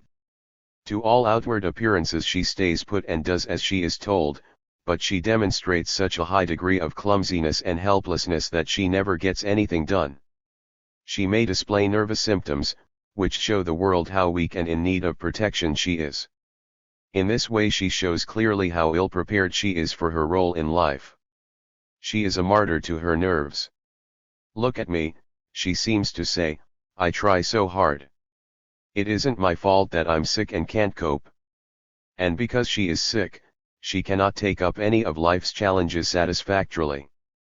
This woman's submission, her humility, her self-denial, emanate from the same spirit of revolt as that expressed by the type of woman previously described, a revolt that says clearly enough, "This is no life for me." The woman who does not rebel in any way against the womanly role, but carries within her the torturing consciousness that she is condemned to a life of inferiority and subordination, makes up the third type. She is fully convinced of the inferiority of women, just as she is convinced that only men are called on to do the worthwhile things in life. In consequence, she accepts men's privileged position. She swells the chorus of voices singing the praises of man as the doer and the achiever, and demands a special position for him. She shows her feeling of weakness as clearly as if she sought recompense and demanded additional support because of it. But this attitude is the beginning of a long-prepared revenge. She will shift her responsibilities onto her husband with a light-hearted aside such as, "It takes a man to do that." Although there are those who consider women inferior, the business of child-rearing is largely delegated to them. Let us now picture these three types of women in relation to this most important and difficult task. At this juncture we can differentiate the types even more clearly. Women of the first type, those with the masculine attitude, may be excessively strict and preoccupied with punishment, and thus impose tremendous pressures on their children, pressures that the children will, of course, attempt to escape. This type of upbringing results at best in a sort of military training, which is quite valueless. Children usually think that mothers of this kind are very bad parents. Any shouting and fuss always have a bad effect, and there is always the danger that girls will be encouraged to imitate their mothers, whereas boys may be permanently frightened away from women. Among men who have suffered the tyranny of such mothers we find a number who avoid women like the plague, as if incapable of trusting any woman. The result is a clear-cut division between the sexes, which we can readily understand despite the fact that there are still some researchers who speak of a faulty apportionment of the masculine and feminine elements. Individuals of the other two types are equally ineffective as parents. They may be so hesitant that the children soon discover their lack of self-confidence and become out of control. In this case the mother renews her efforts, nags and scolds and threatens to tell the father.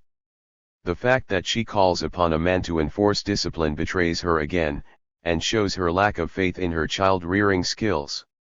She abrogates her child-rearing responsibilities as if to justify her view that only men are capable of everything, including bringing up children.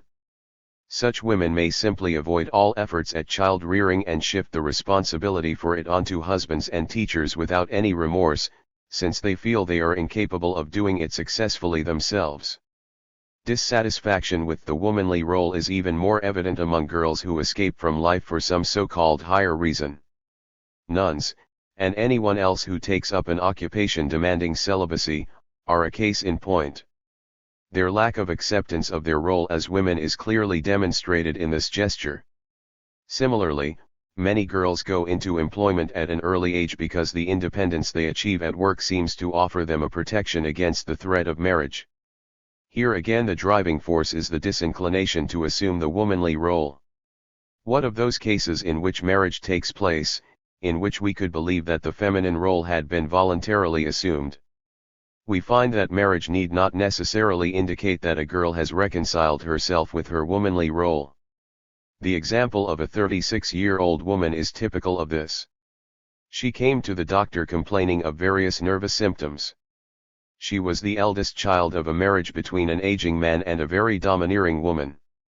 The fact that her mother, a very beautiful young girl, had married an old man leads us to suspect that in her parents' marriage the disinclination for the feminine role played some part. This marriage did not turn out happily. The mother ruled the house like a virago, insisted upon having her own way at all costs, and disregarded everyone else's feelings. The old man was pushed into a corner at every opportunity. The daughter described how her mother would not even allow her father to lie down on the sofa to rest. All her mother's activity concentrated on maintaining certain principles of domestic economy that she felt had to be enforced. These were absolute laws within the family. Our patient grew up a very capable child who was made much of by her father. On the other hand, her mother was never satisfied and seemed to be always against her. Later, when a son was born, towards whom the mother was far more understanding and affectionate, the atmosphere became unbearable. The little girl was conscious that she had an ally in her father who, no matter how modest and retiring he was in other things, could take up the cudgels when his daughter's interests were at stake. Thus she began to hate her mother deeply. In this stubborn conflict the obsessive cleanliness of the mother became the daughter's favorite point of attack. The mother was so fastidious in her cleanliness that she did not even allow the servant girl to touch a doorknob without wiping it afterwards. The child took a special pleasure in going about as dirty and ill-clad as possible, and in making the house dirty whenever she had the opportunity. She developed all those characteristics that were the exact opposite of what her mother expected of her. This fact speaks very clearly against the theory of inherited characteristics. If a child develops only those characteristics that annoy and frustrate her mother almost beyond endurance, there must be either a conscious or an unconscious plan underlying them. The enmity between mother and child continued, and it would be impossible to imagine a more bitter hostility. When this little girl was 8 years old, the situation was as follows. The father was permanently on his daughter's side, her mother went about with a face like thunder, making pointed remarks, enforcing her rules and reproaching the girl. She, embittered and belligerent, used her sarcastic tongue to hurt her mother. An additional complicating factor was the congenital heart disease of the younger brother, who was his mother's favorite and a very pampered child who used his illness to hold the attention of his mother to an even greater degree. It was clear that neither parent got on with both children. These were the circumstances in which this little girl grew up. The girl then fell ill with a nervous complaint that no one could explain. The main symptom of her sickness was that she was tortured by evil thoughts about her mother, to such an extent that they interfered with everything she tried to do. Finally she became very suddenly, deeply, and fruitlessly interested in religion. After some time her evil thoughts disappeared. Some medicine or other was given the credit for their disappearance, although it is more probable that her mother was forced onto the defensive. But vestiges of her evil thoughts remained, which expressed themselves in an intense fear of thunder and lightning. The little girl believed that thunder and lightning were the result of her bad conscience, and would someday cause her death because she harbored such evil thoughts. It is easy to see how at this time the child was struggling to free herself from her hatred for her mother. The child made good progress and her future seemed bright. The statement of a teacher who said, "This girl could do anything she set her mind to," had a profound effect on her. These words are unimportant in themselves, but for this girl they truly meant, "I can accomplish anything if I really try." This realization was followed by an escalation of the conflict with her mother. Adolescence came, and she grew up into a beautiful young woman with many admirers, yet all her relationships with the other sex were broken off because of the sharpness of her tongue. She felt herself drawn only to one man, an elderly man who lived in her neighborhood, and everyone feared that someday she would marry him. But this man moved away after some time and the girl remained without a boyfriend until she was 26 years old. In the circles in which she moved this was very remarkable, and no one could explain it because no one understood her history. Because of the bitter war that she had been waging against her mother ever since her childhood, she had become unbearably quarrelsome. Fighting was her only pleasure. The behavior of her mother had constantly irritated the child and made her long for victories over her. A bitter battle of words was her greatest happiness, in this she showed her vanity. Her masculine attitude also expressed itself in that she sought out such battles only when she could defeat her opponent. When she was 26 she made the acquaintance of a very honorable man who was not repulsed by her belligerent character and courted her very earnestly. He was very humble and submissive in his approach. Pressure from her relatives to marry this man led her to explain repeatedly that he was so very ungenial to her that she could not possibly consider marrying him. As we know her character, this is not hard to understand, yet after 2 years of resistance she finally accepted him in the deep conviction that she had enslaved him, and that she could do whatever she wished with him. She had hoped secretly that she would find him to be a second edition of her father, who would give in to her whenever she wanted. She soon found her mistake. Within days of her marriage, her husband was very much at home, smoking his pipe and comfortably reading his paper. He went to the office, came home punctually for his meals, and grumbled a little if his meals were not ready. He demanded cleanliness, affection, punctuality, and all manner of things that she considered unreasonable and was not prepared to provide. Their relationship was not even remotely similar to the one between her and her father. She came down to earth with a bump. The more she demanded, the less her husband acceded to her wishes. The more he pointed out her domestic responsibilities, the less he saw any domestic activity from her.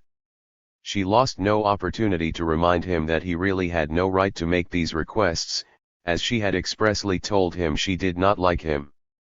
This made absolutely no impression upon him. He continued his demands with a stubbornness that caused her to view the future with alarm. It was in an intoxication of self-effacement that this righteous, dutiful man had wooed her, but no sooner did he have her in his possession, than this self-effacement had disappeared. The situation did not improve when she became a mother. New responsibilities were forced upon her. Meanwhile her relationship with her own mother, who was energetically taking up the cudgels on behalf of her son-in-law, became worse and worse. The constant warfare in her house was carried on with such heavy artillery that, as is no surprise to us, her husband occasionally acted wrongly and inconsiderately, so sometimes the wife was justified in her complaints. The behavior of her husband was the direct consequence of her unapproachability. This, again, was the result of her failure to accept her womanliness. She had believed originally that she could play the spoiled princess forever, that she could go through life accompanied by a slave who would carry out all her wishes. Life seemed, to her, to be possible only under such conditions. What could she do now? Should she divorce her husband, return to her mother and declare herself beaten? She was incapable of earning her own living, for she had never been prepared for it. A divorce would have been a blow to her pride and vanity. Her life was a misery. On the one hand she faced her husband's criticisms, and on the other her mother with her heavy artillery, preaching cleanliness and tidiness. Then suddenly she too became clean and tidy. She spent the whole day polishing and cleaning. It seemed as though she had finally seen the light and had at last taken to heart the teachings her mother had drummed into her for so many years. In the beginning both her mother and her husband must have been pleased at this sudden change of heart, at the sight of this young woman spring cleaning the house. But you can have too much of a good thing. She kept washing and scouring every inch of the house until it shone. Everyone else got in her way and she got in everyone else's. If she washed something and someone else touched it, then she would have to wash it again, and only she could do so. The disorder that manifests itself in continual washing and cleaning is extremely common in women who rebel against their womanliness and attempt in this way to elevate themselves by their conspicuous cleanliness over those who are less fastidious. Unconsciously, all these efforts are aimed solely at disrupting the entire household. Few households were ever more disrupted than this woman's. Her goal was not cleanliness, but the discomfort of her entire family. We could cite many cases in which a reconciliation with the role of being a woman was only apparent. The fact that our patient had no woman friends, could not get along with anyone and had no consideration for others, fits very well into the pattern we might have expected in her life. It will be necessary for us to develop better methods of rearing girls in the future, so that they will be better prepared to reconcile themselves with life. Even under the most favorable circumstances it is not always possible to effect this reconciliation, as in the above case. The fiction of women's inferiority is maintained in our age by law and tradition, though it is denied by anyone with any real psychological insight. We must therefore be on the alert for examples of this fiction, and correct the mistaken attitudes that give rise to it. We must do so not because of some pathologically exaggerated and thus insincere respect for women, but because the present fallacious attitude negates the logic of our whole social life. Let us take this opportunity to discuss another matter that is often used in order to degrade women, the so-called dangerous age, that period that occurs about the 50th year, accompanied by the accentuation of certain character traits. To every menopausal woman, the bodily changes she is going through seem to signal the loss of whatever claim to significance she ever had. Under these circumstances she searches with redoubled efforts for any means of securing her position, which has now become more precarious than ever before. Our civilization is dominated by the principle that only present performance is valued. All aging individuals, but especially aging women, experience difficulties at this time. The kind of damage done to an aging woman by devaluing her in this way is suffered by every human being, in that every human life has its unproductive times. What people have accomplished at the height of their powers must be credited to them during their declining years. It is wrong to cut people off from the spiritual and material comforts of society simply because they are growing old. In the case of a woman, such treatment virtually amounts to degradation and enslavement. Imagine the anxiety of an adolescent girl who looks ahead to this stage in her life. Womanliness does not end with the menopause. The honor and worth of a human being extend beyond this age, and suitable respect must be guaranteed. Tension between the sexes. All these unhappy situations are the result of the mistakes of our civilization. If a civilization is marked by prejudice, then this prejudice reaches out and touches every aspect of that civilization, and evidence of it is found everywhere. The fallacy of the inferiority of women, and its corollary, the alleged superiority of men, constantly disturb the harmony of the sexes. As a result, an entirely inappropriate tension is introduced into all sexual relationships, thereby threatening and even destroying every chance for happiness between the sexes. Our whole existence in relationships is poisoned, distorted, and corroded by this tension. This explains why harmonious marriages are so rare. This explains too why so many children grow up with the idea that marriage is an extremely difficult and dangerous business. Prejudices such as we have described here may to a large extent prevent children from understanding what life is all about. Think how many young girls consider marriage only as a sort of emergency exit from life, and think of those men and women who see marriage only as a necessary evil. The difficulties that originally grew out of this tension between the sexes have assumed gigantic proportions today. The less inclined women are to play the part of the submissive female, and the more men strive to keep their privileged status, however spurious, the greater this tension becomes. Companionship and friendship are hallmarks of a true reconciliation with the sexual role and true equilibrium between the sexes. The subordination of one individual by another is just as unbearable in sexual relationships as it is in relationships between nations. Everyone should consider this problem very carefully, since a mistaken attitude may give rise to considerable difficulties for both partners. This aspect of human life is so important that every one of us is involved in it.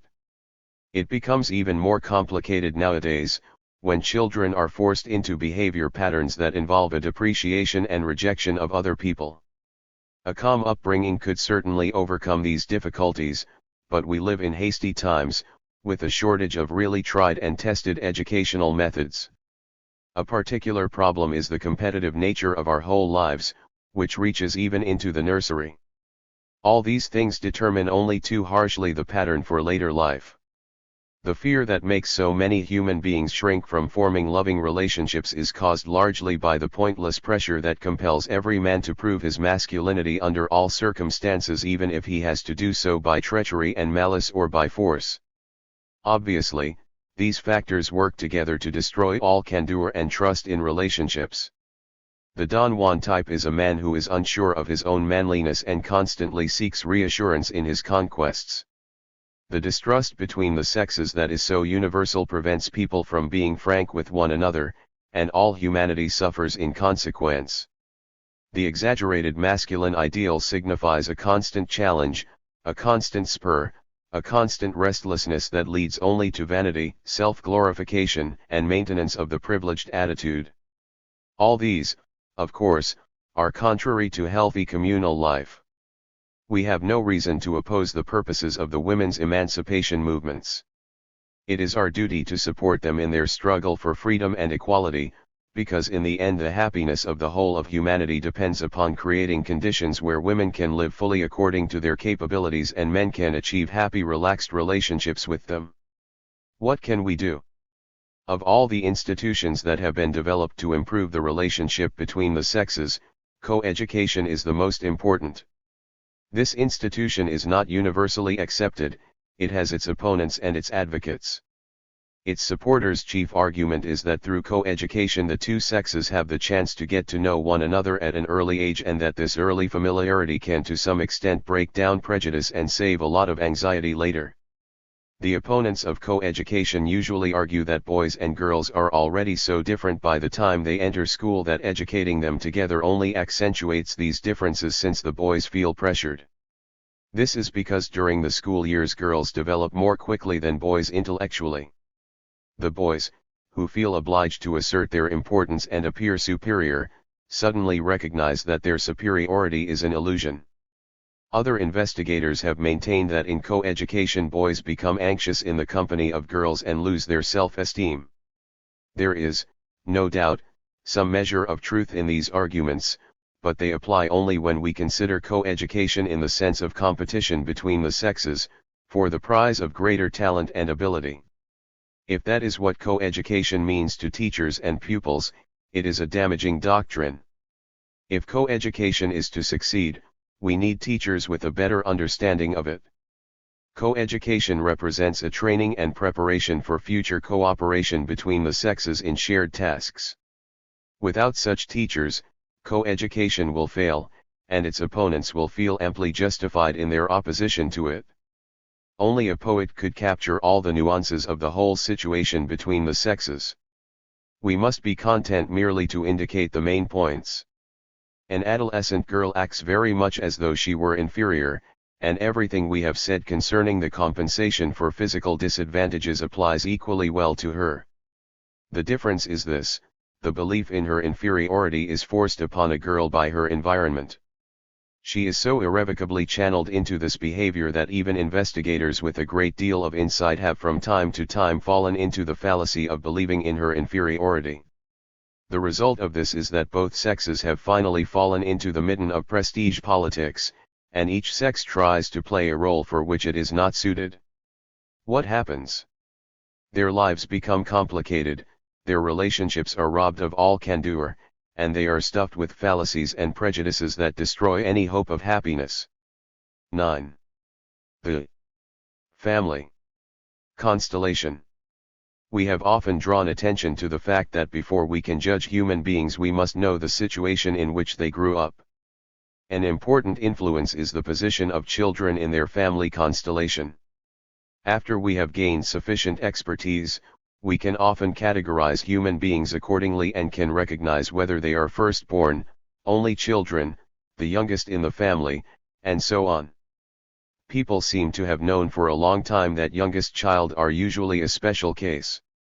This is evidenced by the countless fairy tales, legends, Bible stories, and so on in which the youngest always appears in the same light. As a matter of fact, they do grow up in a unique situation, for to parents they are special children, and as the youngest they receive special, solicitous treatment. They are not only the youngest, but also usually the smallest and in consequence the most helpless. Their brothers and sisters have already acquired some degree of growth and independence, and for this reason youngest children usually grow up in a warmer atmosphere than their siblings experienced. Hence there arise a number of characteristics that influence their personality and attitude to life in a remarkable way. One seemingly paradoxical circumstance must be noted. No child likes to be the smallest, the least capable, all the time. Such a position stimulates children to prove that they can do everything. Their striving for power becomes markedly accentuated, so the youngest often grows up into a person desperate to excel, determined to be the very best at everything. It is not uncommon for the youngest child to outstrip every other member of the family and become its most capable member. There is another less fortunate group of youngest children. They too have the desire to excel, but they lack the necessary energy and self-confidence because of the nature of their relationships with their older brothers and sisters. If they cannot outshine the older children, youngest children frequently shy from their tasks, become cowardly, chronic complainers forever seeking an excuse to dodge their duties. They do not become any less ambitious, but they adopt the type of ambition that forces them to wriggle out of situations and busy themselves in activity outside the necessary problems of life, in order to avoid, as far as possible, the danger of an actual test of their ability. It will doubtless have occurred to many readers that youngest child behave as though they felt neglected and inferior. In our investigations we have always been able to detect this feeling of inferiority and also to analyze their psychological development given the presence of this tortured feeling. In this sense youngest children are like children who have come into the world with physical disabilities. What the child feels need not actually be true. It does not matter what has really happened, whether an individual is or is not inferior. What is important is their interpretation of their situation. We know very well that children easily get hold of the wrong end of the stick. Childhood is a time of a great number of questions, possibilities, and consequences. What should educators do? Should they supply additional stimuli and spur on the vanity of these children? Should they constantly push them into the limelight so that they are always first? This would be a feeble response to the challenge. Experience teaches us that it makes very little difference whether we are first or not. It would be better to exaggerate in the other direction, and maintain that being first or best is unimportant. We can get tired of hearing about first and best people all the time. History as well as experience demonstrates that there is far more to life than being first or best. To insist on it makes children one-sided. Above all, it robs them of their chance to develop as good human beings. The main consequence of the first and best doctrine is that children think only of themselves and waste their time worrying in case someone overtakes them. Their soul is filled with envy and hate for their fellows and anxiety for their own position. Their place in the family makes the youngest child into a competitor, straining to beat the others. This competitive element is betrayed by their whole behavior, especially by little gestures that are obvious to anyone who has learned to examine the psychological aspects of relationships. These are the children, for instance, who always march at the head of the procession and cannot bear to have anyone in front of them. Such a racecourse attitude is characteristic of a large number of children. This type of youngest child is occasionally to be found as a clear-cut example, although variations are common. Among the youngest we find active and capable individuals who have gone so far that they have become the saviors of their whole family. Consider the Bible story of Joseph. Here is a wonderful exposition of the situation of the youngest son. It sets it out more clearly and informatively than modern researchers, in possession of all the evidence, could ever hope to do. Much valuable material has been lost through the centuries, material we must try to rediscover. There is another type of youngest child, who are like athletes running a marathon who suddenly come to an obstacle they are not sure they can jump over. They attempt to avoid the difficulty by going around it. When youngest children of this type lose their courage, they become the most total cowards imaginable. They always lag behind, every task seems too much for them, they become masters at making excuses. In the end they never attempt anything useful, but spend all their energy wasting time. In any actual conflict they always fail. Usually they are to be found carefully seeking a field of activity in which every chance of competition has been excluded. They will always find excuses for their failures. They may contend that they were always too weak or too spoiled, or that their brothers and sisters did not let them grow up. Their fate becomes more bitter if they actually have a physical handicap, in which case they are certain to capitalize on their weakness to justify their failure. Neither of these types ever develops into a useful member of society. The first type, the one who always seeks to be the best, fares better in a world where competition is valued for its own sake. People like this will maintain their spiritual equilibrium only at the cost of others. Individuals of the second type remain crushed by their feelings of inferiority and suffer from their lack or reconciliation with life as long as they live. Eldest children in a family also have well-defined characteristics. For one thing, they have the advantage of an excellent position for psychological development. History recognizes that eldest sons occupy a particularly favorable position. Among many peoples, in many classes, this advantageous status has become fixed as an institution. There is no question, for instance, that among European farmers the firstborn son knows his position from his early childhood and realizes that someday he will take over the farm, and therefore is in a much more favorable position than the other children who must eventually leave their father's farm. In the aristocracy it is the eldest son who will someday inherit the family title. Even in humbler families, eldest children are usually the ones who are credited with enough ability and common sense to be of great assistance to their parents. We can see how valuable it is to children to be constantly entrusted with responsibilities by those around them.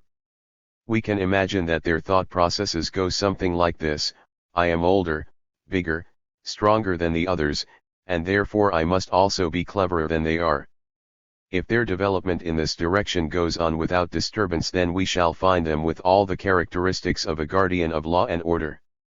Such people value power very highly indeed.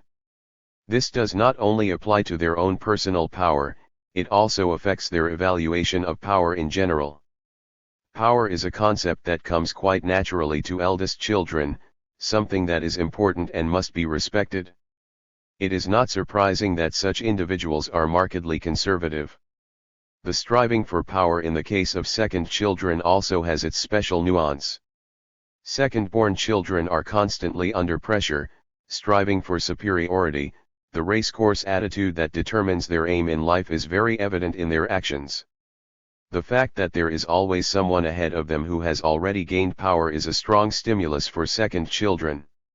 If they are able to develop their potential and take on the firstborn, they will usually make rapid strides, while firstborn children, already possessing power, feel relatively secure until the second child threatens to surpass them. This situation has also been described in a very lively fashion in the biblical legend of Esau and Jacob. In this story the battle goes on relentlessly, not so much for actual power, but for the semblance of power. In cases like this the second child's struggle continues inexorably until either the goal is reached and the firstborn is overcome, or the battle is lost, and the retreat, which is often characterized by nervous disorders, sets in. The attitude of second children is similar to the envy of the poor classes. There is a dominant note in it of being despised and neglected. Second children may aim so high that they suffer all their life and destroy their peace of mind by striving after an insubstantial and unattainable goal. Only children are of course in a very special situation. They are at the utter mercy of their education. Their parents, so to speak, have no choice, they focus all their attention on their only child. Only children may become extremely dependent, always waiting for someone to show them the way, and searching for support at all times. Indulged throughout their lives, they are quite unused to difficulties, because someone has always smoothed their path for them. Being constantly the center of attention, they very easily acquire the feeling that they are very valuable people indeed. Their position is so difficult that they are almost certain to pick up misconceptions about life. If the parents understand the dangers of this situation, to be sure, they can prevent many of them, but at best it remains a difficult problem. Parents of only children may frequently be exceptionally devoted people to whom life seems full of dangers and temptations. They therefore treat their children in an exaggeratedly concerned and caring manner. The children in turn interpret their concern and warnings as a source of additional pressure. Finally, their constant attention to only children's health and security cause them to see the world as a very hostile place. They may become habitually fearful of difficulties, which they approach awkwardly, having only experienced the pleasant things in life. Such children have problems with every independent activity, and sooner or later they become unfit for life. They are sure to meet with disasters along life's way. They are like parasites who do nothing, but enjoy life while everyone else cares for their wants. Various combinations are possible in which several brothers and sisters compete with each other. The evaluation of any one case therefore becomes exceedingly difficult. The situation of an only boy among several girls is a case where the feminine influence may dominate the household so that the boy is pushed into the background, particularly if he is the youngest, and sees himself opposed by a phalanx of women. His striving for recognition encounters great difficulties. Threatened on all sides, he never experiences with any certainty the privilege that our unenlightened masculine civilization accords to every male. Lasting insecurity and an inability to evaluate himself as a human being are his most characteristic traits. He may become so intimidated by his womenfolk that he feels men are only second best. On the one hand, his courage and self-confidence may easily be eclipsed, but on the other, the stimulus may be so violent that the young boy forces himself on to great achievements. Both responses arise from the same situation, and what becomes of such boys in the end is determined by other closely related phenomena. We can therefore see what an effect the position of children in the family can have on all the psychological and intellectual equipment they are born with. This fact robs all the theories of heredity, so harmful to educational effort, of their cogency. There are doubtless cases in which the effect of hereditary influences can be shown, such as in children who grow up far away from their parents, yet develop certain similar family traits. This becomes much more understandable if we remember how closely certain types of faulty development in children are related to inherited physical defects. Take a given child who is born with a physical weakness that makes him anxious and tense. If his father came into the world similarly handicapped and approached the world in a similar way, it is not surprising that similar mistakes and character traits would result. Looked at from this point of view, it would seem to us that the theory of inheritance of acquired characteristics is based upon very weak evidence. From our previous descriptions, we may assume that whatever errors children are exposed to in their development, the most serious consequences arise from their desire to dominate all their peers, to seek personal power that will give them advantages over them. In our culture they are practically compelled to develop according to a fixed pattern. If we wish to prevent such a pernicious development, we must know and understand the difficulties they have to face. There is one single and essential point of view that helps us to overcome all these difficulties. It is the viewpoint of the development of social feeling. If children acquire this community spirit, the obstacles they meet are unlikely to harm their development. However, since the opportunities for the development of social feeling are relatively rare in our culture, the obstacles children encounter play an important and probably harmful role. Once we recognize this, we should not be surprised to find many people who spend their whole lives fighting and others to whom life is a vale of tears. We must understand that these people are victims whose psychological development has taken a wrong turning, with the unfortunate result that their very attitude towards life is misguided. We must be very modest, then, in our assessment of our fellow human beings, and above all we must never allow ourselves to make any moral judgments concerning the moral worth of human beings. On the contrary, we must use our knowledge for the good of society.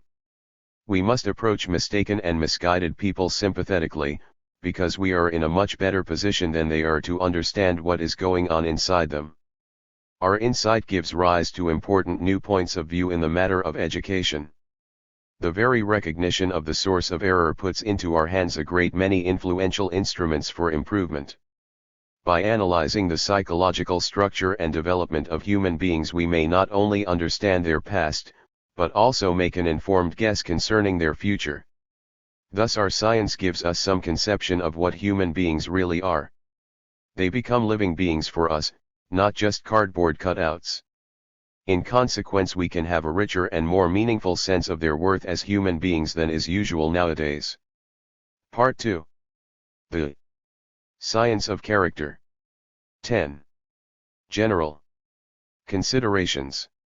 How do we become who we are? What we call a character trait is the expression of some aspect of people's attempt to adjust to the world they live in. Character is a social concept. We can speak of a character trait only when we consider individuals in relation to their environment. It would make very little difference what kind of character Robinson Crusoe had, at least until he met Friday. Character is a psychological attitude. It is the quality and nature of individuals' approaches to the environment in which they live. It is the behavior pattern according to which their striving for significance is elaborated in line with their social feeling. We have already seen how the goal of superiority, of power, of the conquest of others, is the goal that directs the activity of many human beings. This goal modifies an individual's view of the world. It shapes their behavior pattern and directs their various thoughts and feelings into specific channels. Traits of character are only the external manifestations of an individual's lifestyle and behavior pattern.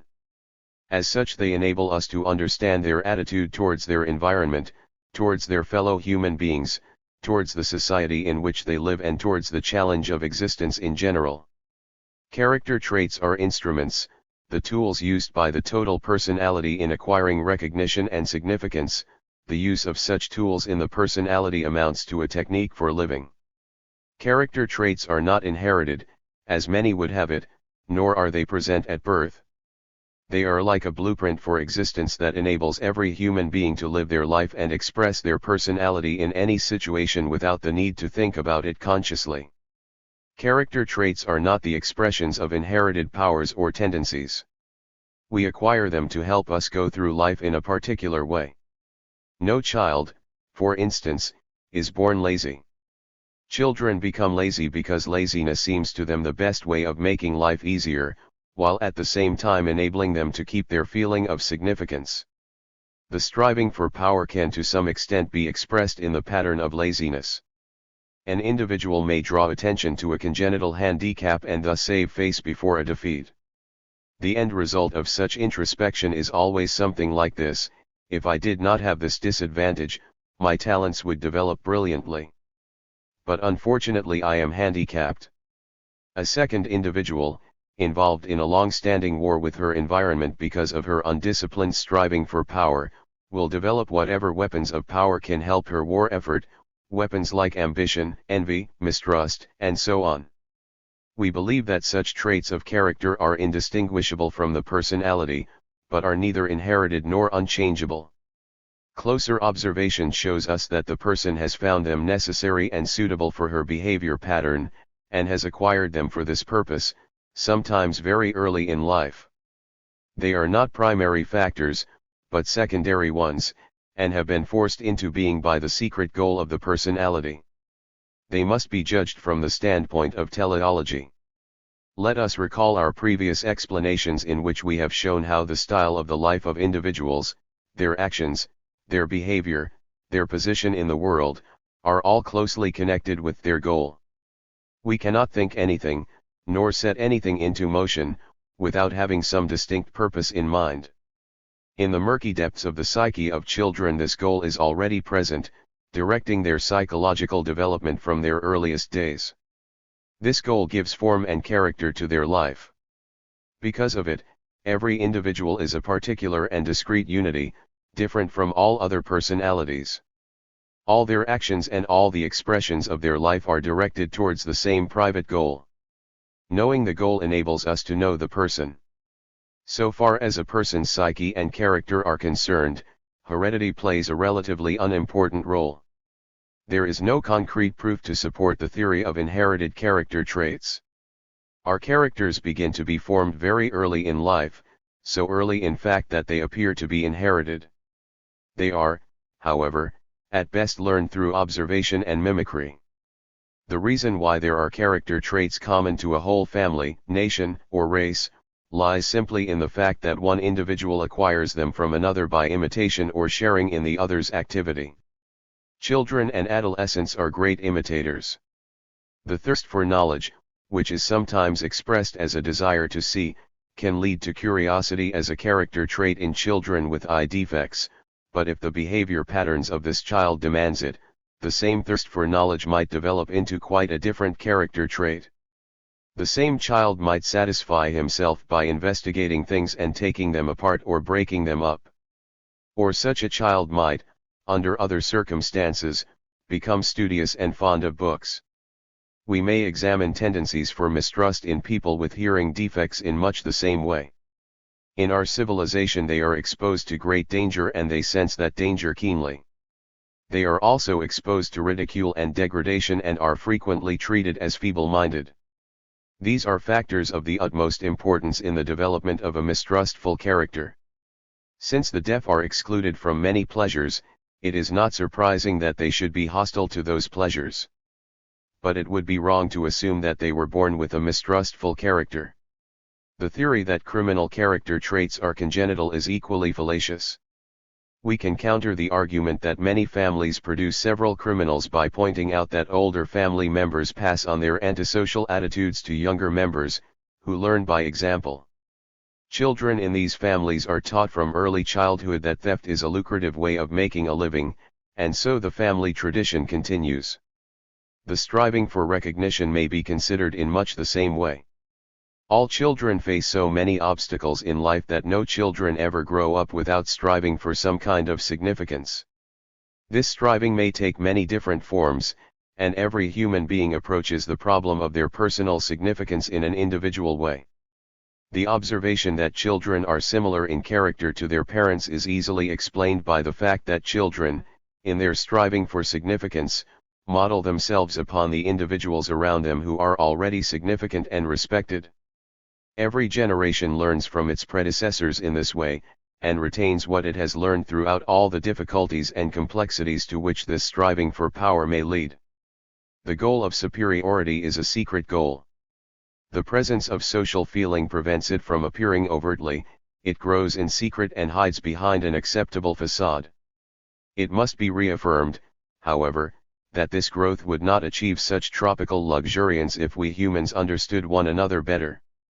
If each of us had the power to see through our neighbor's mask to the character behind it, then we should not only be able to protect ourselves better, but also make it so difficult for other people to keep up their striving for power, that it would not be worth their while. Under such circumstances, the veiled struggle for superiority would disappear. It pays us therefore to look into these relationships more closely and make use of the experimental evidence we have gained. We live under such complicated cultural circumstances that proper schooling for life is made very difficult. People have been denied the chief means for the development of psychological insight. Up to the present day, the only function of schools has been to spread the raw materials of knowledge before children and allow them to take what they could or would, without especially stimulating their interest in it. And there are not even enough of these schools. The most important premise for the acquisition of an understanding of human nature has been hitherto much neglected. We too learned to measure human beings in the old school of thought. Here we learned to distinguish good from bad. What we did not learn was how to revise our judgments, and consequently we have carried this misconception into life and are laboring under it to this day.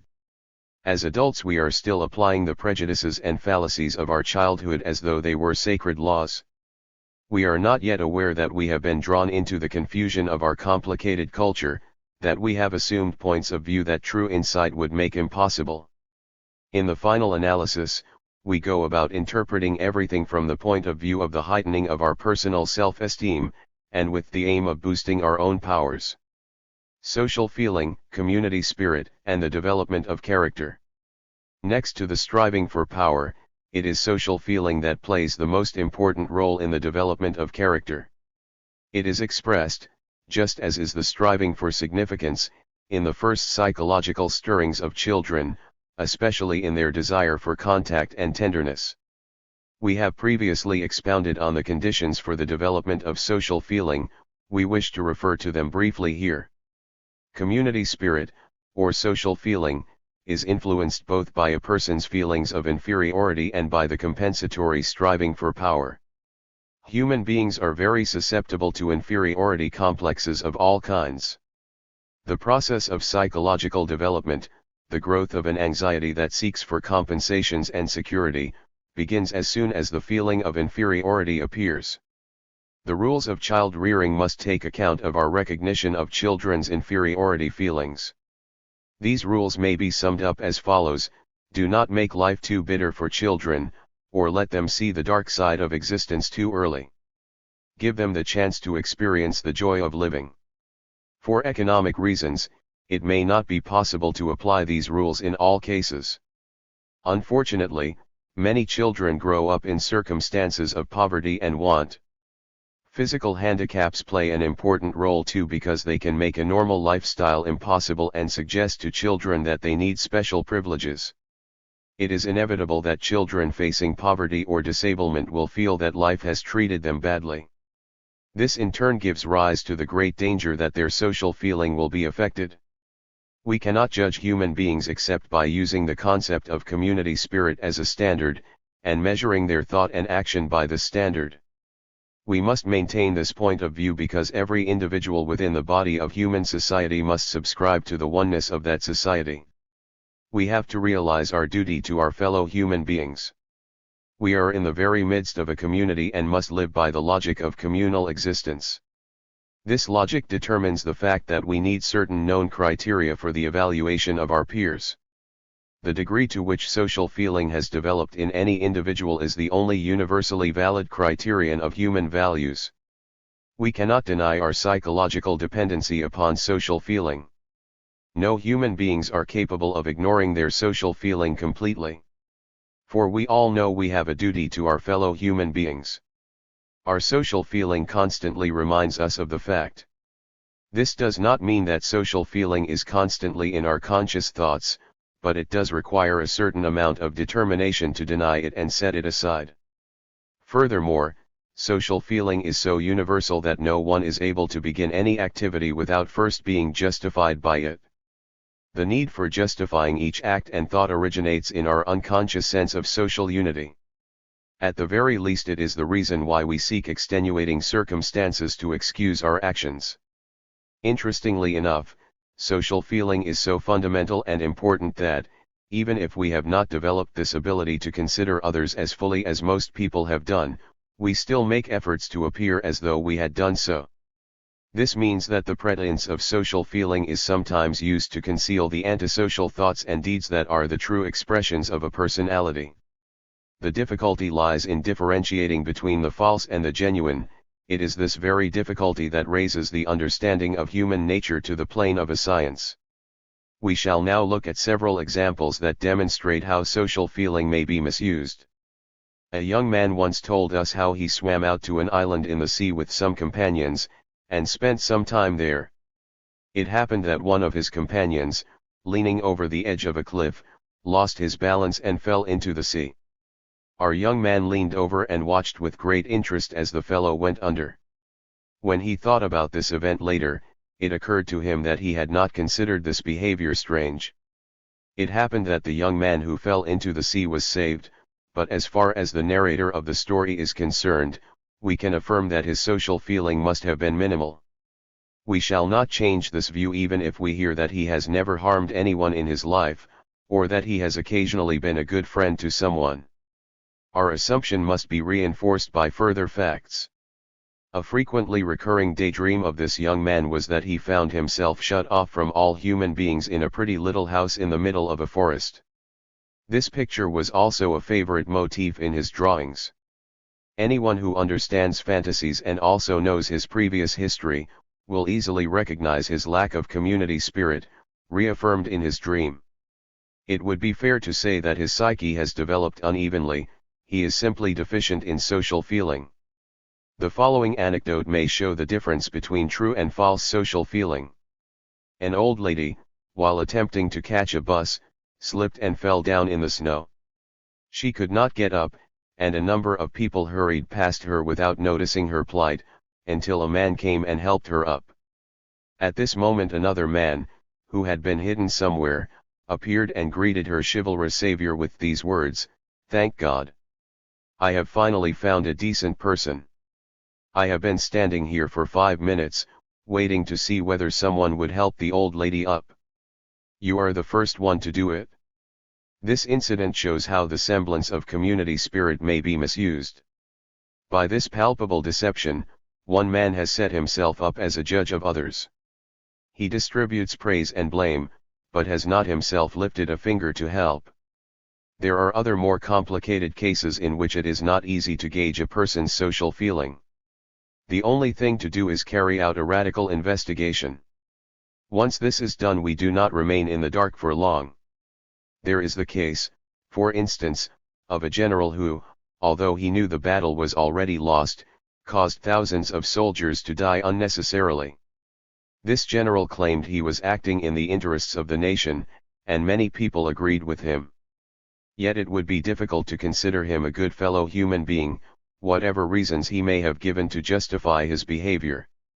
In order to judge correctly in these uncertain cases, we need a universally applicable standpoint. For individual psychology, such a standpoint can be found in the concept of social usefulness and the general well-being of humanity, the common weal. If we assume this standpoint, we can usually decide on particular cases quite easily. The degree of social feeling shows itself in every activity in which individuals participate. It may be very obvious in their habitual expressions, such as the way they look at others, the way they shake hands, or the way they speak. Their whole personality may make an indelible impression, one way or another, which we sense almost intuitively. Occasionally, we unconsciously draw such far-reaching conclusions from a person's behavior that our own attitude is governed entirely by these conclusions. In these discussions, we are only bringing this intuitive knowledge into the sphere of consciousness, and thus enabling ourselves to test and evaluate it, in order to avoid some grave misconceptions. The value of this bringing into consciousness lies in the fact that we are then less likely to harbor prejudices, which arise when we form our judgments in the unconscious, where they are beyond our control and where we have no opportunity of modifying them. To repeat, no evaluation of the character of individuals should be made out of context. If we wrench isolated phenomena from their life and judge them singly, as one might if one considered only their physical status, or their environment or upbringing, we are bound to jump to the wrong conclusions. This is an important point because it immediately removes a great load from the shoulders of mankind. Greater self-knowledge enables us to behave more sensibly and get more out of life. Our method makes it possible to step in, exert a favorable influence on others, especially children, and save them from a fate that might otherwise overtake them. In this way nobody will be condemned to lifelong misery simply because of an unfortunate family or personal history. If we can only achieve this, it will be a tremendous step forward for our civilization. A whole new generation will grow up unafraid, conscious that it is master of its own fate. How character develops. Any character traits conspicuous in personalities must be appropriate to the direction in which the psyche of individuals has developed since early childhood. This direction may be a straight line or may be marked by meanders and detours. In the first instance, children strive for the realization of their goal along a direct line, and develop an aggressive, courageous character. The beginnings of character development are usually marked by such active, aggressive traits. But this line is easily diverted or modified. Difficulties may first become apparent if the forces resisting children prevent them from achieving their goal of superiority by direct attack. Children will attempt in some way to circumvent these difficulties. Their detour, again, will produce specific character traits. Other obstacles to the development of their character, such as physical disadvantages or repulses and defeats at the hands of those around them, have a similar effect upon them. Further, the inescapable influence of that wider environment, the world, is of great importance. The business of living in our civilization, as expressed in the demands, doubts, and emotions of children's family and teachers, ultimately affects their character. All education takes on the method and the attitude best calculated to develop pupils in the direction of the prevailing social life and culture. Obstacles of every sort are fatal to a straight-line development of character. Where they are present, the paths children will take to accomplish their goal of power will deviate to a greater or lesser extent from the straight line. Where there are no obstacles, the efforts of children will be undeterred, and they will approach their difficulties directly. Let us call them type A children. In the second case, type B, we have the picture of an entirely different type of child. They lack type A's courage. Moreover, they have discovered that fire burns and that not everyone is kindly disposed towards them. Type B will not take the direct route to their goal of recognition and power, but will use a series of detours. How they develop psychologically depends on how far they go out of their way. These detours will determine how cautious they are, whether they are in tune with the necessities of life or merely attempt to avoid them. Type B will not approach their tasks and problems directly. If they become cowardly and timid, refusing to look other people straight in the eye or to speak the truth, it does not mean their aims are any different from type A's. Two people can act differently, but have the same goals. Both types may coexist to a certain degree in the same individual. This occurs especially when children's characters are not fully formed, when their principles are still elastic, when they do not always assume the same path, but retain sufficient flexibility to look for another approach if the first attempt proves inadequate. An undisturbed communal social life is the first requirement for successful adaptation to the demands of the community. We can easily teach children to adapt so long as their attitude towards their environment is not a hostile one. War within the family can be eliminated only when the parents are capable of minimizing their own striving for power to such a degree that it is not a burden upon children. If, in addition, the parents understand the principles of children's development, they can avoid the development of exaggerated straight-line character traits, in which courage becomes impudence, and independence becomes raw egotism. Similarly, they will be able to avoid the exaggerated strictness that produces servile obedience. Mistakes of this sort may cause children to be shut in, afraid of telling the truth for fear of the consequences. Pressure, in child rearing, is a two-edged sword. It produces the semblance of adaptation. Compulsory obedience is, however, only apparent obedience. Children's psyches reflect their general relationship to their environment. Whether all the obstacles that may conceivably be present act directly or indirectly upon them will also be reflected in their personality. Children are not usually capable of evaluating outside influences, and the adults around them either know nothing of them or cannot understand them. The pattern of the children's difficulties, plus their reaction to the obstacles in their way, constitute their personality. We can also classify people according to the way they approach difficulties. First, there are the optimists. These are individuals whose character development, by and large, has been in a straight line. They approach all difficulties courageously and do not take them too seriously. They retain their belief in themselves and find it fairly easy to maintain a happy attitude towards life. They do not demand too much of life because they have a good sense of self-worth and do not consider themselves neglected or insignificant. Thus they are able to weather the storms of life more easily than others to whom difficulties are only further justification for believing themselves weak and inadequate. In the most difficult situations, the optimists stay calm, convinced that mistakes can always be rectified. Optimists may immediately be recognized by their manner. They are not afraid, speak openly and freely, and are neither too modest nor too inhibited. Asked to draw optimists, we would show them with open arms, ready to greet their fellow human beings. They make contact with others easily and have no difficulty in making friends, because they are not mistrustful. Their speech is not labored, they stand and move naturally and easily. Pure examples of this type are seldom found except in the first years of childhood. There are, however, many lesser degrees of optimism and of ability to make social contacts with which we can be well satisfied. Quite a different type are the pessimists. They present the greatest educational problems. These are the individuals who have acquired an inferiority complex as a result of the experiences and impressions of their childhood. The difficulties they have experienced have given them the feeling that life is not easy. They always look on the dark side of life because of their pessimistic personal philosophy, which has been nourished by unwise treatment in their childhood. They are much more conscious of the difficulties of life than the optimists are, and it is easy for them to lose heart. Tortured by a feeling of insecurity, they are constantly seeking for support.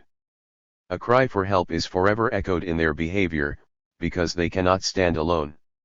As children, they are always crying for their mothers. This cry for their mother can sometimes be heard even in their old age. The abnormal cautiousness of this type can be seen in their timid and fearful overall attitude. The pessimists forever dwell on the troubles and dangers that may lie just around the corner. Obviously, pessimists sleep badly. Sleep, as a matter of fact, is an excellent standard for measuring the development of a human being, for sleep disturbances are an index of great cautiousness and a feeling of insecurity. It is as though these people were always on their guard in order to defend themselves against the threats of life. How little joy in life they have, and how poor their understanding. Individuals who cannot sleep well show a faulty philosophy of life. If they were really correct in their conclusions, if life were as bitter as they believe it to be, then they would not dare to sleep at all. In their tendency to approach the natural phenomena of life in a hostile manner, pessimists betray their lack of preparation for living. There is really no reason why they should not sleep soundly. We may suspect this same pessimistic tendency when we find individuals constantly occupied with checking the locks or worrying about burglars. You can even spot pessimists by their posture when asleep. Pessimists frequently curl up into the smallest possible space, or sleep with the covers drawn up over their heads. Human beings may also be divided into aggressive and defensive types. The aggressive attacker is characterized by violent movements. People of the aggressive type, when they are brave, elevate courage into foolhardiness to show the world how fearless they are, and thus betray their deep feeling of insecurity. If they are anxious, they attempt to harden themselves against fear. They play the tough role to a ludicrous degree. Others go to great pains to suppress all feelings of tenderness and gentleness because they see such feelings as signs of weakness. Aggressive people show traits of brutality and cruelty, and, if they tend to pessimism too, all their relationships with their environment are changed, for they can neither sympathize nor cooperate, being hostile to the whole world. Their conscious sense of their own worth may at the same time have reached a very high degree. They may be puffed up with pride and arrogance and self-importance. They exhibit their vanities as though they were actually conquerors, yet the obviousness with which they do all this, and their behavioral excesses, not only disturb their relationship with the world, but also betray their whole character, because all their swagger is built upon an insecure, shifting foundation. The subsequent development of the aggressive type is not easy. Human society does not look very favorably on such people. The very fact that they are so obtrusive makes them disliked. In their persistent efforts to win the upper hand, they soon find themselves in conflict, especially with others of their own type, who feel compelled to compete with them. Life becomes a series of battles, and when, inevitably, they suffer defeats, their whole procession of triumph and victory comes to an abrupt end. They are easily frightened, lack the stamina for sustained conflict, and are unable to recoup their losses. Their failure to accomplish their tasks has a stunting influence upon them, and their psychological development stops approximately where that of another type, the defensive, begins. Defenders are the ones who feel threatened. They are constantly on the defensive. They compensate for their feelings of insecurity, not by aggression, but by anxiety, caution, and cowardice. We may be sure that people do not become defenders without previously, and unsuccessfully, adopting the aggressive attitude we have just described. The defensive type is quickly discouraged by setbacks and unpleasant experiences, and easily put to flight. Occasionally they succeed in disguising their defection by behaving as though a useful piece of work lay along the line of retreat. Thus when they reminisce and fantasize, they are merely trying to avoid the reality that threatens them. Some, who have not entirely lost their initiative, may actually accomplish something of value to society. Many artists belong to this type, having withdrawn from reality and built a boundless world of fantasy and ideals. They are the exceptions to the rule, for individuals of this type usually capitulate to difficulties and suffer defeat after defeat. They fear everything and everybody, become increasingly distrustful, and expect nothing but hostility from the world. In our civilization, unfortunately, their attitude is all too frequently reinforced by their bad experiences at the hands of others. Soon they lose all belief in the good qualities of human beings and in the brighter side of life. One of the most common characteristics of such individuals is their constantly critical attitude, which becomes so exaggerated at times that they are quick to recognize the most insignificant defect in others. They set themselves up as judges of humanity without themselves ever doing anything useful for their fellow human beings. They busy themselves in criticizing and spoiling the other fellow's game. Their mistrust forces them into an anxious, hesitating attitude. No sooner are they faced with a task than they begin to doubt and to hesitate, as though they wish to avoid every decision. If we want to portray this type symbolically, we can do so by imagining a figure with one hand raised to defend itself and the other covering its eyes, to blot out the danger. Such individuals have other unpleasant character traits. For example, those who do not trust themselves never trust others. Envy and avarice are inevitably developed by such an attitude. The isolation in which such doubters live usually signifies their disinclination to contribute to the pleasures of others, or to join in the happiness of those around them. Moreover, the happiness of strangers is almost painful to them.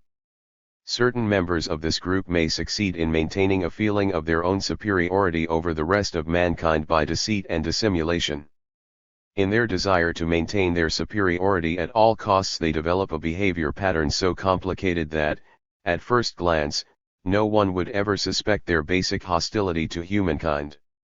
The old school of psychology. It is true that an attempt can be made to understand human nature without being consciously aware of the direction one's research takes. The usual method is to take a single point in psychological development, and set up types as markers by which to orient ourselves. We could, for instance, divide human beings into thinkers and doers. Thinkers are more given to meditation and reflection. They live in a world of fantasy and shun the real world. Individuals of this type are more difficult to jolt into action than those of the second type, the doers. Doers reflect less, meditate hardly at all, and busy themselves with an active, matter-of-fact, down-to-earth approach to the problems of life. Such types certainly do exist. Yet if we subscribe to this school of psychology, we would soon reach the limit of our investigations, and would be forced, like other psychologists, to be content with affirming that in the one type the power of fantasy, and in the other the ability to work, was better developed.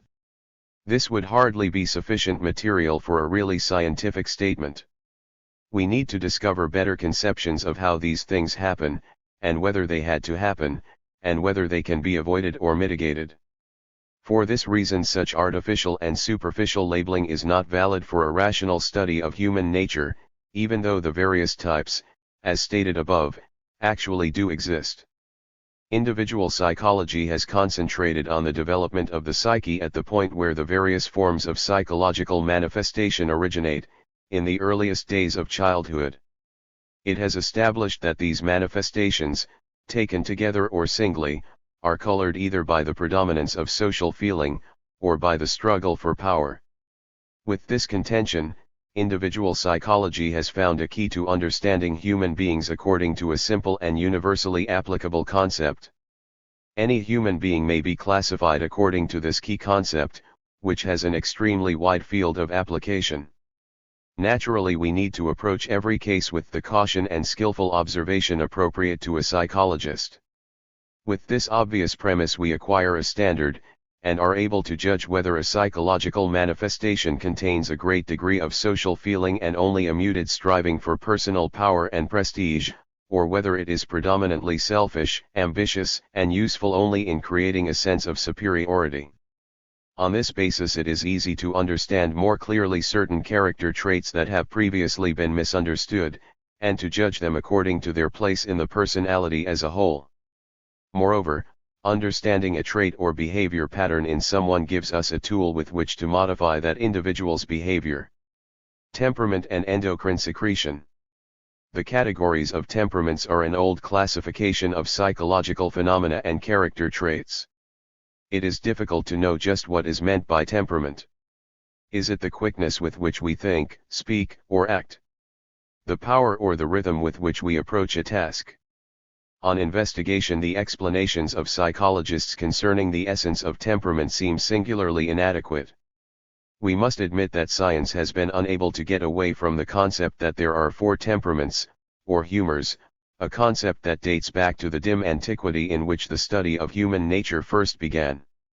The division of temperaments into sanguine, choleric, melancholic, and phlegmatic dates from ancient Greece, where it was developed by Hippocrates, taken up later by the Romans, and remains today an honorable and sacred relic in our present psychology. To the sanguine type belong those individuals who experience a certain joy in life. Sanguine people do not take things too seriously and do not let life wear them down. They attempt to see the most pleasant and most beautiful side of every event. They are sad when sadness is proper, without breaking down, and experience pleasure in happy things, without losing their sense of perspective. A careful description of these individuals shows nothing more than that they are reasonably healthy people with no serious defects. We cannot make this assertion about the other 3 types. The choleric individual is described in an old poetical work as a person who fiercely kicks aside a stone that lies in the way, while the sanguine individual walks serenely around it. Translated into the language of individual psychology, choleric individuals are those whose striving for power is so intense that they react emphatically and violently to everything, feeling that they are forced at all times to prove their strength. They rush at every obstacle like a bull at a gate. In reality, these violent feelings begin in early childhood, when feelings of powerlessness are experienced, and it becomes necessary constantly to demonstrate power in order to be convinced of its existence. Melancholic types make quite a different impression. If melancholies came across the same stone in their path, they would see it, remember all their sins, begin brooding sadly about their past life, and turn back. Individual psychology sees in them the openly hesitating neurotic who has no confidence in ever overcoming their difficulties or of getting ahead. Melancholies prefer not to risk a new adventure.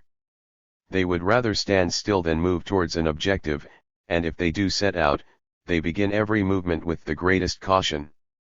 In their life, doubt plays a predominant role. These types think much more about themselves than about others, which eventually makes it impossible for them to forge adequate relationships. They are so oppressed with their own cares that they spend their time in fruitless introspection and nostalgia.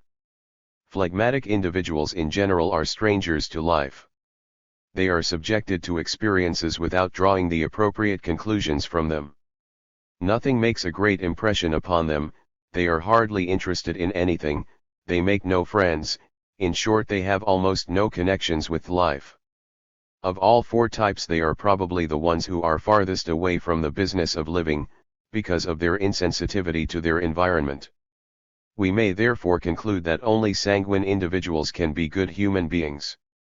Clearly defined temperaments, however, are seldom found. For the most part one deals with mixtures of two or more. This fact renders the theory of temperament valueless. Nor are these types and temperaments fixed. We frequently find that one temperament dissolves into another. Children can start out as choleric individuals, later become melancholies, and end their lives as classic phlegmatics. Temperament can also be a matter of luck. Sanguine individuals seem to be the ones who have been the least exposed to feelings of inferiority in their childhood. They suffer few physical disadvantages and have not been subjected to any strong irritations.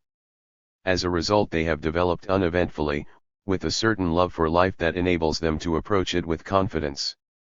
At this point science comes on the scene and declares, our temperaments are dependent upon the glands of internal secretion. One of the latest developments in medical science has been the recognition of the importance of endocrine secretions. The glands of internal secretion are the thyroid, the pituitary, the adrenals, the parathyroids, the islands of Langerhans in the pancreas, and the interstitial glands of the testes and ovaries, together with certain other histological structures, whose functions are only imperfectly understood. These glands have no ducts but release their secretions directly into the blood. The general impression is that all organs and tissues are influenced in their growth and activity by these endocrine secretions, which are carried by the blood to every single cell in the body. These secretions act as activators or detoxicants and are essential to life, but the full significance of these endocrine glands is still not fully understood. The whole science of endocrine secretion is only in its infancy and reliable facts about the function of endocrine secretions are few and far between. But since this young science has demanded attention by claiming that these secretions determine character and temperament, we must say something more about them. To begin with, let us deal with one important point. In cases of actual endocrine disorder, such as cretinism, in which the thyroid gland is insufficiently active, it is quite true that we also find psychological symptoms, which in the case of cretinism are characterized by an ultraphlegmatic temperament. Apart from the fact that these individuals appear puffy and bloated, the growth of their hair is abnormal, and their skin is particularly thick, they also show extraordinary slowness and lassitude in their movements. Their psychological sensitivity is markedly low and the capacity for initiative is virtually absent. Should we now compare such a case with another case that we could diagnose as phlegmatic, although no demonstrable pathological changes in the thyroid gland were present, we should find two entirely different pictures, with entirely dissimilar character traits.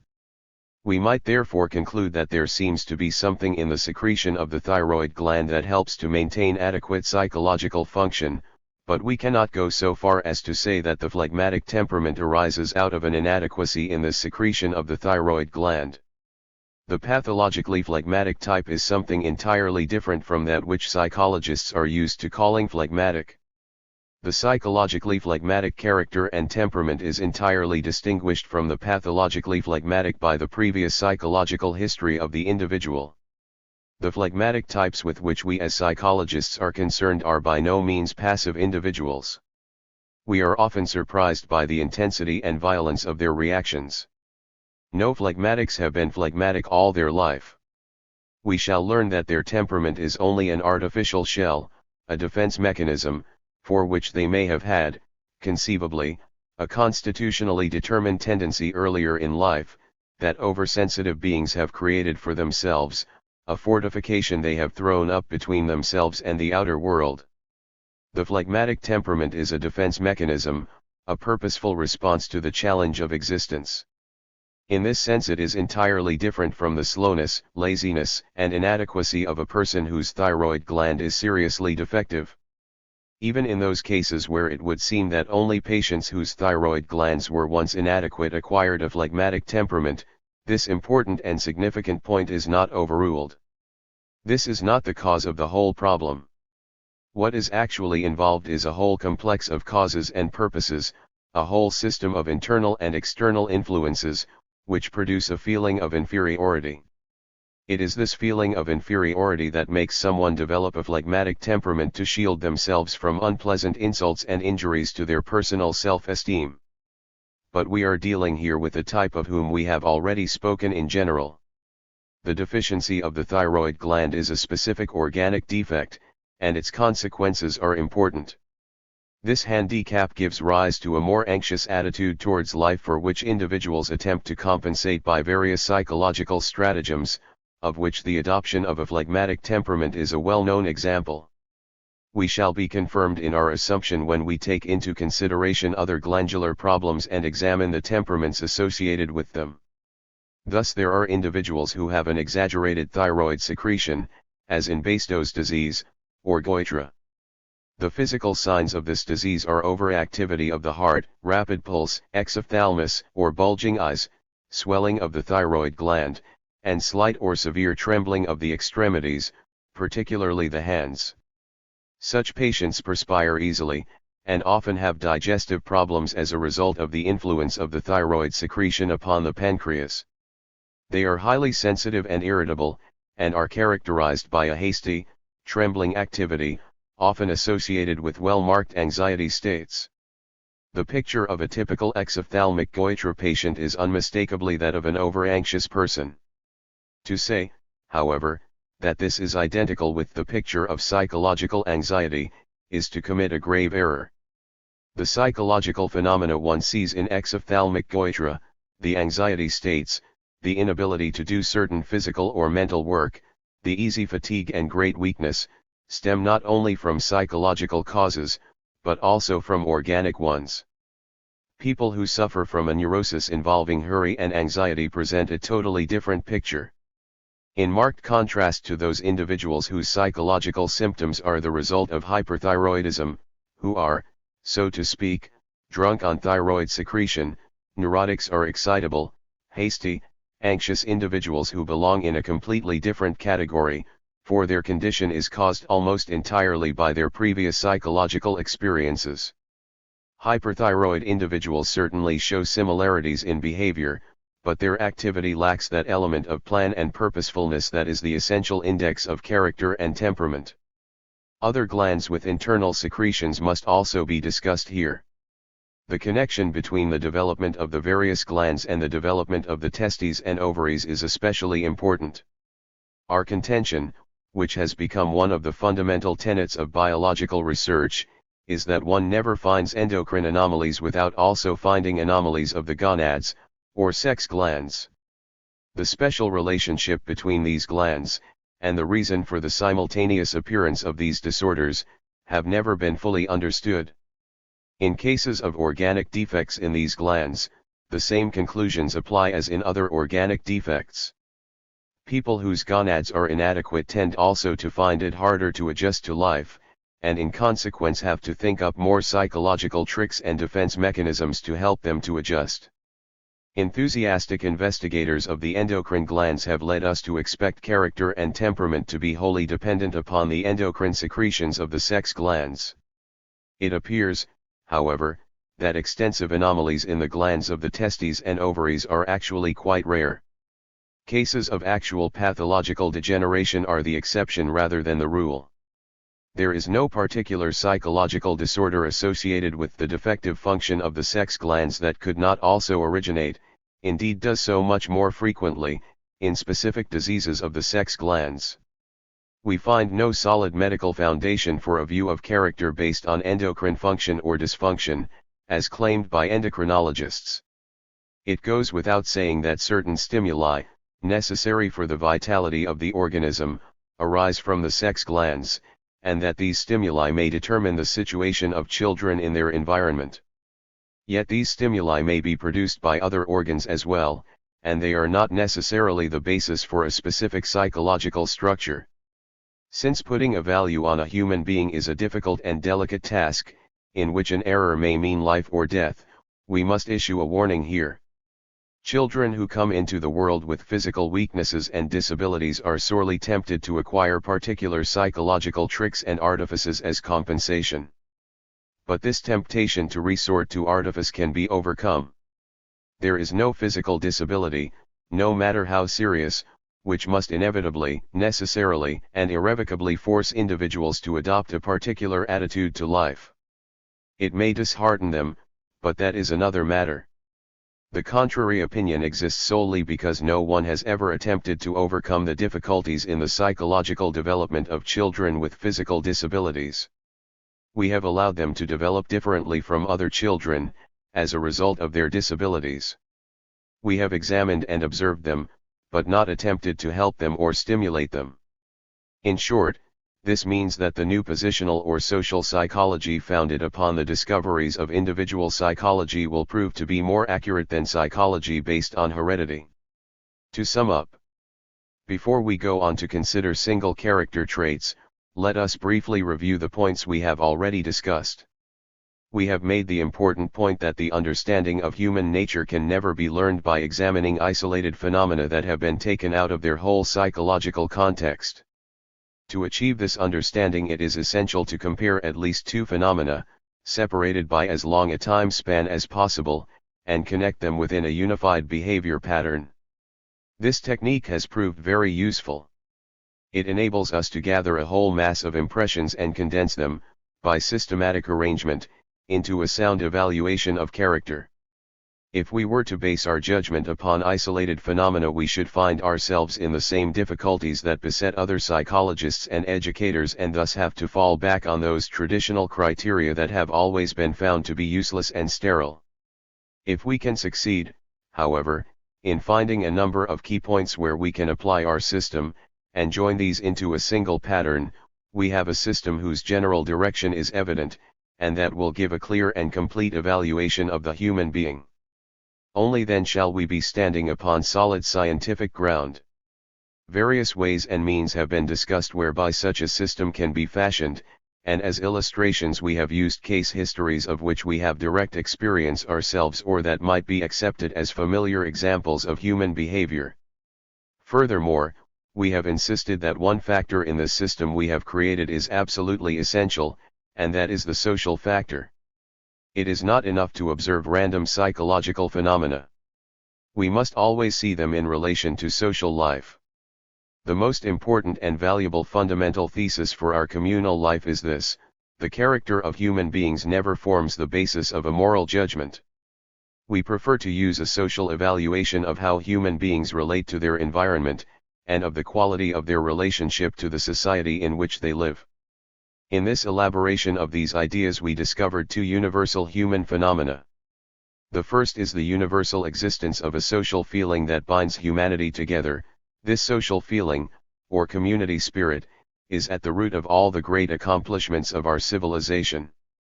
These contributions to society constitute the sole criterion by which to measure the social feeling of individuals.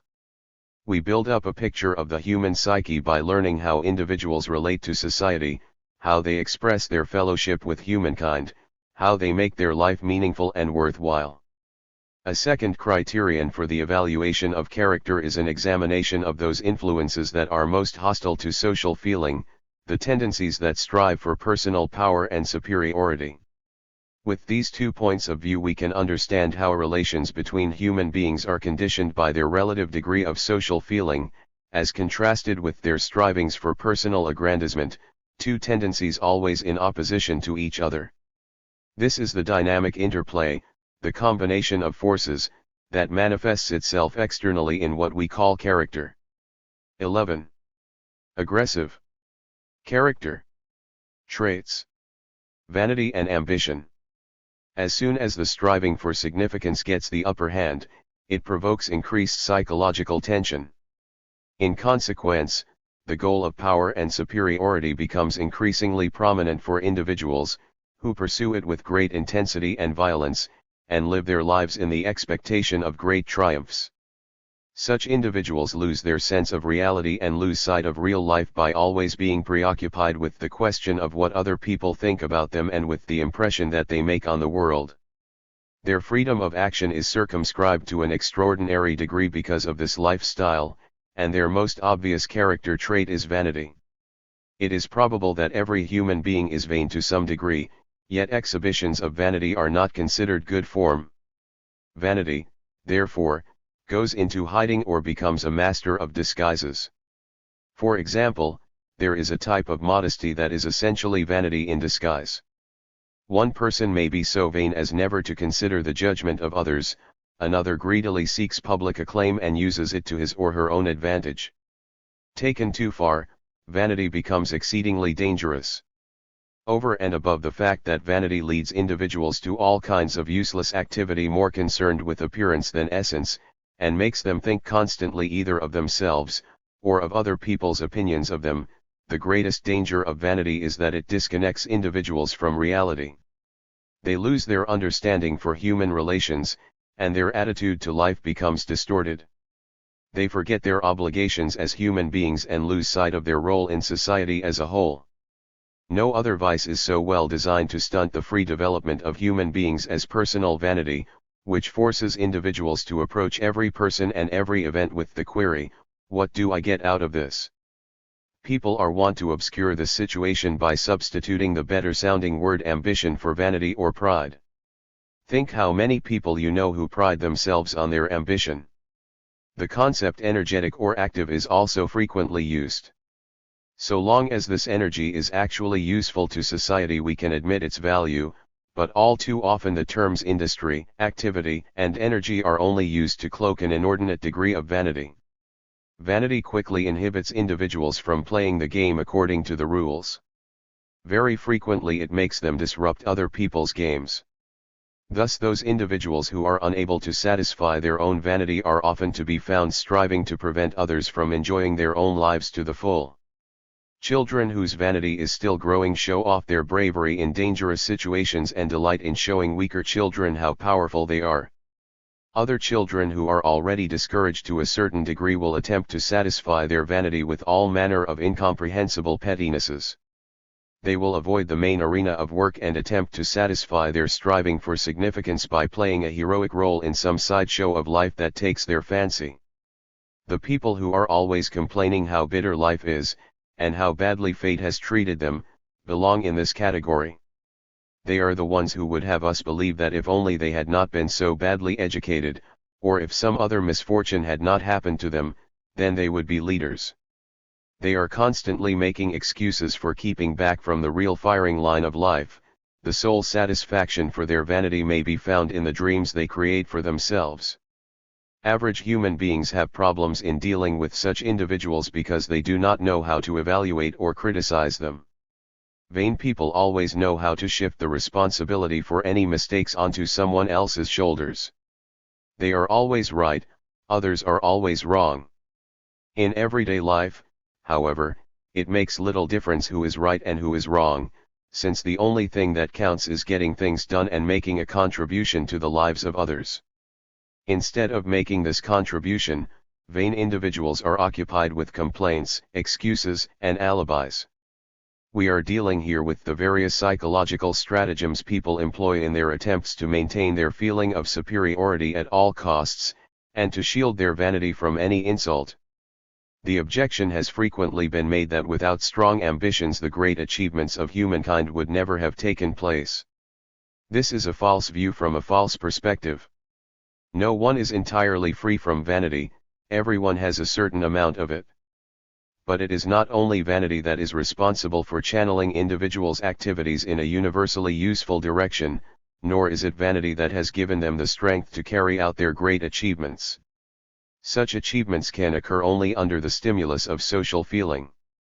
A work of genius becomes valuable only in its social context. Any vanity involved in its creation can only detract from its worth, and vanity plays little part in a real work of genius. In the social atmosphere of our times, however, it is impossible to divorce ourselves entirely from a certain degree of vanity.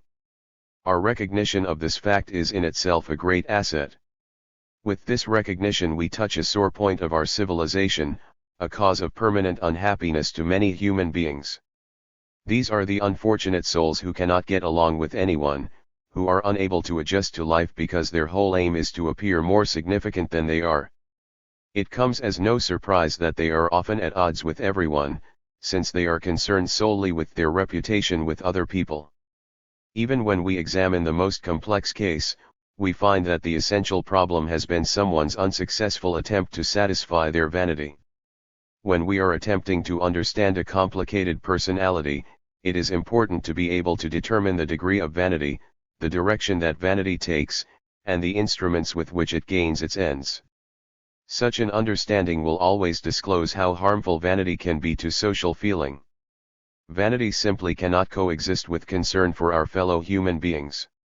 These two character traits can never live together because vanity will not allow itself to be subordinated to the needs of society. Vanity is essentially self-centeredness. But its development is constantly threatened by those logical objections that spring from communal life. Social and communal life are absolute and undeniable principles. Vanity, therefore, is forced to go into hiding at a very early period in its development. It assumes a disguise and takes a roundabout route to reach its goal. Vain people will always be a prey to grave doubts surrounding their ability to achieve the victories their vanity seems to demand. While they dream and ponder, time flies. And when time has flown, our vain individuals have the excuse that they never had an opportunity to show what they could do. The sequence of events is usually something like this. Our vain person seeks some privileged position, holds himself apart from the mainstream of life, and, standing apart, watches the comings and goings of the rest of humankind with a certain mistrust. Every fellow creature is an enemy. Vain people must assume positions of offense and defense. Often we will find them deeply in doubt, entangled in important considerations that seem to be logical, and which give them the semblance of being in the right. However, in the course of their considerations they waste their opportunities, lose contact with life and society, and shirk the tasks that everyone must accomplish. Observe them more closely and we see a backdrop of vanity, the desire to conquer all, reflecting itself in 1,000 varied forms. This vanity is evident in their every attitude, their dress, their way of speaking, and their contacts with others. In short, wherever we look, we see vain, ambitious individuals who do not care what weapons they use in their fight for superiority. Since manifestations of this sort are not very pleasant, vain people, if they are clever, and realize how they are estranging themselves from society, make every attempt to camouflage the overt signs of their vanity. Thus we may find individuals apparently modest, dressing sloppily and neglecting their appearance in order to indicate that they are not vain. There is a story that Socrates addressed a speaker who had mounted the podium in old and bedraggled clothes with these words, "Young man of Athens, your vanity peeps out through every hole in your robe." There are people who are deeply convinced of their freedom from vanity. They consider only the outside, knowing that vanity lies much deeper.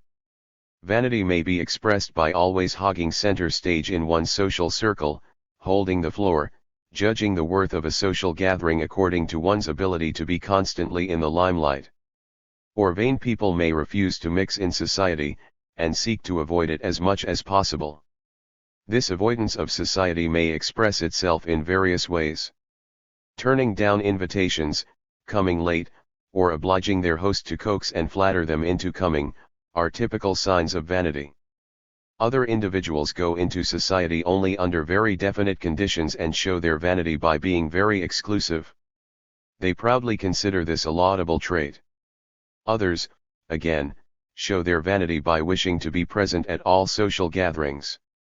We must not feel that these details are insignificant, they are very deeply rooted in the psyche. In reality, individuals who are guilty of them have not much place in their personality for social feeling, they are more an enemy than a friend of society. It would take the poetical powers of a great writer to portray these types with all their variations. Here, we attempt merely to sketch them out. One motive is common to all forms of vanity. Vain individuals have created a goal that cannot be attained in this life. They want to be more important and successful than anyone else in the world, and this goal is the direct result of their feeling of inadequacy. We may suspect that anyone whose vanity is well marked has little sense of their own worth. There may be individuals who are conscious that their vanity stems from their feeling of inadequacy, but unless they make fruitful use of their knowledge, their mere consciousness of it is of no value to them. Vanity develops at a very early age. Usually there is something very puerile about it, and as a result, vain individuals always strike us as rather childish. There are various situations conducive to the development of vanity. Perhaps children feel neglected because of a misguided upbringing and are oppressed by a sense of their own smallness and weakness. Other children acquire a certain hauteur from their family tradition. We can be certain their parents, too, assumed such an aristocratic bearing to distinguish themselves from others, and make them feel proud. A haughty attitude creates a new elite of people born in a family that is better than all other families, has better and higher sensibilities, and feels itself predestined, by virtue of its genealogy, to maintain certain privileges. The demand for such privileges also gives a direction to life, and determines a type of behavior. Since life is in general fairly unsympathetic to such aspirations, and since people who demand special treatment are usually either antagonized or ridiculed, many of them withdraw timidly and lead an isolated or eccentric existence.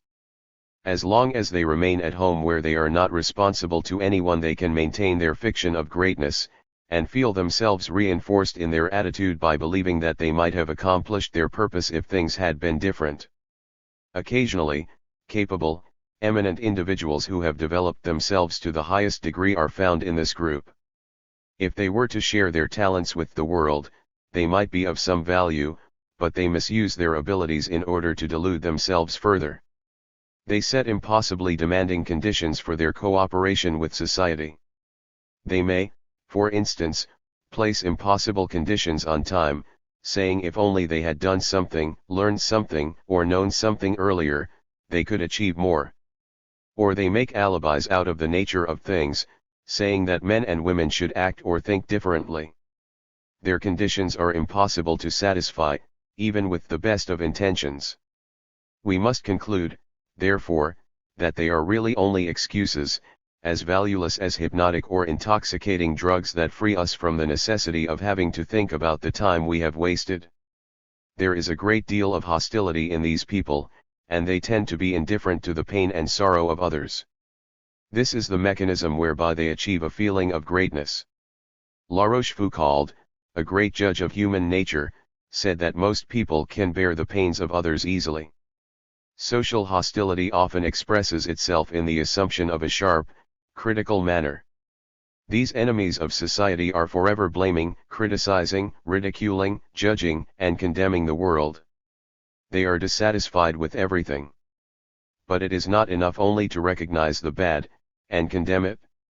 We must ask ourselves, what have I done to make these things better?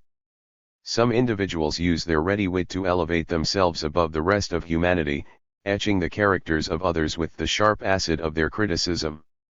It is not surprising that such individuals occasionally develop a fine critical technique, for they get plenty of practice.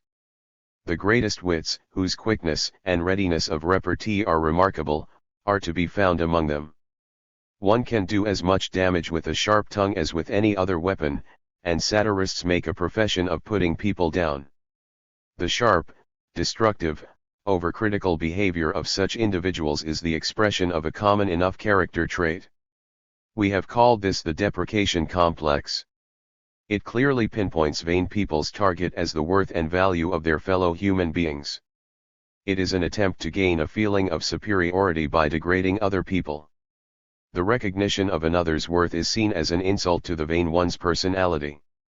From this fact alone we can draw far-reaching conclusions, and learn how deeply this feeling of weakness and inadequacy is rooted in their personality. Since none of us is utterly free from vanity, we can apply the same standard to ourselves, even if we cannot uproot, in a short time, the tendencies that thousands of years of tradition have allowed to flourish. It is nevertheless a step in the right direction if we recognize our ensnaring and dangerous prejudices. We do not genuinely desire to be different from other human beings, nor to seek out those who are different from the rest. We feel that a natural law demands that we stretch out our hands to join, and cooperate with, our fellow human beings. In an age like ours, which demands so much cooperation, there is no longer any place for the strivings of personal vanity. In times like ours, the crass folly of a vain attitude towards life is especially obvious, since we can see every day how pride goes before a fall, bringing the vain into conflict with society or placing them in need of that society's sympathy. At no time has vanity been more objectionable than it is today. The least we can do is search for better forms and outlets for vanity, so that if we must be vain, we can at least exercise our vanity in the direction of the common weal. The following case is an excellent demonstration of the dynamics of vanity. A young woman, the youngest of several sisters, was very pampered from the earliest days of her life. Her mother was at her beck and call day and night, and fulfilled her every wish. As a result of this attention, the demands of this youngest child, who was also very sickly, grew out of hand. Early on she had made the discovery that when her mother was ill, her smallest wish was law. It did not take the young lady long to learn that sickness could be a very valuable asset. Normal people dislike being ill, but she soon overcame that dislike, and quite enjoyed her occasional illnesses. Soon she trained herself to fall ill whenever she desired it, and especially when she had set her heart on attaining some special object. Unfortunately, there was always something she had set her heart on, with the result that, so far as those around her were concerned, she became chronically ill. There are many manifestations of this sickness complex in children and adults who feel their power growing and use their illnesses to hijack their family's attention. For tender, weak individuals, the possibilities of this route to power are enormous, and naturally it is just such individuals who use it, having once tasted the concern their relatives show for their health. In such a situation, individuals can play various other tricks to get their own way. To start with, they may not eat enough. As a result, they look unhealthy and the family go to great lengths to cook delicacies to tempt them. In the process, the patients develop the desire for someone constantly to shower attendance on them. People like them cannot bear to be alone. Simply by feeling ill, or being in danger, they get the attention they love. The ability to identify ourselves with a thing or situation is called empathy. Imaginative empathy is demonstrated in our dreams, where we feel as though some specific situation is actually occurring. Once the victims of the sickness complex discover this way of exerting power, they easily succeed in producing and conjuring up a feeling of malaise so genuine that we cannot speak of a lie, or distortion, or imagination. We are well aware that identification with a situation can produce the same effect as if that situation were present in actuality. We know that such individuals can vomit, or exhibit anxiety symptoms, just as though they actually were nauseated or in danger. Usually they betray themselves in the manner in which they produce these symptoms. The young woman of whom we were speaking, for instance, declared that she sometimes had a feeling as though I was going to have a stroke at any moment. There are people who can imagine a thing so clearly that they actually lose their balance, and one cannot talk of imagination or simulation. All that is necessary is that one of these professional invalids succeeds once in convincing others with the symptoms of a disease, or at least with so-called nervous symptoms. Thereafter everyone who has once been convinced must remain at the side of the patients, take care of them and attend to their well-being. The sickness of fellow human beings calls on the social feeling of every normal person. Individuals of the type we have just described abuse the spirit and manipulate it to exercise their feeling of power. Their opposition to the laws of society and communal life, which demand far-reaching considerations of one's fellow human beings, becomes very obvious under such circumstances. We usually find that these individuals are unable to share the pain or happiness of others. It will be difficult for them not to infringe the rights of their neighbors. It is not in their interests to be helpful. Occasionally they may succeed in life, as a result of terrific efforts and by virtue of the mobilization of their whole education and culture. More often their efforts will be directed towards attaining only an outward show of interest in the welfare of others. Essentially their conduct is based on pure self-love and vanity. Certainly this is true of the young woman we have just cited. Her solicitude for her relatives seemed boundless. She became worried if her mother was half an hour later than usual in bringing her breakfast to her room.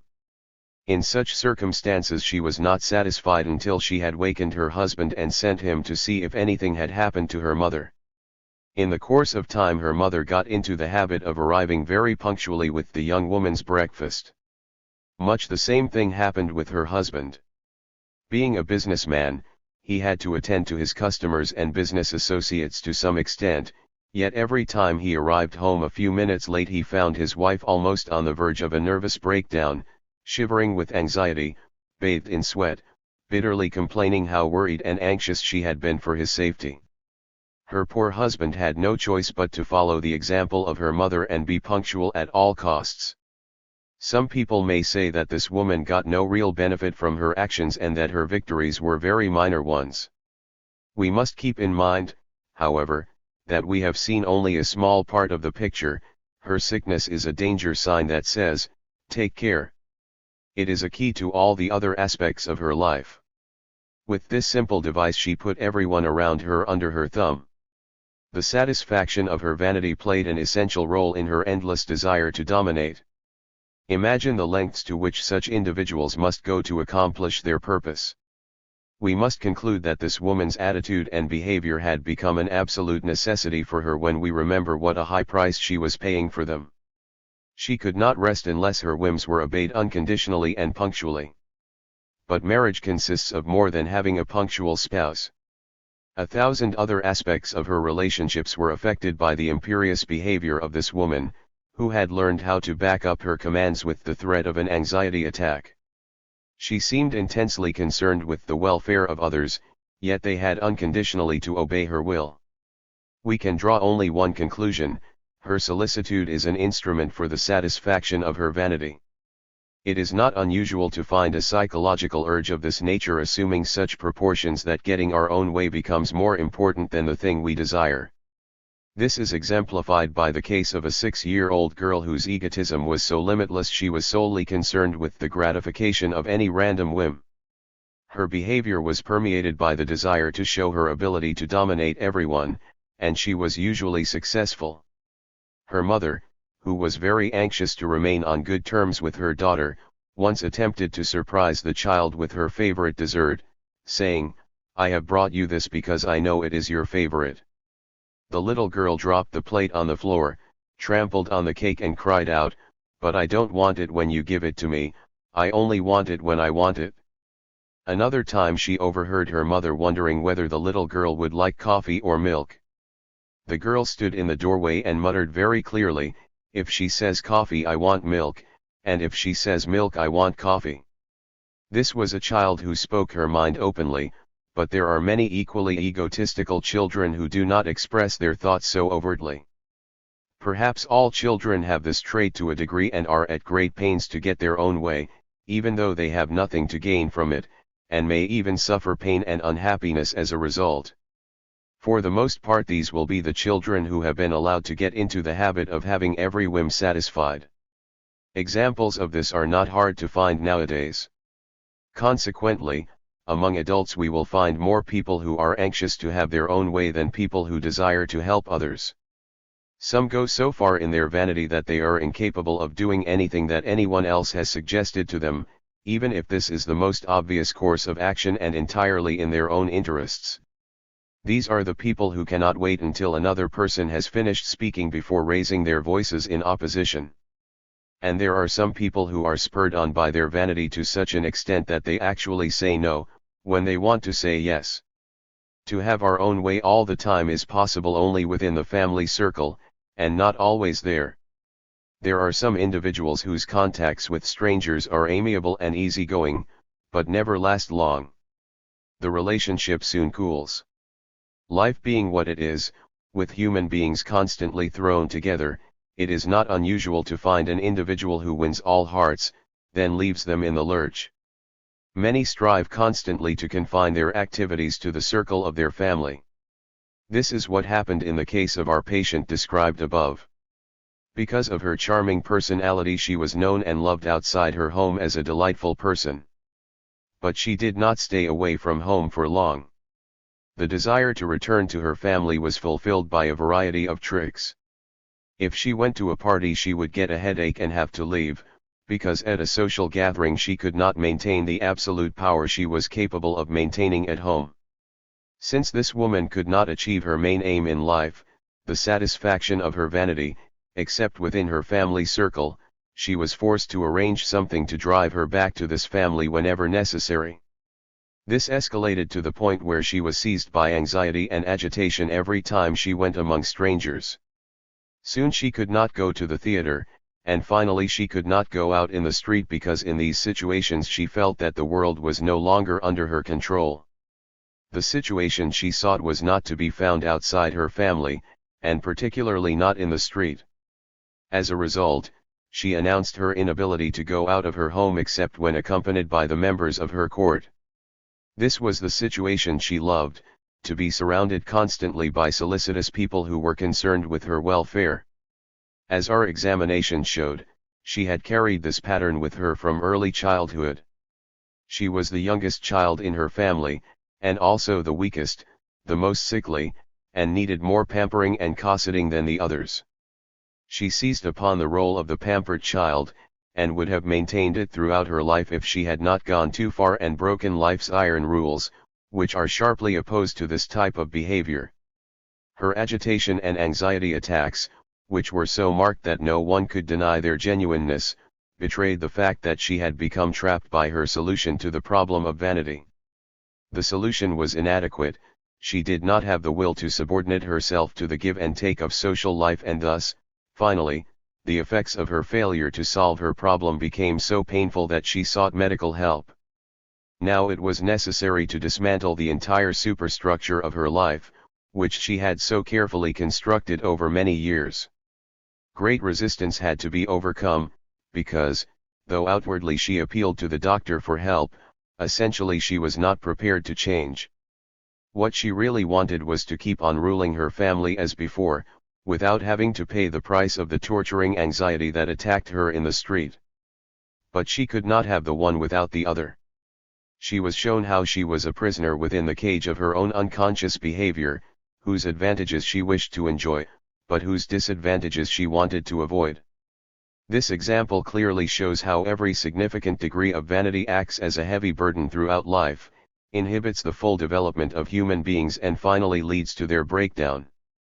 Patients cannot understand these disadvantages, for their attention is directed only to the advantages. For this reason many people are convinced that their ambition, which might more appropriately be called vanity, is a valuable characteristic. They do not understand that this character trait makes people constantly dissatisfied, and robs them of their rest and sleep. Let us add yet another example to prove our point. A young man of 25 was due to sit his final examinations. He did not present himself for the examinations, however, because he suddenly lost all interest in the subject. He was haunted by unpleasant feelings, he doubted his own ability and worth, and was so riddled with self-doubt that he had finally become incapable of taking the examinations. His childhood memories were permeated with violent reproaches against his parents, whose lack of understanding had hindered his development. While he was in this mood, he also thought all human beings were valueless and without interest to him. In this way he succeeded in cutting himself off from the world. Vanity proved to be the driving force that constantly provided him with the excuse to avoid putting himself to the test. Now, just before his final examinations, he was plagued by doubts, tortured by his lack of motivation and his exam nerves, and became perfectly incapable of taking them. All this was of extreme importance to him because if he gave up now, his sense of self-worth would still be intact. He carried his life jacket with him at all times. He felt safe, consoling himself with the thought that it was sickness and misfortune that caused his failure. We see just another form of vanity in such behavior, where individuals are reluctant to put themselves to the test. It is vanity that impels them to make their detour at precisely the moment when a decision is about to be made concerning their ability. They think of the glory they would lose if they failed, and begin to doubt their own ability. They have learned the secret of all those who can never trust themselves to make a decision. Our patient's own account of himself shows that he was, as a matter of fact, always one of these indecisive people. Every time the necessity for a decision drew near, he vacillated and weakened. If we concentrate only on the study of movements and patterns of action, this behavior signifies to us that he desires to stop, to put a brake on his progress. He was the oldest child and the only boy among 4 sisters. He was, besides, the only one who was designated for a college education, the high flyer of the family, of whom great things were expected.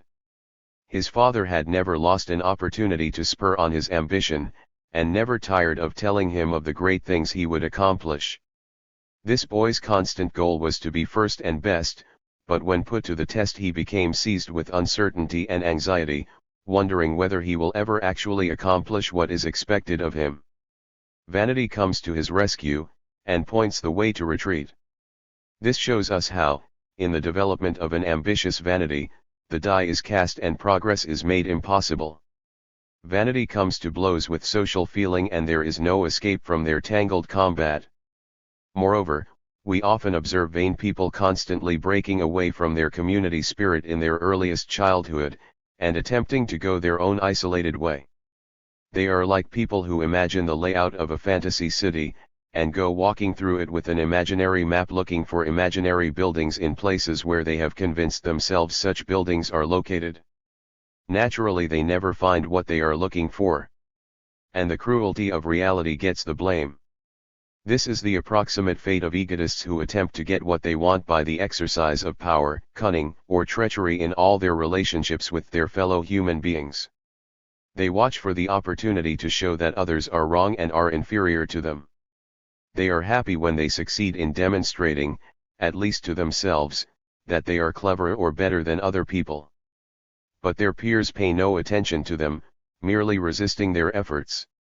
The fight may end either in defeat or victory, but whichever way it goes our vain friends are convinced of their rightness and superiority. These are cheap tricks that enable anyone to imagine whatever they wish to believe. It may happen, as in our case, that individuals who ought to be studying, who should be subordinating themselves to the wisdom of a book or submitting themselves to an examination that would test their true ability, become exaggeratedly aware of their own deficiencies in the false light in which they view everything. They consequently overrate the situation, and believe that their whole happiness in life, their whole success, is at stake. As a result they work themselves into a state of tension no human being can bear. For such people every contact acquires the importance of an enormous event. Every action, every word, is valued in terms of their own victory or defeat.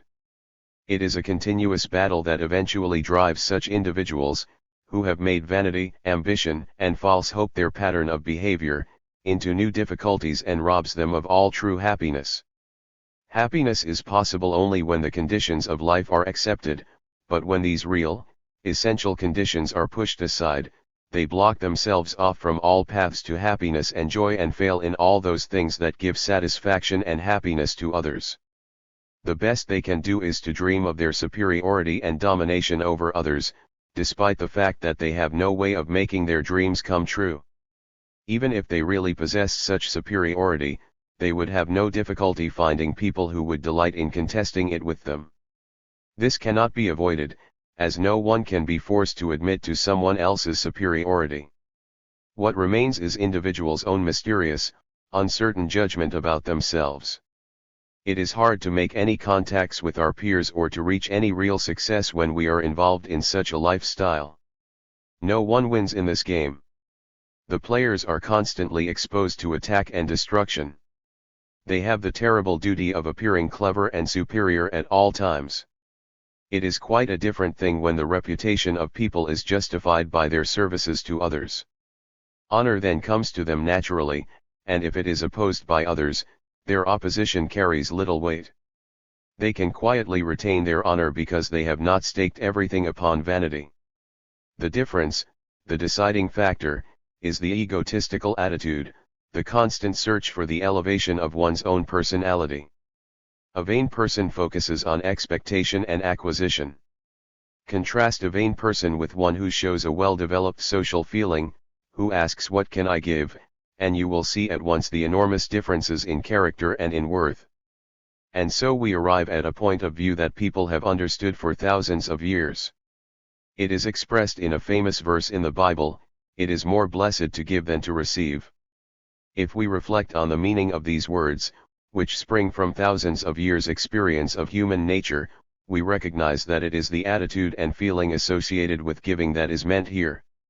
The willingness to give, serve, or help, brings with it a certain compensation and psychological harmony, like the gold of the gods that comes back to the person who gives it away. On the other hand, acquisitive people are usually discontented, being occupied solely with the thought of what they must still achieve, still possess, in order to be happy.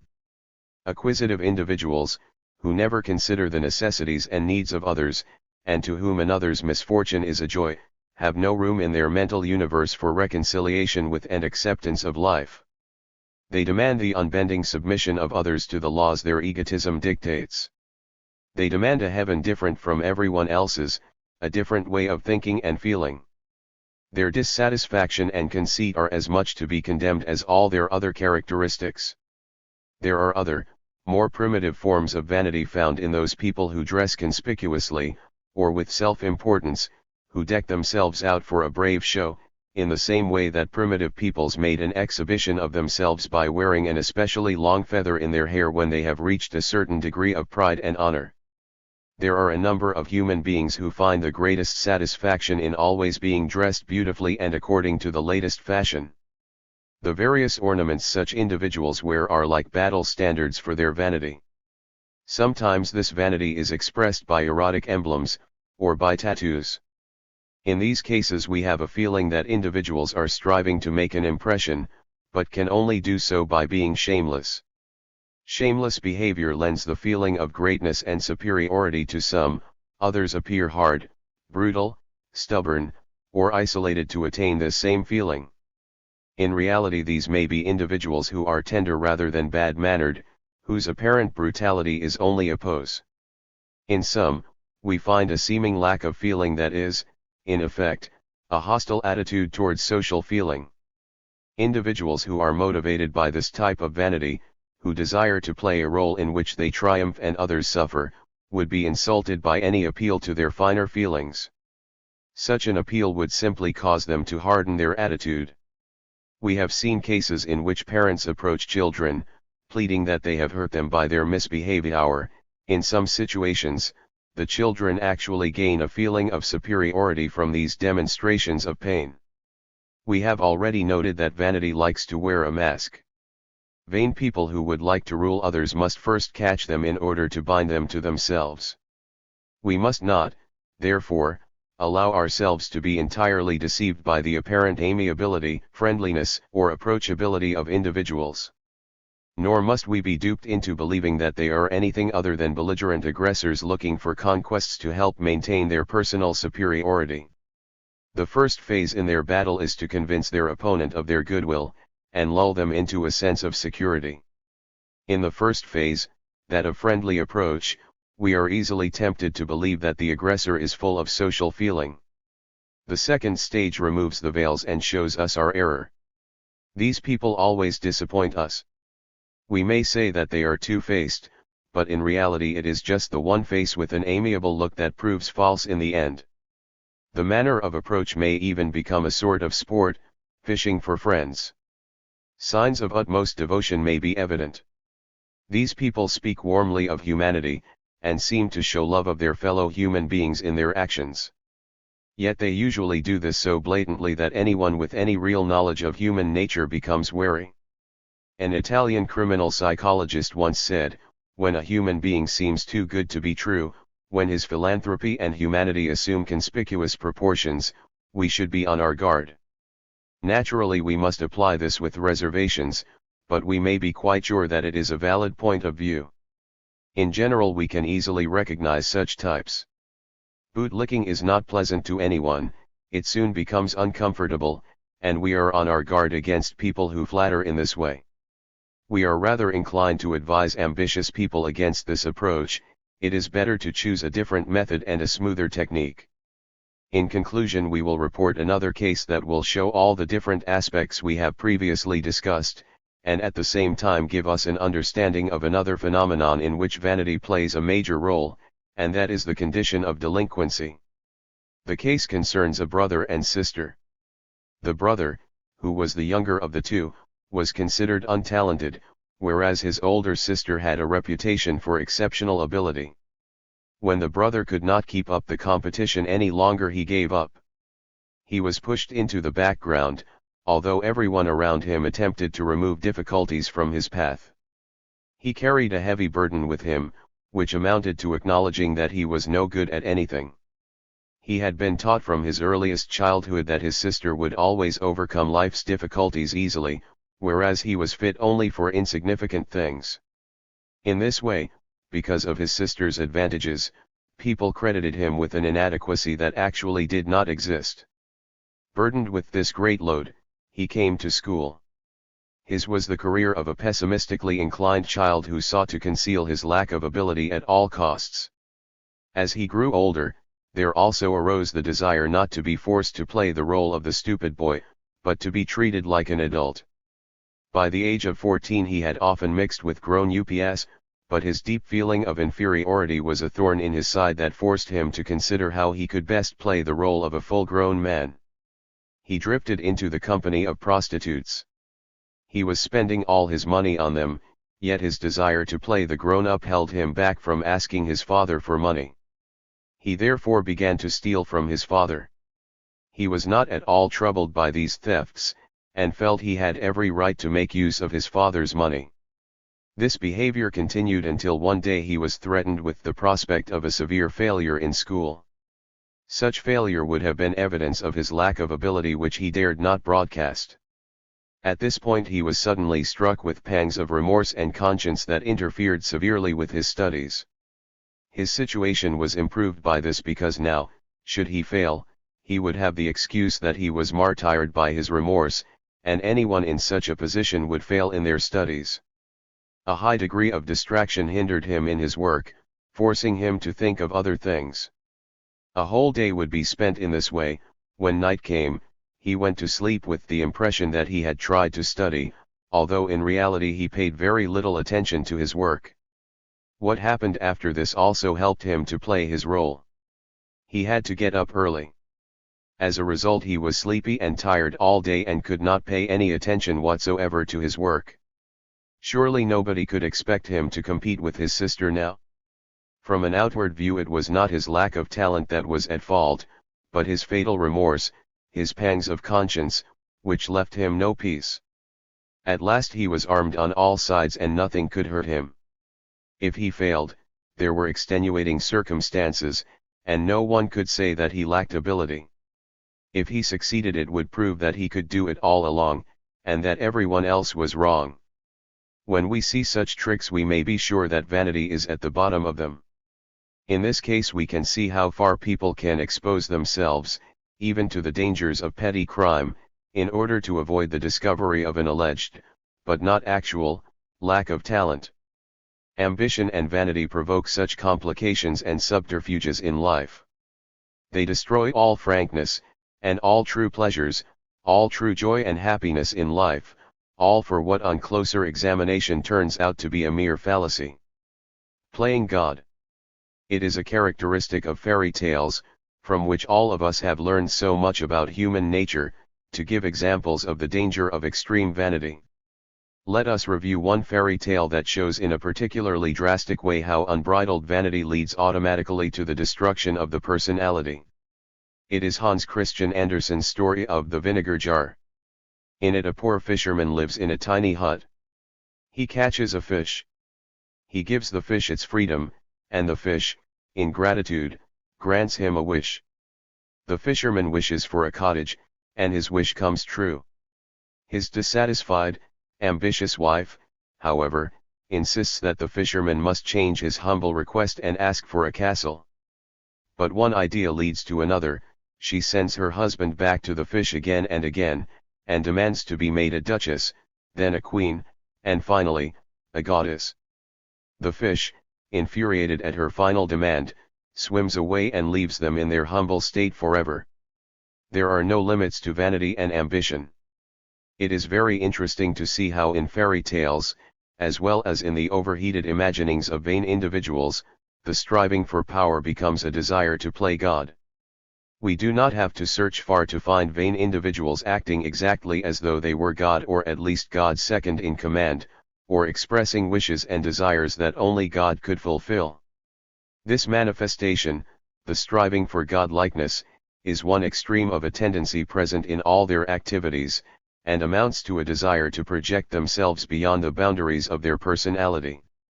There are many examples of this tendency, for example, among the large group of people involved in spiritualism, psychic research, telepathy, and similar exploits. These are composed of people who are anxious to grow beyond the boundaries of mere humanity, who want to possess superhuman powers, who wish to remove themselves beyond time and space, and be in communication with ghosts and the spirits of the dead.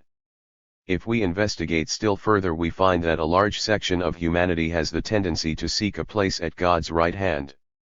There are still a number of schools whose educational ideal is godlikeness. In former times this was the conscious ideal of all religious education. We can only witness the results of this education with horror. We must certainly look about nowadays for a more reasonable ideal. But it is quite conceivable that this tendency is deeply rooted in humankind.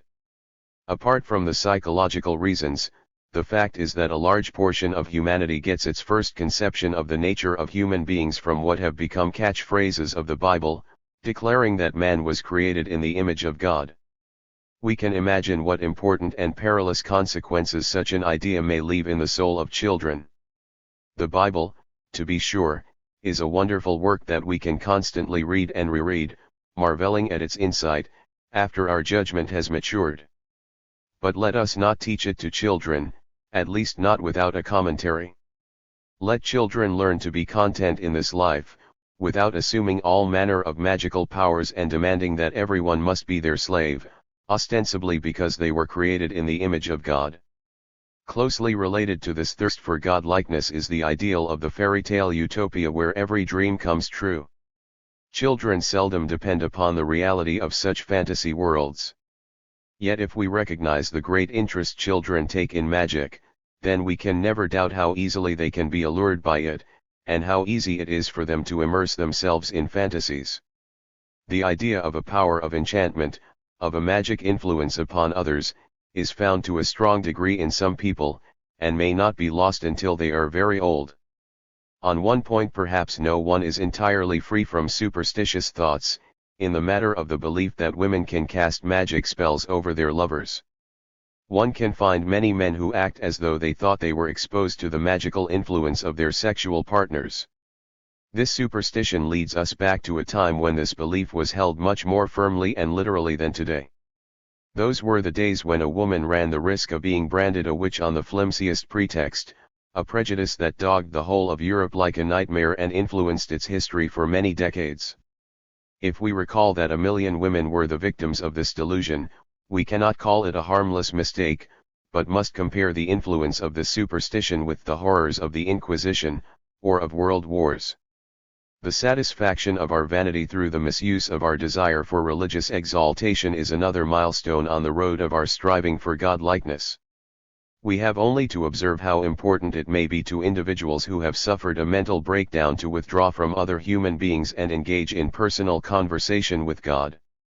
Such individuals consider themselves close to God, who is duty-bound, by virtue of the worshipper's pious prayers and orthodox ritual, to be concerned personally with the worshipper's well-being.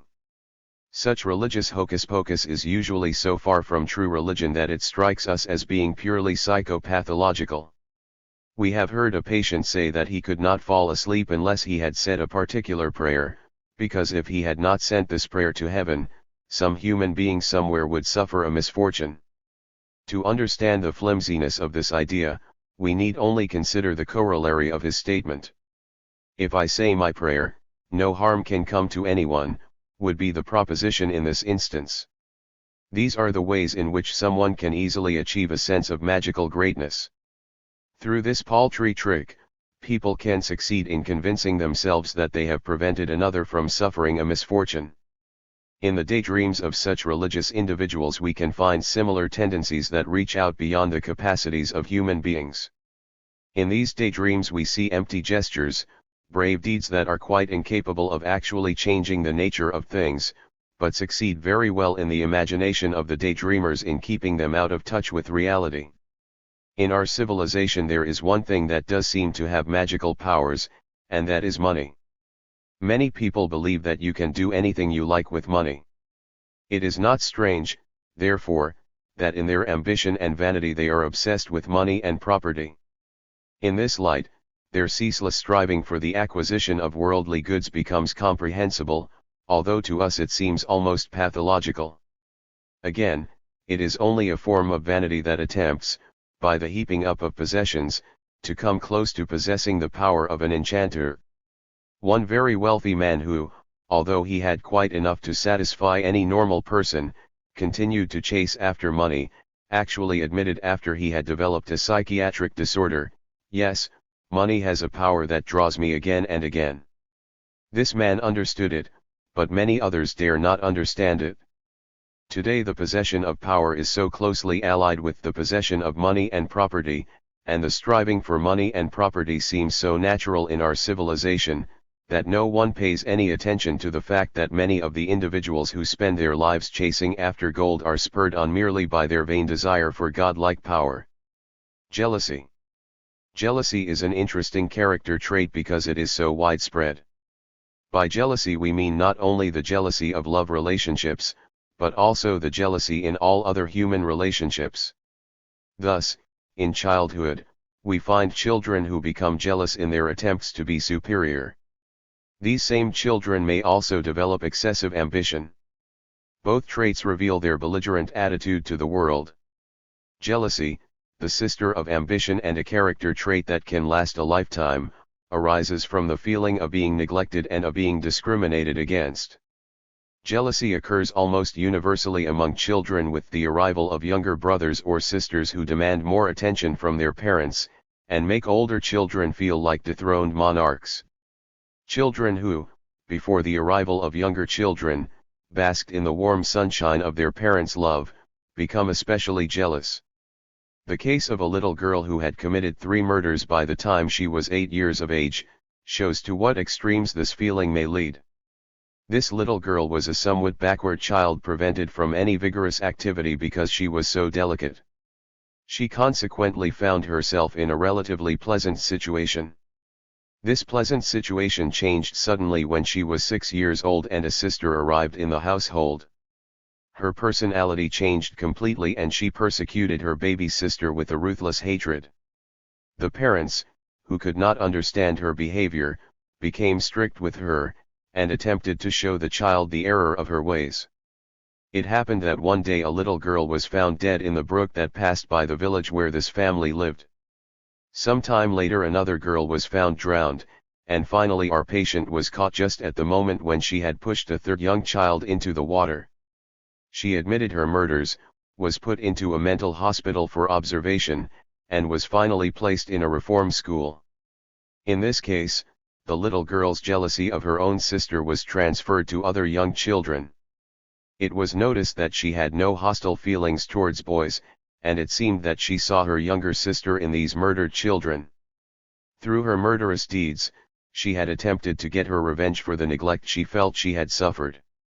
Manifestations of jealousy occur even more frequently when there are brothers as well as sisters. In our civilization the fate of a girl child is not necessarily alluring. They can easily be discouraged if their brother's birth is greeted enthusiastically, and he is treated with greater care and respect and accorded all manner of advantages from which a girl is excluded. A relationship like this naturally gives rise to hostility. It is not uncommon for an older sister to be loving and motherly to her younger brother, yet psychologically this might not be so different from the case we have just described. If an older girl assumes a motherly attitude to younger children, then she has regained a position of power where she can behave as she wishes. This stratagem enables her to create a valuable asset out of a dangerous position. Exaggerated competition between brothers and sisters is one of the most frequent causes of family jealousy. A girl may feel neglected and may strive continually to outdo her brothers. Not infrequently, as a result of her industry and energy, she succeeds in outdistancing a brother.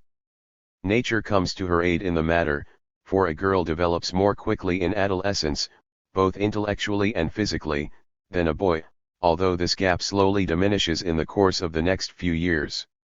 Jealousy, like Proteus in the legend, can take on 1,000 shapes. It may be recognized in mistrust and the setting of traps for others, in critical sizing up of other people, and in the constant fear of being neglected.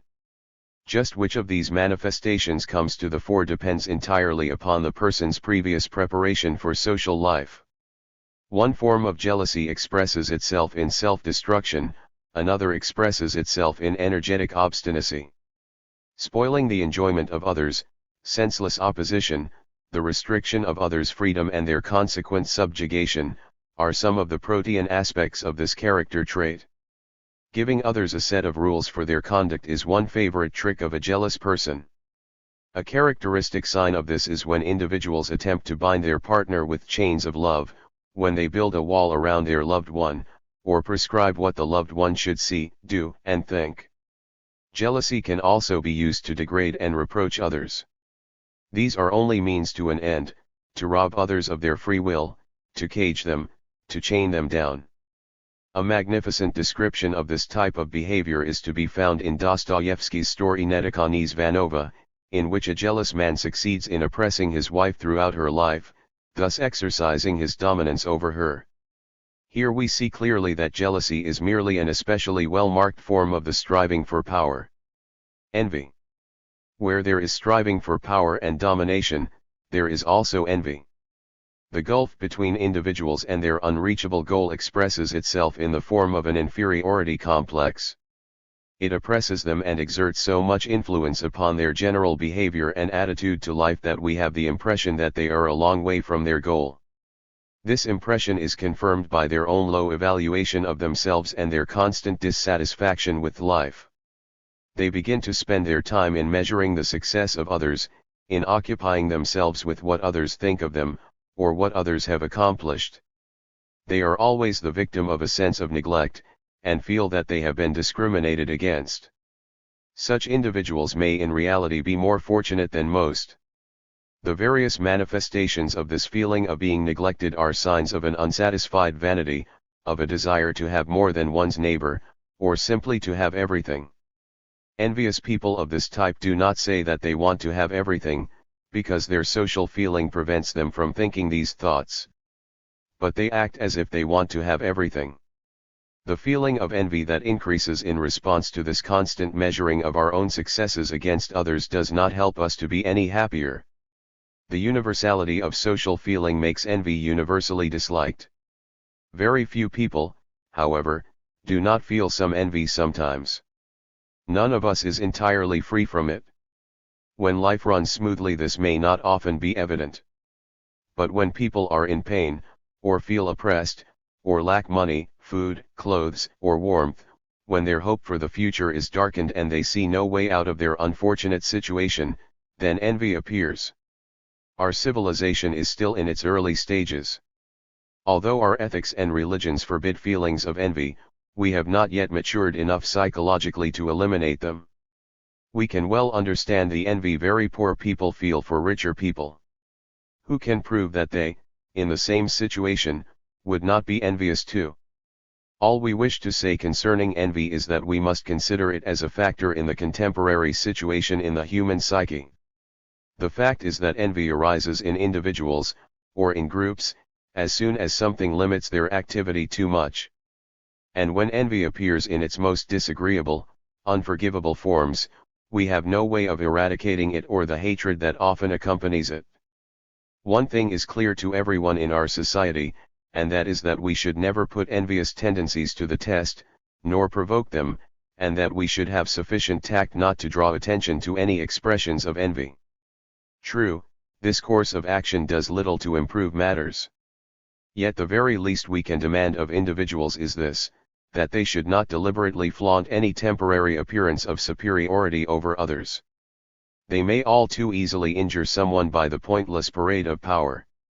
The origin of the character trait of envy reflects the inseparable connection between individuals and society. No one can raise themselves above society and demonstrate their power over others, without simultaneously arousing the opposition of those who want to prevent their success. It is to avoid envy that we institute all those measures and rules that attempt to establish equality for all. We have come rationally to a conclusion we have felt intuitively, that there is a natural law of the equality of all human beings. This law cannot be broken without immediately producing opposition and discord. It is one of the fundamental laws of human society. The manifestations of envy are easily recognized, sometimes even in a person's physical appearance. There is sound psychological sense in the figures of speech with which we describe envy. We talk about people being green with envy, suggesting that envy interferes with the circulation of the blood. The physical expression of envy is a peripheral contraction of the capillary blood vessels. So far as the educational significance of envy is concerned, only one course of action is open to us. Since we cannot entirely destroy envy, we must make use of it. This can be done by channeling it in a useful direction, without disturbing the person's psychological balance. This applies to individuals as well as to groups. In the case of individuals, we can suggest an occupation that will elevate their self-esteem. In the lives of nations, we frequently find countries that feel neglected, and envy their more prosperous neighbors. We need to assist these countries to develop their material and human resources, and help them to take a valued place in the family of nations. Nobody who has been envious all their life is a useful member of the community. Envious people will be interested solely in taking things away from other people, in depriving them and putting them down. At the same time, they will tend to find excuses for their failure to reach their goals, and blame these failures on others. They will be fighters and mavericks, who do not value good relationships, who are not concerned about making themselves useful to others. Since they hardly bother to sympathize with the situation of others, they have little understanding of human nature. The fact that their actions cause suffering to others will not move them one whit. Envy can even lead such people to take pleasure in their neighbor's pain. Greed. Greed is closely related to envy, and the two are usually found together. We do not mean the form of greed that expresses itself in the hoarding of money. There is another, more general form that expresses itself chiefly in a reluctance to give pleasure to other people. Such people are avaricious in their attitude towards society and towards every other individual. Avaricious people build a wall about themselves to keep their wretched treasures safe. Not only is there a close relationship between greed and envy, but we can also see a connection with ambition and vanity. It is not an overstatement to say that all these character traits are often present at the same time. It does not take much psychological insight, therefore, when we have discovered one of these traits, to declare that the others may be present as well. Almost everyone in today's civilization shows traces, at least, of greed. The best the average person does is to veil it, or hide it behind an exaggerated generosity, which amounts to nothing more than the giving of alms, an attempt, through gestures of generosity, to bolster one's self-esteem at the expense of others. Under some circumstances it would appear that avarice can actually be a valuable quality. We can, for example, be avaricious of, and thus economical with, our time or labor, and in the process actually do something useful. There is a definite trend today to push time management into the foreground, demanding that we should all be economical with our time and labor. This sounds very good in theory, but wherever we see this idea applied in practice, we invariably find that some individual goal of superiority and power is being served. This theory is frequently misused, and time management is directed towards shifting the real burden of work onto the shoulders of others. This activity, like all activity, can be judged only by the standard of its usefulness to society. It is a feature of the age of technology that human beings are treated like machines and are expected to follow laws of life much as machines obey the laws of physics. In the latter case, such laws are universally applicable, but in the case of human beings they lead eventually to isolation, loneliness, and the destruction of human relationships. It is therefore better for everyone if we adjust our lives so that we would rather give than save. If we all try to live by this rule, and keep the common will in mind, we cannot go far wrong. In this connection, let us look more closely at business life. People in the business world have little concern for the welfare of competitors, or much interest in the social feeling that we consider so essential. Some business practices and enterprises are actually based on the principle that the advantage of one business person can result only from the disadvantage of another. As a rule, there is no punishment for such behavior even though there is a conscious malicious intention. Everyday business practices that express greed and lack social feeling poison society as a whole. Even those who have the best of intentions must, under the pressures of the business world, protect themselves as far as possible. It is often overlooked that this personal protection is usually accompanied by damage to someone else. We point these matters out because they explain the difficulty of exercising social feeling under the pressure of business competition. Some solution must be found, so that the cooperation of every individual towards the common will be made easier instead of more difficult. As a matter of fact, the human spirit has been at work attempting to create a better situation for its own protection. Psychology must cooperate and set about investigating these changes in order to understand not only business relationships themselves, but also the mental processes involved. Only in this way can we know what can best be done for the individual and for society. Hate. We often find hate to be a characteristic of belligerent people. Tendencies to hate, which frequently appear in early childhood, may achieve a very high intensity, as in temper tantrums, or may appear in a milder form, as in nagging and maliciousness. The degree to which people are capable of hating and nagging is a good index of their personality. They tell us a lot about individuals, for hate and malice leave an indelible mark on the personality. Hatred directs itself in various ways. It may be pointed towards various tasks that we must perform, against single individuals, against a nation, against a class, against a race, or against the other sex. Hate does not always show itself openly. Like vanity, it is a master of disguise and knows how to appear, for instance, in the guise of a generally critical attitude. Hatred may also be seen in the way someone rejects all opportunities for making contact with others.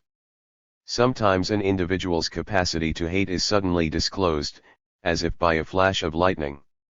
This occurred in the case of a patient who, himself exempted from war service, told us how much he enjoyed reading the reports of the gruesome slaughter and massacre of others. Crime is a similar manifestation of this.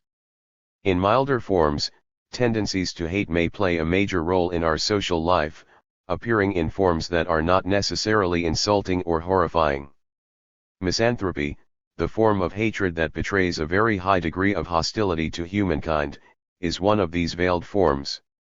There are whole schools of philosophy so full of hostility and misanthropy as to be virtually equivalent to coarser, undisguised acts of cruelty and brutality. A veil is sometimes drawn aside in the biographies of famous people to reveal hatred. It is less important to meditate on the inevitable truth of this statement than it is to remember that hate and cruelty may sometimes exist in artists who need to stand close to humanity if they wish their art to be relevant. The ramifications of hate can be found everywhere. It would take far too long to discuss them all here. Some occupations and professions, for instance, cannot be chosen without a certain misanthropic attitude. This does not of course mean that hatred is a prerequisite of certain professions. On the contrary, The moment individuals who are hostile to humankind decide on, for example, a military career, all their hostile tendencies are directed so that they fit, at least outwardly, into the social scheme. This happens because they have to adjust to their organization and cooperate with others who have chosen the same profession. One area in which hostile feelings are particularly well disguised is in criminal negligence. Criminal negligence towards people or property is characterized by the fact that negligent individuals lose sight of all those considerations demanded by social feeling. The legal aspects of this question have caused endless discussion, but have never been satisfactorily cleared up. It is self-evident that an action that might be termed criminally negligent is not identical to a crime. If we place a flower pot so close to the edge of a window ledge that the slightest tremor might cause it to fall upon the head of some passerby, it is clearly not the same as taking that flower pot and actually throwing it at someone. But the criminally negligent behavior of some individuals is unmistakably related to crime and is just one more key to the understanding of human beings. In law, the fact that the criminally negligent act is not consciously intended is considered an extenuating circumstance. There is no doubt, however, that an unconsciously hostile act is based upon the same degree of hostility as a consciously hostile one. In observing children at play, we can always see certain children who pay little attention to the welfare of others. We may be certain that they are not friendly towards their peers. We should wait until we have further evidence to support it, but if we find that whenever a particular child is involved in a game with other children, something is bound to go wrong, then we have to admit that this child is not taking the welfare of his or her playmates to heart. Negligence is widespread in families, in school, and in life in general. We can find it in most of our institutions. Every now and again negligent people find their way into the headlines. Naturally they do not go unpunished. The behavior of inconsiderate people usually have unpleasant consequences for them. Sometimes this punishment follows only after many years. The mills of the gods grind slowly. It may be so long afterwards that the connection between cause and effect is not understood, hence the complaints about an undeserved misfortune. The evil fate itself may be ascribed to the fact that others, unable to bear their inconsiderateness any longer, have given up on them and withdraw from their company. Despite any apparent justification for acts of criminal negligence, it will be found on closer inspection that they are the expressions of an essential dislike of people. For instance, motorists who exceed the speed limit and knock someone down will excuse themselves by pleading an important appointment. We recognize in them someone who values their petty personal affairs above the lives of others, so that they discount the dangers to which they expose them. The disparity between someone's own interests and the welfare of society gives us an index of their hostility to the human race. 12. Non-aggressive character traits. Those character traits that are not openly hostile towards humanity, but give the impression of hostile isolation, may be grouped among non-aggressive human character traits.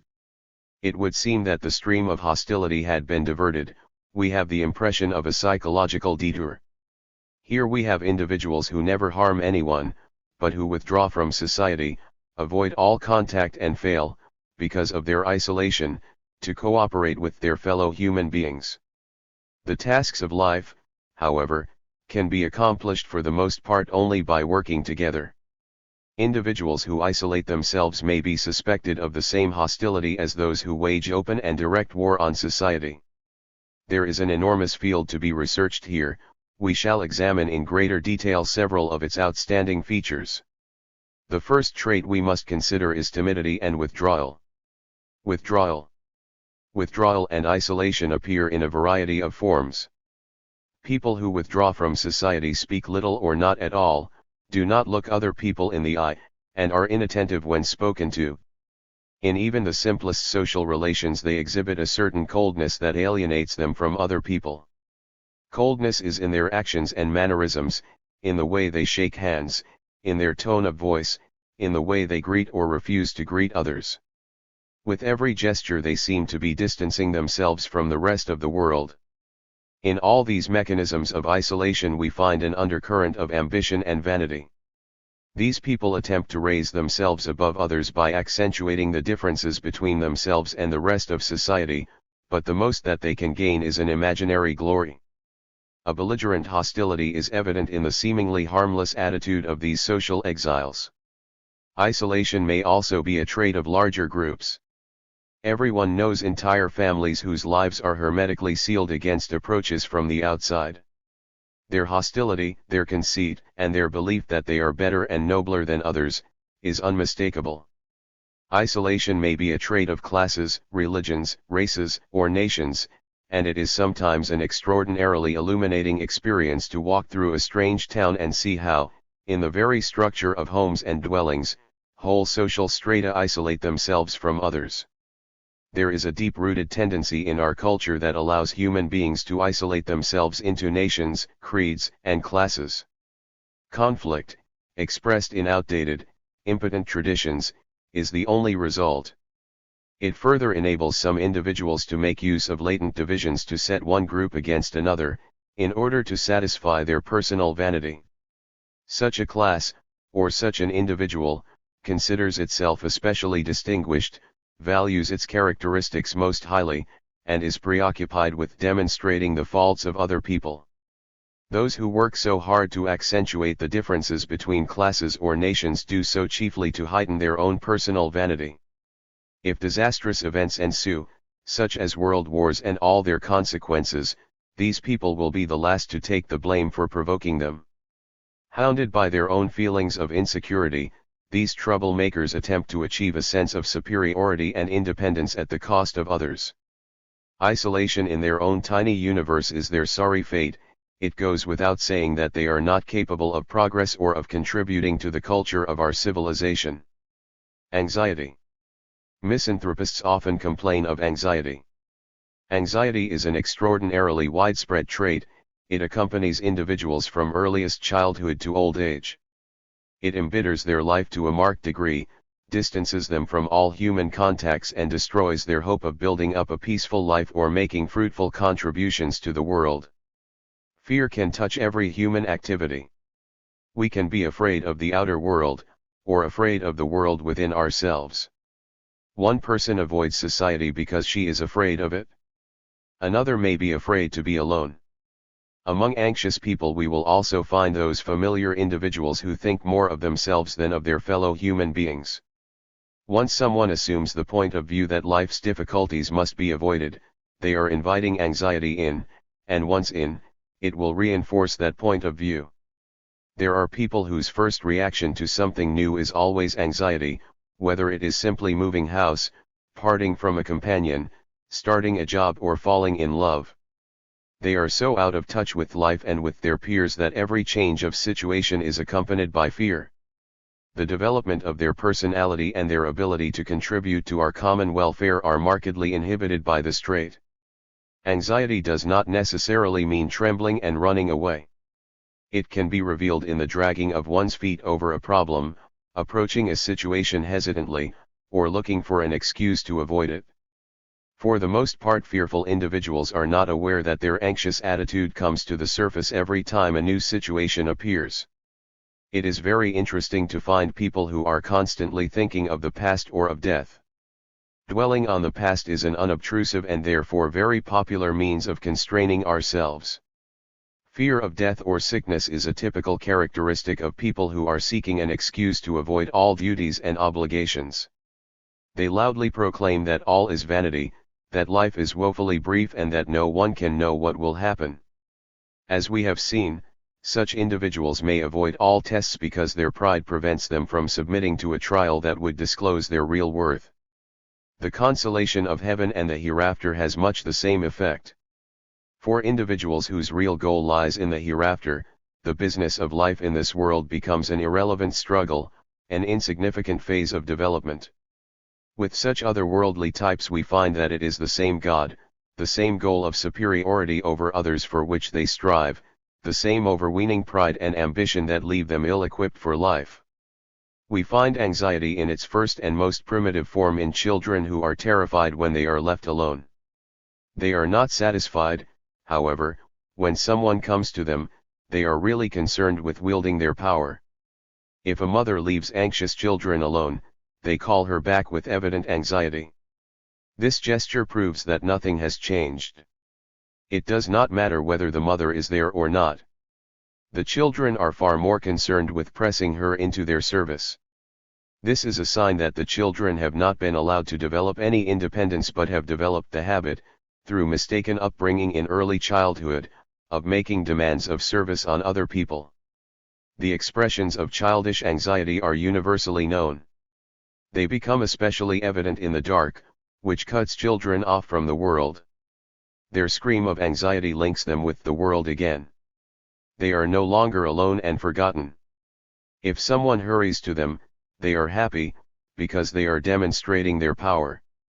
They want the light on. They want someone to sit with them, play with them, and so on. As long as they are obeyed, their anxiety is dispelled, but the moment their sense of superiority is threatened, they become anxious again, and use their anxiety to strengthen their position of power. There are similar phenomena in the lives of adults. There are individuals who do not like to go out alone. We can recognize them in the street from their anxious gestures and the anxious looks they cast about them. Some people will not move from one place to another, others seem to be running along the street as if pursued by an enemy. Perhaps you have been approached by someone of this type who has asked you to help them cross the street. Such people are not invalids. They can walk quite easily, and are usually quite healthy, but in the face of an insignificant difficulty they are struck with anxiety and fear. Occasionally their anxiety and insecurity begin the very moment they leave the house. Agoraphobia, or the fear of open spaces, is an interesting phenomenon. Agoraphobia sufferers can never shake off the feeling that they are the victims of some malign persecution. They believe there is something distinguishing them from other people. Fear of falling, which simply indicates to us that they have an exalted opinion of themselves, is a symptom of this attitude. In the pathological forms of fear, the same goals of power and superiority may be seen. For many people, anxiety is an obvious device to compel someone to be close to them and take care of them. Under such circumstances, no one can leave the room in case the sufferer becomes anxious again. Everyone must rally round. In this way, one person's anxiety affects everyone else. Everyone has to come to these sufferers, who in turn need go to no one and so become ruler of all they survey. The only way to conquer fear of other people is through strengthening the bonds that bind individuals to humanity. Only when we are conscious of belonging to the one human family can we go through life without anxiety. Let us add an interesting example taken from the days of the 1918 revolution in Austria. At that time, a number of patients suddenly declared that they were unable to attend their consultations.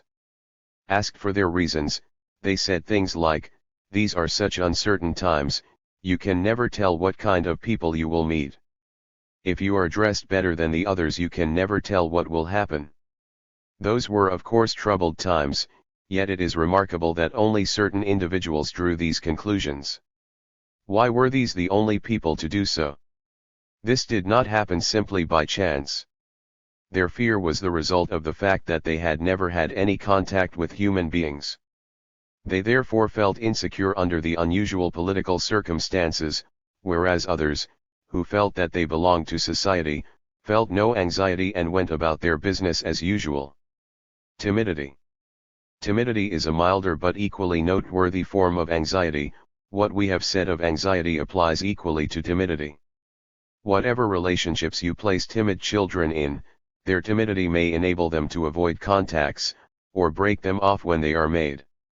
The feeling of inferiority, and the sense of being different from others, inhibits these children from finding any joy in making new contacts. Timidity is a characteristic of those who feel that every task facing them is especially difficult, of people who have no confidence in their ability to achieve anything. As a rule, this trait is evinced by slow movements, and a reluctance to get to grips with a test or task, or even to approach it at all. People who find urgent business elsewhere when they should be applying themselves to some particular problem belong to this group. Such individuals suddenly discover that they are totally unsuited to the profession they have chosen, or they think up all manner of ridiculous objections to practicing it. Apart from slow movements, timidity is also expressed in an excessive preoccupation with safety and preparation, activities aimed solely at evading all responsibility. Individual psychology has termed the complex of questions surrounding this extraordinarily widespread phenomenon, the problem of distance. It has created a standpoint from which to judge human beings and assess how far they are from solving the three great problems of life. The first of these problems, or tasks of life, is the question of social responsibilities, the relationship between the I and the you, the question of whether they have helped or hindered contact between themselves and their fellow human beings. The second problem is the problem of profession or occupation, and the third is the problem of love and marriage. By examining how far people are from solving these problems, we can draw far-reaching conclusions about their personality. At the same time, we can use the data we have gathered in this manner to aid us in our understanding of human nature. The kinds of timidity described above may be caused by a desire on the part of individuals to separate themselves from their life's tasks.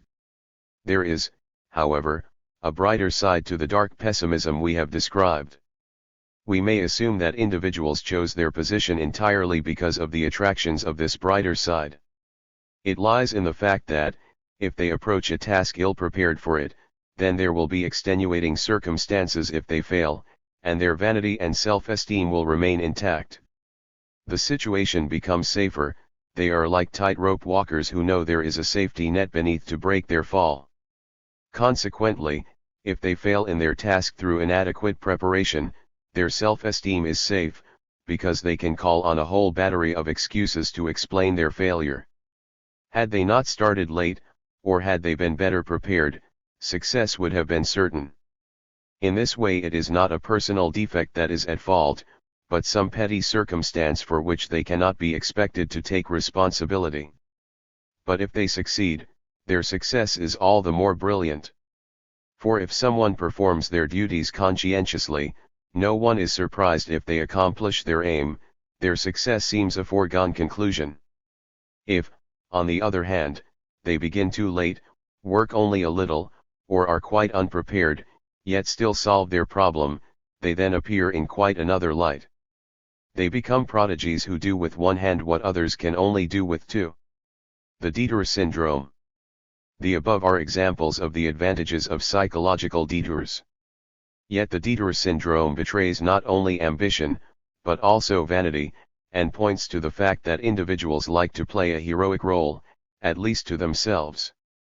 All their activity is directed towards personal glorification, so that they may appear especially important or powerful. Now let us consider other individuals who wish to avoid facing up to the three problems or tasks we have described above, and who bring forward all sorts of objections, with the result that they do not approach the problems at all, or only in a very hesitant manner. On their detours they become involved in all life's eccentricities, such as laziness, frequent changes of occupation, petty crime, and the like. Some people express this attitude towards life in the way they carry themselves. They have a flexible, sinuous gait. This is surely not accidental. With some reservations, we can evaluate them as individuals who want to avoid problems by making detours around them. A case taken from real life will show this plainly. It is the case of a man who clearly demonstrated his disappointment with life in boredom and thoughts of suicide. Nothing gave him any pleasure, and his whole attitude proclaimed his world weariness. A consultation revealed that he was the eldest of 3 sons of an exceptionally ambitious father who had gone through life with unfailing energy, achieving considerable success. The patient was the favorite child, and was expected to follow in his father's footsteps. The boy's mother died when he was very young, but, possibly because his father was very protective, he got on very well with his stepmother. As a firstborn son, he worshipped power and force uncritically. Everything he did bore the marks of an imperial attitude. He graduated from high school at the top of his class. Then after graduation he took over his father's business and behaved like a generous benefactor. He had a kind word for everyone. He treated his workers well, paid them the highest wages, and was always amenable to reasonable requests. A change came over him after the Austrian Revolution of 1918. He began complaining bitterly about the unruly behavior of his employees. What they had requested and received in former days, they now demanded as a right. He was so embittered that he became obsessed with the idea of giving up his business. Thus we see him making a wide detour on the power front. Usually he was a benevolent boss, but the moment his power relationships were disturbed he was unable to play the game. His philosophy was disrupting not only the smooth running of his factory, but also the smooth running of his life. If he had not been so ambitious to prove himself master in his own house, an indirect approach might have been successful. But for him the only thing that counted was domination by personal power. The logical development of social and business relationships made such personal domination practically impossible. As a result, he lost all pleasure in his work and in life itself. His tendency to withdraw was both a complaint about his demanding employees and an attack on them. But his vanity could only take him so far. He was immediately involved in the contradictory elements of the situation that had blown up. Because of his one-sided development, he lost the ability to change his mind and to devise a new plan of action. He had become incapable of further development because his only goal had been power and superiority. To this end he had allowed his vanity to become the predominant trait in his character. If we inspect the relationships in his life we find that his social skills were thoroughly inadequate. As we might expect, he had gathered about him only those who recognized his superiority and obeyed his will. At the same time he was sharply critical, and since he was intelligent, he sometimes succeeded in making very telling, derogatory remarks. His sarcasm soon drove people away and he was without a single real friend. He compensated for this lack of contact with human beings by surrounding himself with pleasures of every other kind. But his personality really disintegrated when he approached the problem of love and marriage. Here an all too predictable fate overtook him.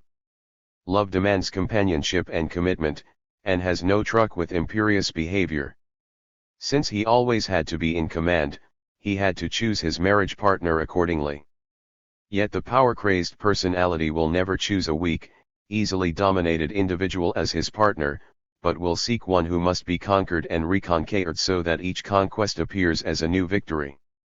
In this way two like-minded individuals are drawn to one another, and their marriage is an unbroken chain of battles. This man chose a woman who in many ways was even more imperious than he was. True to their principles, each seized every conceivable weapon in order to achieve and maintain domination of the other. Thus they grew farther and farther apart. They did not dare divorce each other, since each hoped for an ultimate victory, and refused to withdraw from the battlefield of their marriage. Our patient's state of mind is clearly indicated by a dream he had at this time. He dreamt that he spoke with a young woman who looked like a servant girl and reminded him of his bookkeeper at the office. In his dream he addressed her and said, "But you see, I am of noble blood." It is not difficult to understand what thought processes were taking place in this dream. For one thing, there is the way he looks down upon other human beings. Everyone appears to him like a servant, uncultured and inferior, especially if the person in question happens to be a woman. We must remember in this connection that he is at war with his wife, so that we can assume that his wife is symbolized by the figure in the dream. No one understands our patient very well, and he understands himself even less, because he is constantly going about with his nose in the air, seeking in vain for his unattainable goal. His separation from the world is paralleled by the arrogance with which he demands recognition of his nobility, although this is quite unjustified.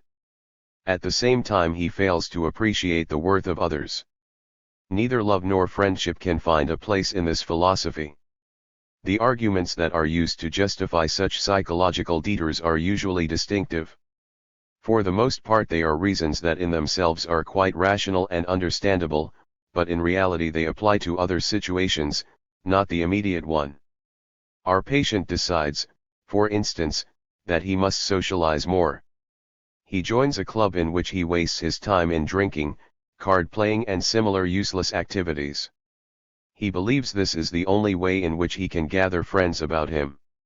He starts to come home late at night, is sleepy and tired the next morning, and claims that if he must cultivate society he should not be expected to have energy left for other things. This rationalization might pass muster if at the same time he paid more attention to his work.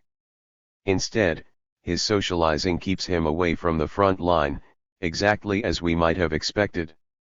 Obviously he is in the wrong, even though he uses rational arguments.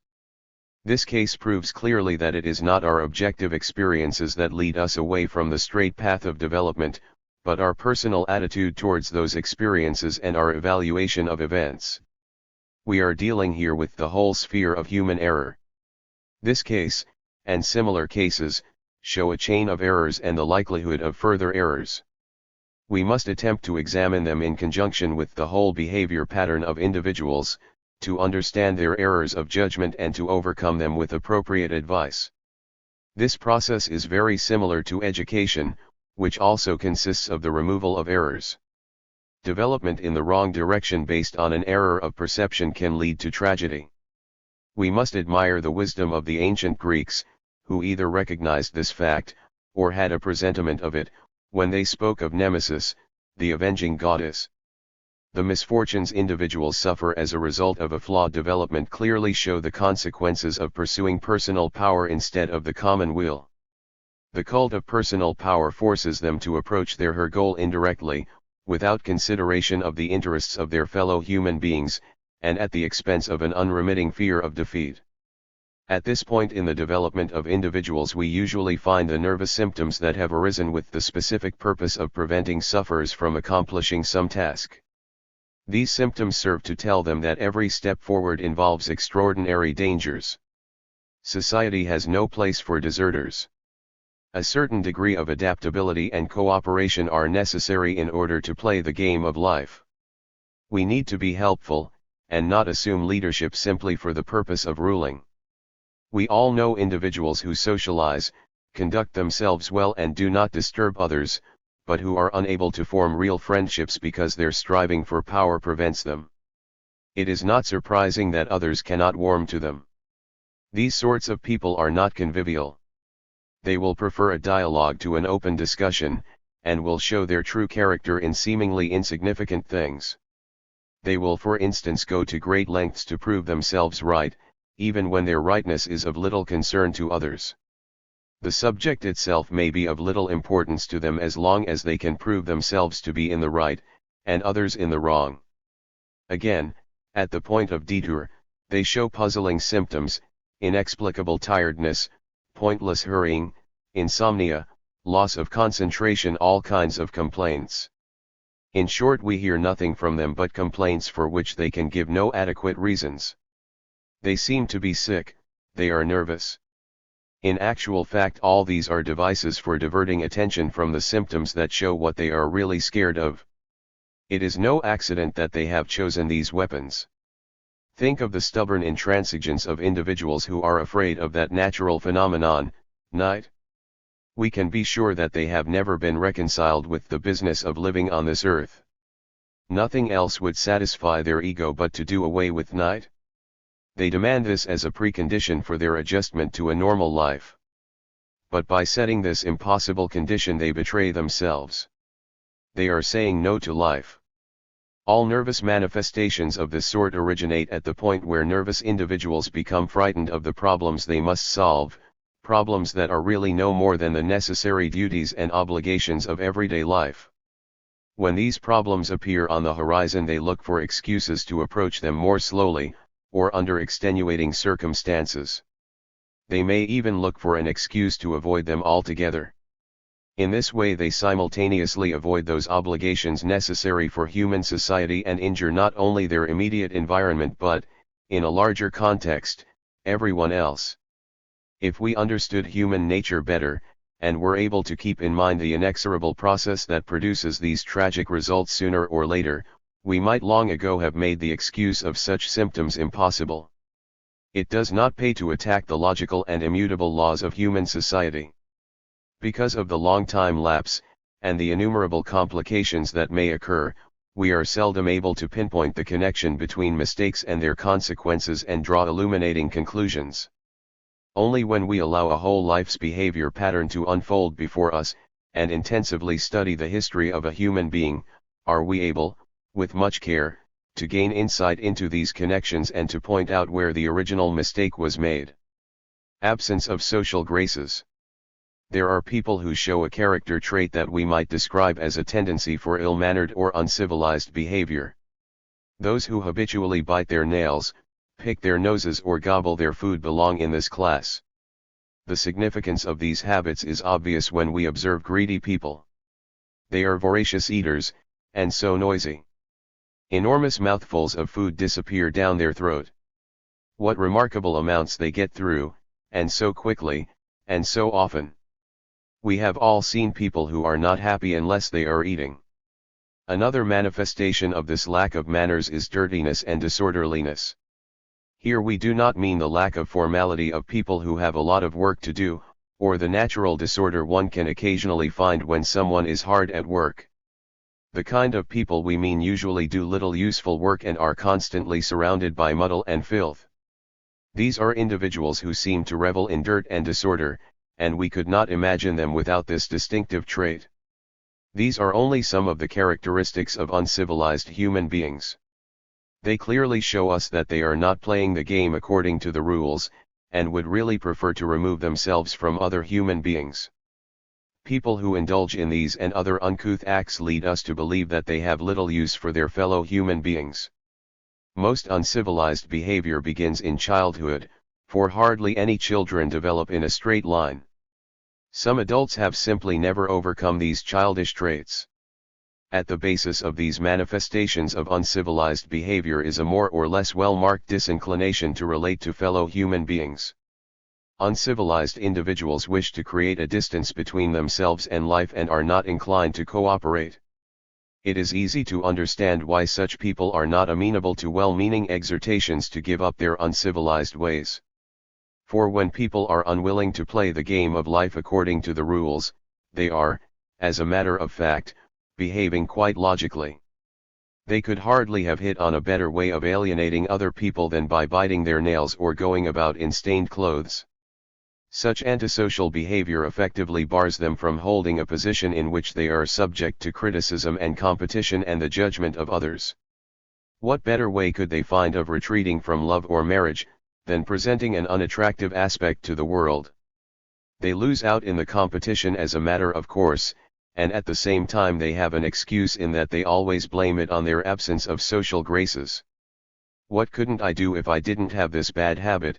they exclaim, but in an aside they whisper their excuse, "Unfortunately, I have it, however." Let us look at one case in which a bad habit became an instrument of self-defense and was used to dominate other people. It is the case of a 22-year-old woman who was a bedwetter.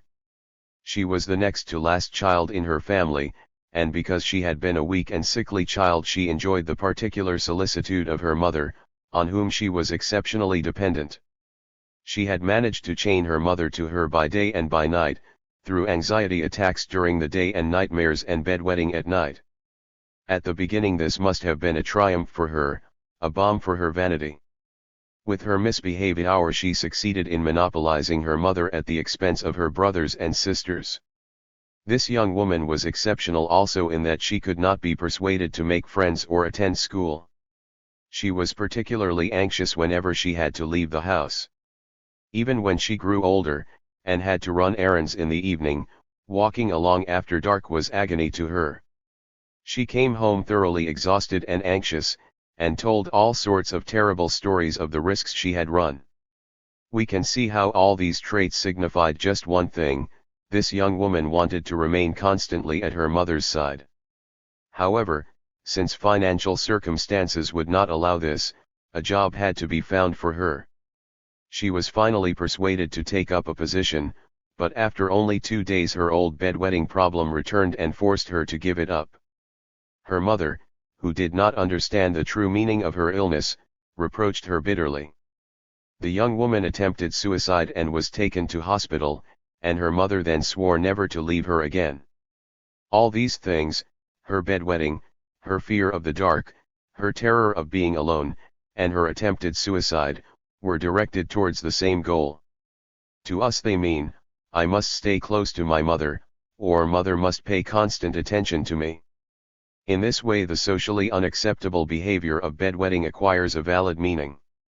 Now we can recognize that human beings may be analyzed according to such bad habits. At the same time we see that such inappropriate behavior can be rectified only when we understand patients entirely and in their social context. By and large, we usually find that childish bad habits are directed towards gaining attention from the adult world. Children who want either to play a grand role or to show grown-ups how weak and incapable they are, will make use of them. The common habit of behaving very badly in front of visiting strangers has a similar meaning. The best-behaved children sometimes seem to be possessed of the devil as soon as a guest enters the house. These children want to play a role and do not stop their attempts at doing so until they have achieved their purpose in a way that seems satisfactory to them. When such children grow up they will attempt to evade the demands of society by some such behavior, or they will attempt to frustrate the common will by disrupting the group. An imperious, ambitious vanity is hidden beneath all such manifestations. Only the fact that these manifestations are varied and well disguised prevents us from recognizing clearly what their cause is, and to what end they are directed. 13. Other expressions of character, mood and temperament. Psychologists are mistaken if they believe that those human beings whose attitude to life and its tasks is very dependent upon their mood, or temperament, owe this quality to heredity. The tendency to be moody and temperamental is not inherited. It occurs in overly ambitious, and therefore hypersensitive natures whose dissatisfaction with life expresses itself in various evasions. Their hypersensitivity is like an outstretched feeler with which they test every new situation before they finally approach it. It would seem, however, that there are some people who are always in an extremely cheerful mood. They go to great lengths to live their lives in a happy atmosphere, laying stress on the brighter side of life. Cheerfulness, like everything else, varies in its degree. There are some people who are always carefree and jolly. There is something very touching in their childlike enthusiasm. They do not shirk their tasks, but approach them in a light-hearted, youthful way. They tackle their problems as though they were games or puzzles. There is perhaps no type of person more appealing and charming in his or her approach to life. But there are some who carry their cheerfulness too far, who approach even serious situations in the same childish manner. Sometimes this approach is so inappropriate to the seriousness of life that we find it worrying. Seeing such individuals at work, we get the impression that they are really rather irresponsible and do not take difficult situations sufficiently seriously. As a result, they are kept away from the really difficult tasks, which in any case they tend to avoid of their own accord. Yet we cannot take leave of this over-optimistic type without paying a certain tribute to it. Such people are always pleasant to work with and provide a welcome contrast to those who go about with gloomy faces. Cheerful people can be won over much more easily than the sad and discontented pessimists who see only the dark side of every situation they meet. We have already drawn attention to the fact that we can easily measure the social feeling of individuals by learning to what extent they are prepared to serve, help, and give pleasure to others. The talent for bringing pleasure to others makes people interesting to us. Happy people approach us more easily and we perceive them as more sympathetic. It seems we instinctively sense that a cheerful temperament, when not taken to extremes, is an indicator of a highly developed social feeling. There are people who can remain optimistic, who do not go about looking anxious and careworn, who do not unload their worries onto every stranger. They are quite capable, when in the company of others, of communicating this cheerfulness and making life more beautiful and meaningful. One can sense that they are good human beings, not only in their actions, but in their approach, their speech, their concern for our interests, as well as in their whole external appearance, their clothes, their gestures, their happy disposition and their ready laughter. That perceptive psychologist, Dostoevsky, said, "We can judge a person's character much better by his laughter than by any boring psychological examination." Laughter can make connections or break them. We have all heard the aggressive laughter of those who find humor in other people's misfortunes. Then there are some people who are totally unable to laugh, because they stand so far back from the natural bond that links all human beings that they lack the ability to give or receive pleasure. There is another small group of people who are utterly incapable of giving joy to anyone else because they are concerned only with souring every encounter. They go through life as though they wanted to douse every light. They do not laugh at all, or only when forced to do so, or when they wish to adopt the semblance of bonhomie. The mystery of the emotions of sympathy and antipathy is thus made clear. At the opposite extreme from the sympathetic type are the chronic killjoys and spoil sports. They see the world as a vale of sorrow and pain. Some individuals go through life as though they were bent by the weight of a great load. Every little difficulty is made much of, and the future is always black and depressing. They never miss an opportunity, when others are happy, of delivering doleful Cassandra-like prophecies of doom. They are pessimists through and through, not only on their own behalf but on everyone else's. If someone in their vicinity is happy, they become restless and attempt to find a gloomy side to the situation. This they do, not only with their words, but with disturbing actions. In this way they prevent others from living happily and from enjoying a fellowship with humanity. Manner of speech. The thought processes and manner of expression of some people may make a truly indelible impression and give us a further insight into them. For example, in every culture there are thoughts and words that are unacceptable in polite company. Their vulgarity and coarseness echo in people's speech and sometimes frighten even the speakers themselves. This type of language shows a speaker's lack of imagination and judgment. Other people think and speak as though their mental horizon were circumscribed by mottos and proverbs. You know in advance what they will say. They sound like cheap novels, and their speech is full of slang and jargon.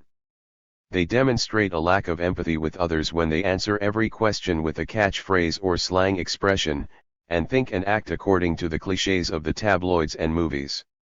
Needless to say, there are many people who cannot think in any other way, thus revealing a stunted psychological development. Schoolroom behavior.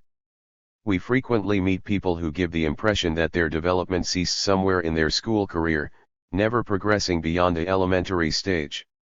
At home, at work, and in society, they behave like school children, eagerly listening and waiting for a chance to speak up. They are always anxious to answer any question raised at a gathering, as though they are keen to show they have done their homework on the subject and are seeking for a good school report to prove it. The key to these people is the fact that they feel safe only in structured situations. They are anxious and insecure whenever they find themselves in a situation in which schoolroom behavior would be inappropriate. This trait appears at all intellectual levels.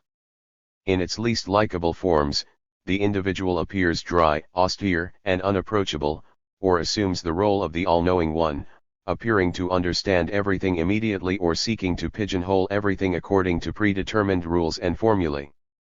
Pedantry and prejudice. An interesting example of this scholastic type is to be found in the people who attempt to catalogue every activity and every event according to some rigid principle.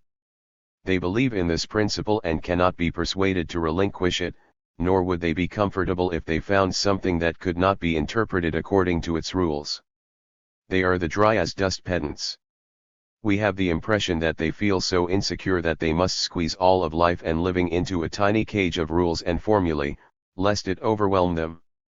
They avoid situations for which they have no rule or formula, and they are insulted and displeased if anyone plays a game whose rules are unfamiliar to them.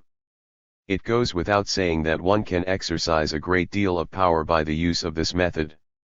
Think for instance of the innumerable cases of antisocial conscientious objectors. We know that these over-conscientious individuals are moved by overweening vanity and an inflexible desire to dominate. Even if they are good workers, the pedant's attitude is obvious. They show no initiative, become narrowly circumscribed in their interests and are full of senseless fads and whims. Some may develop a habit of always walking on the outside edge of stairs, for example, or avoiding the cracks in the pavement. Others cannot be diverted from a familiar path at any cost. All these types lack sympathy for the real issues of life. In working out their principles they waste an enormous amount of time and energy, and sooner or later they get completely out of tune both with themselves and with their environment. The moment they encounter an unfamiliar problem they fail entirely, because they are not equipped to solve it.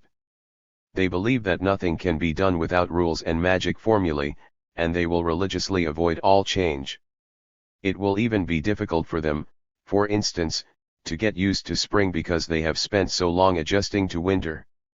The beckoning of the outside world that comes with warmer weather awakens a fear that they will have to make more contacts with other people, and they feel unhappy as a result. These are the individuals who complain that they feel ill in the spring. Since they can only adjust to new situations with great difficulty, we will find them in jobs that demand little initiative. No employer would place them in any other position. These are not hereditary or unchangeable manifestations, but stem from a misguided attitude towards life, which has taken so firm a grip on their psyches that it entirely dominates their personalities. In the end, such individuals cannot free themselves from their own prejudices. Submissiveness. People who are characteristically servile and submissive are equally ill-adapted to jobs that demand initiative. They are only comfortable when obeying someone else's command. Servile individuals live by the rules and laws of others, and this type seeks out a position of servility almost compulsively. This attitude can be found in the most varied of life's relationships. One can surmise its existence in a person's bearing, which is usually somewhat bent and cringing. These are yes men. We see them bending forward in the presence of others, listening carefully to everyone's words, not so much to weigh and consider them, but rather to carry out their commands and to echo and reaffirm their sentiments. They consider it an honor to appear submissive, sometimes to an unbelievable degree. These are people who take a real pleasure in subjugating themselves to others. Far be it from us to say that those who wish to dominate at all times are an ideal type, yet we must also show the negative aspects of the life of those who find submissiveness to be a true solution to their life's problems. But it is fair to say that there are many for whom submission appears to be a law of life. By this we do not mean professional servants, but women. That women must be submissive is an unwritten but deeply rooted law to which a number of people subscribe as if it were a fixed dogma. They believe that women are put on earth to be submissive. Such superstitions have poisoned and destroyed countless human relationships, yet they cannot be weeded out. There are, even among women, many believers who feel that the submission of the female is an eternal law they must obey, but no one has ever gained anything by such a viewpoint. Moreover, sooner or later someone complains that if a woman had not been so submissive everything would have turned out better. Quite apart from the fact that the human spirit will not endure submission without revolt, a submissive woman sooner or later becomes dependent and socially parasitic, as one of our cases illustrated. This was a woman who married a famous man for love. Both she and her husband subscribed to the dogma of female submission. In time she had become simply a machine for which there was nothing but duty, service, and more service. Every independent gesture vanished from her life. Those around her had become accustomed to her submission, and did not especially object, but their silence did not help the situation. This case did not reach a crisis because it occurred among relatively cultured people. But if we consider that to a large section of humankind the submission of women is their preordained destiny, we can understand how much conflict this view can cause. When a husband expects this submission as a matter of course, he is likely to take offense at any moment, because in reality such total submission is impossible. But there are some women to be found who are so permeated with the spirit of submission that they seek out the most imperious or brutal men. Sooner or later this unnatural relationship degenerates into open war. We sometimes get the impression that what these women really want is to ridicule the idea of the submission of women and prove to everyone how misguided it is. We already know the way out of these difficulties. When a man and woman live together, they must live under the conditions of companionable division of labor in which neither partner is subjugated. If, for the time being, this is only an ideal, at least it gives us a yardstick by which we can measure the cultural progress of an individual. The question of submission plays a role not only in the relationship of the sexes, where it burdens the masculine sex with 1,000 insoluble problems, but it also plays an important role in the life of nations. Ancient civilizations built up their whole economic structure on the institution of slavery. Perhaps most of the people who are alive today originated in slave families, and hundreds of years passed during which two classes of people lived in absolute estrangement from and opposition to each other. Today, indeed, the caste system still survives among certain peoples, and the principle of submission and subordination still exists. In ancient times it was customary to believe that work was degrading and belonged properly to slaves. The master did not demean himself with common labor. Not only was he a leader of men, but a personification of all worthwhile traits. The ruling class consisted of the best, as the Greek word aristos signifies. Aristocracy was domination by the best, but this best was determined entirely by power, not by the evaluation of virtues and qualities. Evaluation and classification occurred only among slaves. The aristocrat was the one who held the power. In modern times our point of view has been influenced by our history of slavery and aristocracy. Even the great thinker Nietzsche advocated rule by the best and the subjugation of everyone else. There are still human beings today who have become so servile that they are happy only when they can be grateful to someone else. They seem to be forever apologizing for their very existence in the world. We must not be deceived into believing that they do this gladly. For the most part they are extremely unhappy. It is difficult to expunge from our thinking the division of human beings into master and servant, and to consider everyone as absolutely equal. However, the need to bring human beings closer to one another has robbed the institutions of slavery and aristocracy of significance. The mere existence of a new point of view, of the absolute equality of every human being, is an advance, and a safeguard against future errors in our conduct. Imperiousness. In contrast to the servile individuals we have just described are the imperious individuals who must always be dominant. They are concerned with only one question all through life: how can I be superior to everyone? This role carries all manner of disappointments with it. To a certain degree the imperious role may be useful, if it is not accompanied by too much aggression and hostility. Wherever an organizer is required, an imperiously minded individual will appear. They seek out positions where commanders and managers are needed. In times of unrest, for example, when a nation is in revolution, such characters come to the fore, and quite understandably so, for they have the right demeanor, attitudes, and desires, and usually also the necessary preparation, to assume the leader's role. They have been accustomed to command in their own homes. But no game satisfies them unless they can play the king, the ruler, or the general, and among them are individuals who are incapable of doing the slightest thing if someone else is giving the orders. They become excited and anxious as soon as they have to submit to another's commands. In quiet times, one finds such individuals heading small groups, whether in business or in society. They are always in the foreground because they push themselves forward and have plenty to say. So long as they do not violate the rules of the game of life, we can have no objection to them, but we cannot subscribe to the excessive value that society places on such individuals today. They too are only fallible human beings, for they cannot perform well in the rank and file and do not make the best of teammates. All their lives they strain to the utmost and can never relax until they have proved their superiority in some way. Bad luck. It is a psychological truism that whoever gets into difficulties with the absolute truth and logic of communal life, will sooner or later feel the repercussions. Often the individuals who make these profound mistakes do not learn from experience, but view their misfortune as an undeserved personal disaster. It takes them their whole life to demonstrate what bad luck they have had, and prove that they have never succeeded in anything, because everything they have laid their hands upon has ended in failure. Such unfortunates tend even to be proud of their ill luck, as though some supernatural power had caused it.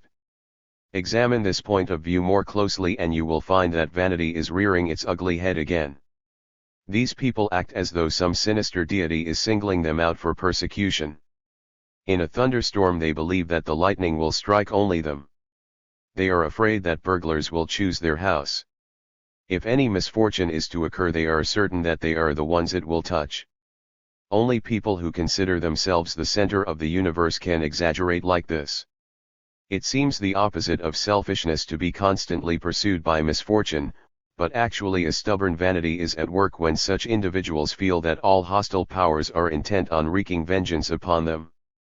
They are the individuals whose childhood was embittered by a belief that they were the prey of robbers, murderers, ghosts, and vampires, as though all these people and apparitions had nothing better to do with their time.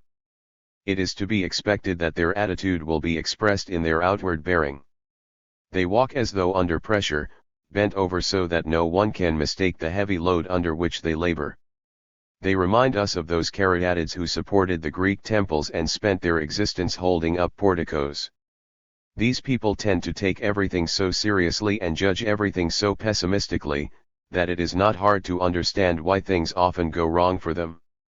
They are persecuted by bad luck because they embitter not only their own lives but also those of others. Vanity is at the root of their misfortune. Being especially unlucky is one way of feeling important. Religiosity. Some of these chronically misunderstood people retreat into religion, where they proceed to do exactly as they did before. They complain and commiserate with themselves, and shift their burdens onto the shoulders of a benevolent God. They think only about themselves. It is therefore natural for them to believe that God, this extraordinarily honored and worshipped being, is concerned entirely with serving them and is responsible for their every action. In their opinion, God may be brought even closer to them by artificial means, such as through particularly zealous prayer or other religious rites. In short, the dear Lord has nothing else to do but to be occupied with their troubles and pay a great deal of attention to them.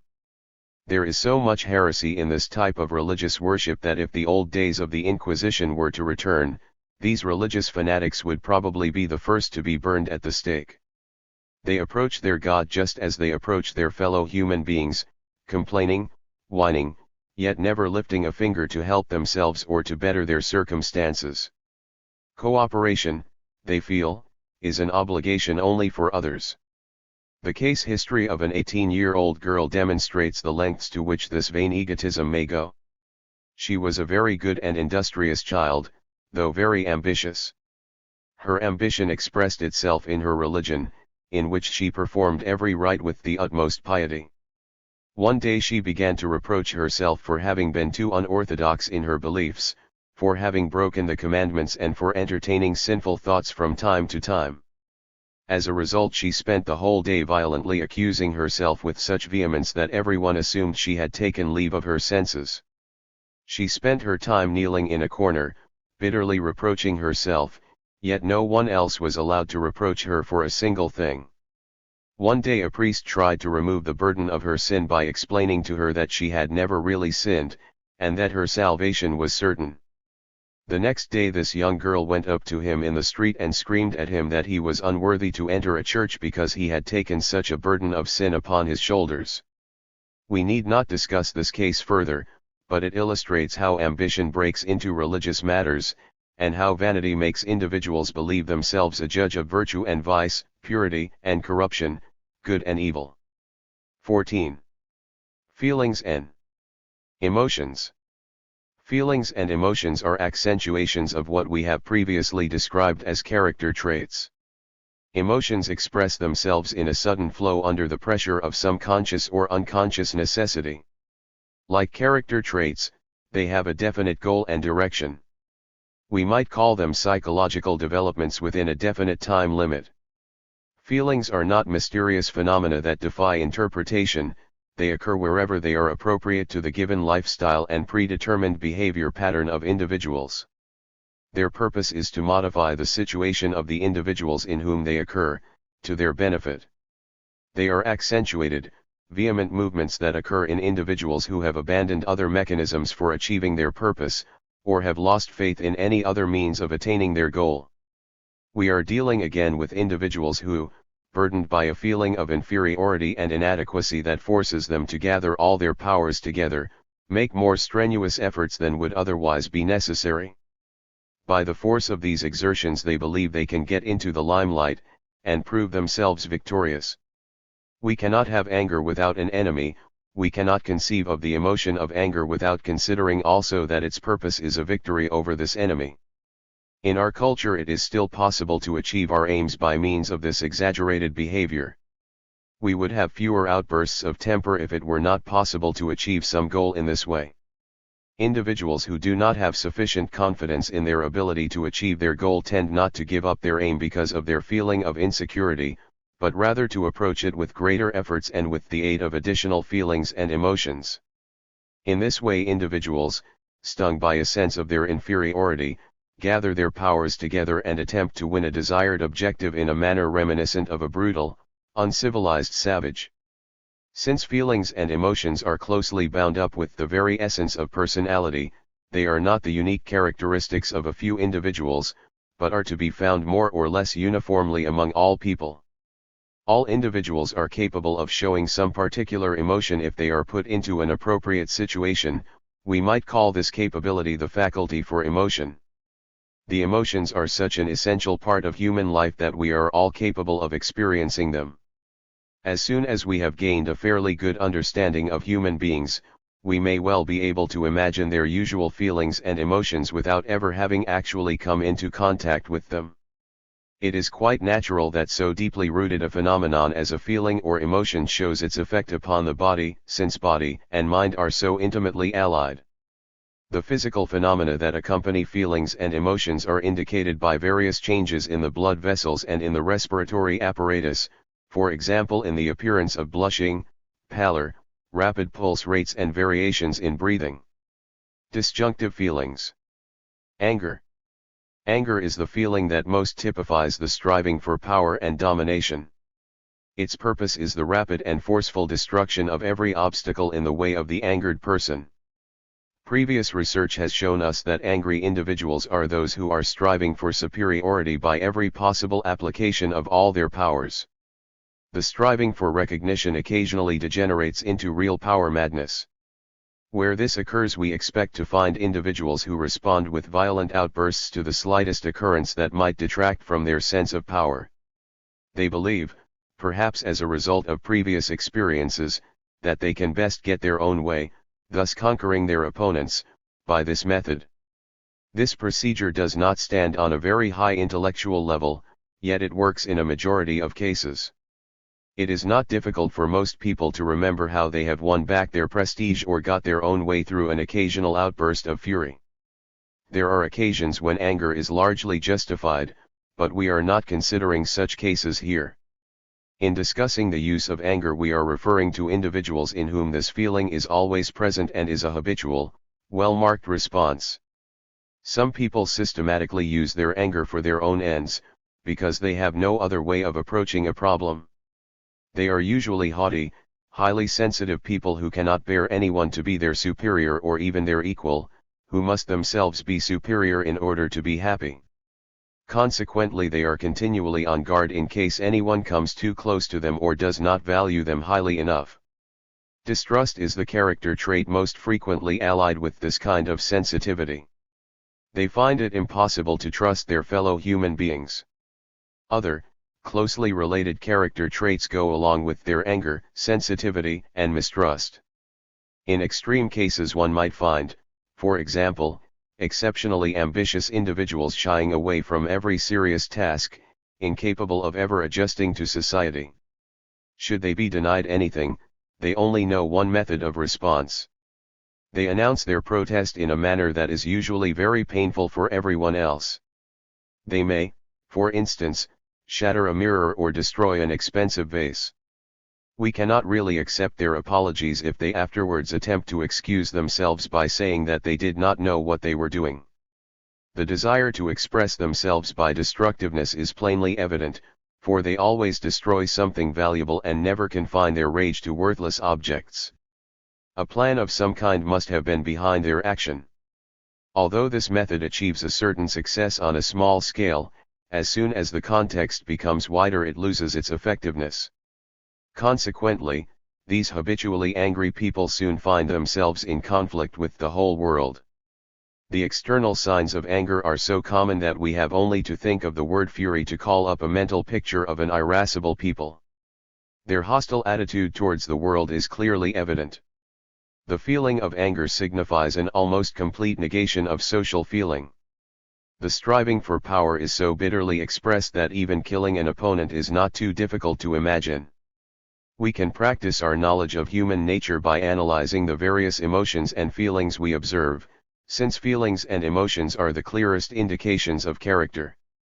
We must classify all irascible, angry, acrimonious individuals as enemies of society and enemies of life. We must again call attention to the fact that their striving for power is rooted in their feeling of inferiority. No human beings confident of their own power need to show these aggressive, violent reactions and gestures. This fact must never be overlooked. In paroxysms of rage, the whole pattern of inferiority and superiority appears with utter clarity. It is a cheap trick whereby one person's self-esteem is raised at another person's expense. Alcohol is one of the most important triggers of rage and anger. Very small quantities of alcohol are often sufficient to produce this effect. It is well known that the action of alcohol deadens or removes the inhibitions of civilization. Intoxicated individuals act as if they had never been civilized. In this way they lose control of themselves and all consideration for others. When they are not intoxicated they may, with great effort, be able to hide their hostility to humanity and inhibit their unfriendly tendencies. Once they are intoxicated their true character is expressed. It is by no means coincidental that people who are out of tune with life often take to alcohol. They find in this drug a certain consolation and forgetfulness, as well as an excuse for their failure to attain what they desire. Temper tantrums are much more frequent among children than among adults. Sometimes an insignificant event is sufficient to throw a child into a temper tantrum. This arises from the fact that children, as a result of their greater feeling of inferiority and their lack of experience, show their striving for power in a more transparent manner. Angry children are striving for recognition because every obstacle they meet appears exceptionally difficult, if not insurmountable. A deep-seated feeling of anger, when it goes beyond the usual behavior of swearing and rage, may cause physical as well as psychological injury to the person who is angry. It is worth adding a note in this connection on the nature of suicide. Suicide is often an attempt to hurt relatives or friends, and to avenge oneself for some perceived defeat. Grief. Grief occurs when individuals cannot console themselves for a loss or deprivation. Grief, along with the other feelings, is a compensation for the experience of displeasure or weakness, and amounts to an attempt to secure something better. In this respect its value is identical with that of a temper tantrum. The difference is that it occurs as a result of other stimuli, is marked by a different attitude, and uses a different method. The striving for superiority plays a role in the excesses of grief, just as in all other feelings. Whereas anger is used to raise the self-esteem of individuals while degrading their opponents, and is thus directed against someone, grief amounts to an actual shrinkage of the psychological horizons, which is a prerequisite to their subsequent expansion in which the grieving individuals achieve their personal elevation and satisfaction. But this satisfaction takes the form of a kind of outburst, a reaction against the social environment, although in a different manner from that of anger. The grieving individuals complain, and with their complaint express their opposition to their fellows. Natural as sorrow is in the nature of humanity, its exaggeration is a hostile gesture against society. The elevation of grief-stricken individuals is achieved through the attitude of those around them. We all know how these individuals find their position alleviated by the way others hurry to help them, sympathize with them, support them, encourage them, and otherwise contribute to their welfare. If people feel relieved after crying, it is because they have achieved a kind of elevation by setting themselves up as plaintiffs against the existing order of things. The more plaintiffs demand of their environment because of their grief, the more obvious their claims become. Grief becomes an irrefutable argument that places a binding duty upon the friends, neighbors, and family of these individuals. This feeling clearly indicates the struggle to pass from weakness to superiority, and the attempt to retain one's position and evade a feeling of powerlessness and inferiority. Disgust. The affect of disgust is socially disruptive too, although less so than the other feelings. Physically, disgust occurs when an unpleasant sight or smell causes a certain stimulus in the stomach walls. Mentally, disgust consists of tendencies and attempts to vomit matter out of the psyche. It is here that the disruptive nature of disgust becomes apparent. Disgust is a feeling of aversion. The grimaces that accompany it signify contempt for everything and everyone, and an attempt to solve a problem by a gesture of rejection. This feeling can easily be misused by being made an excuse for removing ourselves from an unpleasant situation. It is easy to simulate a feeling of nausea, and once it is conjured up we must, of necessity, escape from the particular situation in which we find ourselves. No other feeling can be artificially produced as easily as disgust. With a little practice, anyone can learn to feel nauseous to order. Thus a harmless feeling becomes a powerful weapon against society, or a reliable excuse for withdrawing from it. Fear. Fear is one of the most significant phenomena in the life of human beings. This feeling is complicated by the fact that it is not only a disjunctive emotion, but like sorrow it is capable of creating a one-sided bond with one's fellows. A child escapes from a situation because of fear, and runs to the protection of someone else. The mechanism of fear does not directly demonstrate any superiority, indeed, it seems to denote a defeat. When we are afraid, we try to make ourselves as small as possible, but it is at this point that the other side of this feeling, involving a simultaneous thirst for superiority, becomes evident. Fearful individuals flee to seek the protection of others, and attempt to strengthen themselves in this way until they feel capable of meeting and triumphing over the dangers to which they feel exposed. With fear, we are dealing with a phenomenon that is a deeply rooted organic function. It is a reflection of the primitive fear that seizes all living creatures. Humans are especially subject to this fear because of their weakness and insecurity in the natural scheme of things. So inadequate is our inborn knowledge of the difficulties of life that children can never reconcile themselves with it unaided. Others must contribute whatever they lack. Children sense these difficulties as soon as they come into the world and the world begins to make its demands on them. There is always a danger that they will fail in striving to compensate for their insecurity, and develop a pessimistic philosophy as a result.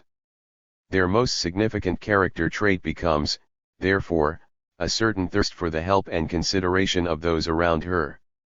The farther they are from solving life's problems, the more cautious they are. If ever such children are forced to do something on their own, they carry with them everything they need for their retreat. They are always poised for flight, and naturally their most common and obvious character trait is the feeling of fearfulness. We see the beginnings of confrontation in the way fear is expressed, perhaps indirectly and without open aggression. We sometimes gain a particularly clear insight into the workings of the psyche when pathological degenerations of this feeling occur. In these cases we see clearly how fearful individuals reach out for a helping hand, and seek to draw other people towards them and chain them to their side. Further study of this phenomenon leads us to considerations we have already discussed when looking at anxiety. In this case, we are dealing with individuals who demand support from someone, who need someone to pay attention to them at all times. Their relationship becomes similar to that of a master and slave, as if someone else had to be present to aid and support the anxious person. If we investigate this further, we find many people who go through life demanding special attention. They have lost their independence to such an extent, as a result of inadequate and defective contact with life, that they demand exceptional privileges with extraordinary vehemence. No matter how much they seek out the company of others, they have little real social feeling. Let them show fear and fright, and they can establish their privileged position again. Fear helps them to both evade the demands of life and enslave all those about them. Finally, fear worms its way into everyday relationships, and becomes an individual's most important instrument of domination. The misuse of emotion. No one understood the meaning and value of feelings and emotions until it was discovered that they were valuable instruments to overcome a sense of inferiority and to elevate the personality and obtain recognition. The faculty of showing emotion has a wide application in the life of the psyche. Once children, feeling neglected, learn that they can tyrannize their environment through fury or tears or fearfulness, they will test this method of obtaining domination again and again. In this way they will fall easily into a behavior pattern that allows them to react to insignificant stimuli with their typical emotional response. They use their emotions whenever they suit their needs. Preoccupation with emotion is a bad habit that occasionally becomes pathological. When this has developed in childhood, we find adults who constantly misuse emotions. Such individuals utilize anger, grief, and all the other feelings in a dramatic way, as though they were puppets. This valueless and often unpleasant behavior robs emotions of their true value. Play acting with emotions becomes a habitual response whenever such an individuals are denied anything or whenever the dominance of their personality is threatened. Grief may be so violently expressed that it becomes distasteful, it is too loud, too showy, too histrionic. We have seen people who give the impression that they are competing with everyone in the amount of grief they can display. The same misuse can be made of the physical accompaniments of emotion. It is well known that there are people who allow their anger to react so strongly upon their digestive systems that they vomit when they are angry. This mechanism expresses their hostility all the more transparently. The emotion of grief is similarly associated with a refusal to eat, so that the grieving person actually loses weight and really looks the picture of sadness. We cannot ignore these types of misuse, because they affect other people. The moment a neighbor expresses concern for the sufferer, the violent reactions we have described above tend to cease. There are, however, individuals who crave the expression of other people's friendliness to such an extent that they keep up their grief or fear indefinitely, because in this condition they feel an enhanced sense of self-worth, thanks to the many expressions of friendship and sympathy from their friends and neighbors. Even though they engage our sympathies to varying degrees, anger, grief, disgust, and fear are disruptive emotions. They do not bring people closer together. In fact, they drive people apart by damaging their social feeling. Grief, it is true, can bind people together, but this union does not develop normally if both parties do not contribute equally. It reflects a distortion of social feeling when, sooner or later, the comforter has to contribute the greater share. Conjunctive feelings. Joy. Joy is the feeling that most effectively bridges the distance between people. Joy does not allow isolation. Expressions of happiness, as shown in the seeking out of a companion, in an embrace and so on, arise in human beings who want to join together, or to enjoy something together. It is conjunctive in the sense that it is a movement towards unity, the reaching out of a hand, a radiation of warmth. Admittedly, we are once again dealing with human beings who are attempting to overcome a feeling of dissatisfaction, or of loneliness, in order to attain a measure of superiority, or move along our frequently demonstrated line from less than happiness to more than happiness. As a matter of fact, joy is probably the best way to overcome difficulties. Laughter, with its liberating energy, its powers of release, goes hand in hand with joy and represents, so to speak, the keystone of the feeling. It reaches out beyond the personality and engages the sympathies of others. But laughter and happiness may be misused for personal ends. For example, one patient who was afraid to show his feelings of powerlessness and insignificance showed signs of joy at the report of a serious earthquake. When he was sad, he felt powerless. He therefore rejected sadness and attempted to approach the opposite feeling, joy. Another abuse of happiness is schadenfreude, the expression of joy at the pain or misfortune of others. Joy that arises at the wrong time or in the wrong place, that denies social feeling and destroys it, is a disjunctive feeling, an instrument of conquest. Sympathy. Sympathy is the purest expression of social feeling. Whenever we find sympathy in human beings, we can generally be sure that they are mature individuals with a social conscience, because sympathy is a good yardstick of how far human beings are able to identify with others. Perhaps more widespread than the genuine feeling is its conventional misuse. This consists of posing as an extremely public-spirited, exaggeratedly sympathetic individual. Thus there are people who crowd to the scene of a disaster to achieve a mention in the newspapers and get themselves noticed without actually doing anything to help the victims. Others seem to take a delight in tracking down people suffering a misfortune. Professional sympathizers and almsgivers will not easily give up their activity, for they are actually building a feeling of their own superiority out of the sufferings of the miserable or poverty-stricken victims whom they purport to be helping. As that wise judge of human nature, La Rochefoucauld, said, "We can always find a measure of satisfaction in the misfortunes of our friends." A mistaken attempt has been made to relate our enjoyment of tragic drama to this phenomenon. It has been said that the onlooker feels superior to the characters on stage. But this is not true for most people. Our interest in dramatic tragedy originates for the most part in a desire for self-knowledge and self-instruction. We do not lose sight of the fact that it is only a play, and we make use of the experience to give us an added impetus in our approach to life's problems. Humility. Humility is a feeling that is simultaneously conjunctive and disjunctive.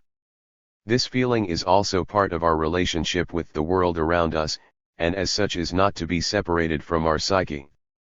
Human society would be impossible without a measure of humility and modesty to make us conscious of the need for cooperation. Humility occurs whenever it seems that the value of one's personal qualities is about to be questioned, or where one's conscious self-esteem might be lost. This feeling is strongly communicated to the body, and results in the expansion of the peripheral capillaries. Congestion in the skin capillaries, or blushing, occurs, usually on the face, but there are some people who blush all over.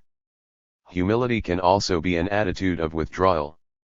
It can become a gesture of self-isolation, bound up with slight depression, which amounts to a readiness to flee from a threatening situation. Downcast eyes and coyness are preparations for flight, revealing that humility, like other feelings, can be disjunctive if misused. Some people become embarrassed so easily that all their relationships with other people are spoiled by this disjunctive trait.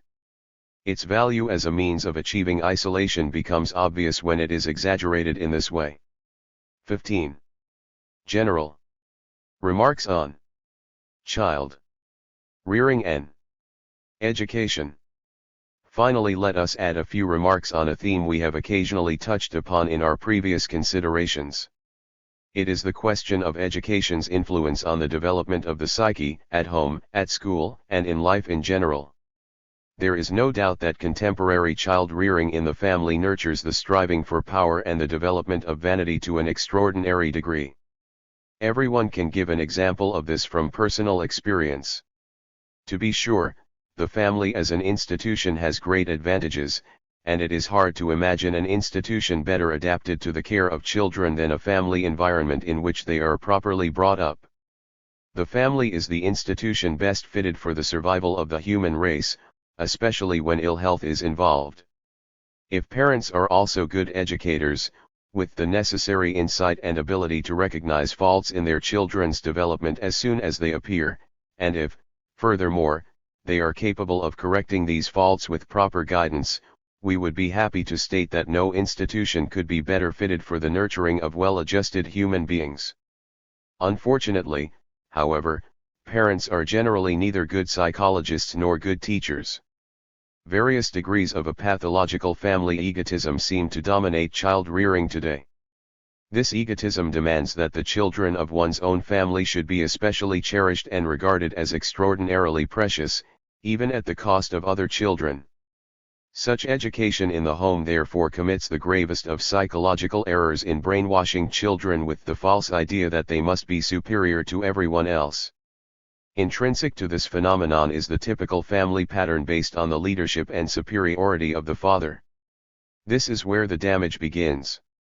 This fatherly authority has only the flimsiest of ties with the feeling of human community and social interdependence. Only too soon, the experience of paternal authority seduces an individual into an open or secret resistance to social feeling. Revolt is rarely attempted openly. The greatest danger of an authoritarian upbringing lies in the fact that it gives children an ideal of power and shows them the advantages that go with the possession of power. The children grow greedy for domination, and become vain and ambitious for power. Now all children want to reach the top, all children want to be respected, and sooner or later demand the same obedience and submission that they have seen accorded to the most powerful individual they have known. A belligerent attitude to their parents and the rest of the world is the inevitable result of the development of such false expectations. Under the prevailing formative influences in the home, it is practically impossible for children to lose sight of the goal of superiority. We see it in small children who like to play at big people, as we may see it in the later life of individuals whose thoughts or unconscious recollections of their childhood show clearly that they treat the whole world as though it were still their family. If they are thwarted, they tend to withdraw from a world that has become hateful to them. It is true that the family is also well adapted to foster social feeling in children. But if we remember the strong influence that the striving for power has, and the conspicuous presence of authority in the family, we find that in this setting social feeling can only be developed to a certain degree. Children's first movements towards love and tenderness are concerned with their relationship to their mother. Perhaps this is the most important experience children can have, for in this experience they discover the existence of another entirely trustworthy person. They learn the difference between I and you. Nietzsche has said that everyone fashions the picture of his beloved from his relationship with his mother. Johann Heinrich Pestalozzi, the Swiss educational reformer, has also shown how a mother is the ideal that determines children's future relations with the world. The relationship with the mother, indeed, determines all subsequent activities. It is the function of the mother, therefore, to develop social feeling in the child. The eccentric personalities we see among children arise out of their relations with their mothers, and the direction this development takes is an index of the mother-child relationship. Wherever the mother-child relationship is unsatisfactory, we usually find certain social defects in the children. Two types of mistake are most common. The first error arises when a mother does not properly perform her motherly role, and her children fail to develop any social feeling. This defect is very significant and has many unpleasant consequences. The children grow up like strangers in a strange land.